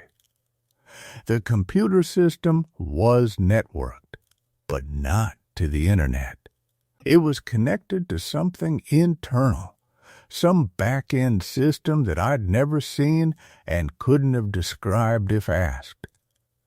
There was an interface, austere and functional, that displayed work cues. You'd log in at the beginning of your shift, and items would appear on your screen. Batches of data that needed to be verified and coded according to a system that had been explained to me once months ago, in a way that I'd retained the structural logic of, but not the purpose. The data was about something. It must have been about something. But whether it was inventory or financial transactions or personnel records or something else entirely, I couldn't have said. The abstraction was complete. And there was something about that abstraction that made time behave strangely. When you're doing work that has obvious outputs, you can track time by the completion of tasks. You finish this, you move to that, you accumulate progress. But when the work is abstract, when there's no clear metric of accomplishment, when you're simply moving data from one state to another according to rules you don't fully understand, time loses its structure. Hours become shapeless. Minutes stop having clear demarcations. You look up from the screen and realize that 4 hours have passed, and you couldn't point to a single moment of that time. It's all just accumulated keystroke by keystroke, each one meaningless, into a collective state that still registers as nothing. The other employees moved through the facility like ghosts. Not in a supernatural sense, but in a literal, physical sense, they moved through the space with minimal impact, minimal presence. No one talked much. No one made eye contact in the way you normally do. There was a perfunctory politeness when passing in hallways or waiting for the bathroom, but nothing beyond that. It was as though the facility had the effect of rendering people less present, less fully embodied. You'd see someone at lunch and wouldn't quite recognize them even though you'd worked in the same space for months or years. Their physical form would register, but not their identity. They were just configurations of matter moving through the gray space. One of them, I remember, always sat in the same corner of the break room, reading a book. Physically present, but entirely removed from the environment. The same book, I think, week after week. I never saw it change. Whether it was the same copy or whether they just preferred the same title, I couldn't tell. But there was something about that immobility, that persistence of position and object, that made me avoid that corner. It felt like a warning somehow, a demonstration of what it was possible to become if you spent too much time in that space, of being so accustomed to the facility's emptiness that you could create your own microclimate of absence, your own sealed system of non-engagement. The light in those last weeks before my final shift seemed to have changed quality. Or perhaps I'd simply become more aware of its inadequacy. The fluorescent panels produced their consistent illumination, but it no longer felt sufficient for the space. There were shadows gathering in the corners that didn't correspond to any physical obstruction, dark places where the light simply didn't penetrate, even though the panels overhead provided uniform coverage. I'd catch myself staring into those shadows during my shift, becoming aware that I was staring, but unable to look away immediately. There was something almost inviting about them, something that suggested that if you simply stopped fighting the dimness, if you simply allowed yourself to acknowledge that the facility's interior space was fundamentally darker than the light it produced, you might find something like peace in that surrender, slightly out of sync with my movements, as if it was operating on a delay that was only microseconds long, but was enough to make looking at it profoundly uncomfortable. The calls continued, though now they came at odd hours. Sometimes they showed up as unknown numbers, sometimes as extensions from the office, sometimes as my own number calling itself. I never answered. The voicemails I did listen to, and I'm not sure why I started listening to them, contained only breathing, or the sound of papers being shuffled, or occasionally a voice that might have been mine saying something too quiet to understand. My supervisor asked me if I was feeling all right. I told him I was fine. He looked like he didn't believe me, but he also looked like he'd stopped expecting anyone to be fine a long time ago. He told me I was doing good work. That was the word he used, good, in a way that made it clear it wasn't a compliment. The rational part of me that had been trying to hold on to a coherent explanation for all of this has largely stopped trying. I've accepted that I don't know what's happening. That acceptance is strange, because it's somehow easier to live with than the confusion was. I know I'm in an impossible situation. I know that something about the office, about my position within it, about whatever agreement or arrangement my employment represents, has fundamentally changed the relationship between me and reality. What I don't know is whether it changed when I went back that first night or whether it changed long before that, and I'm only now becoming aware of it. Whether this is punishment or process. Whether there's a version of me that left the office that first night who's still living a normal life, unaware that this version ever existed.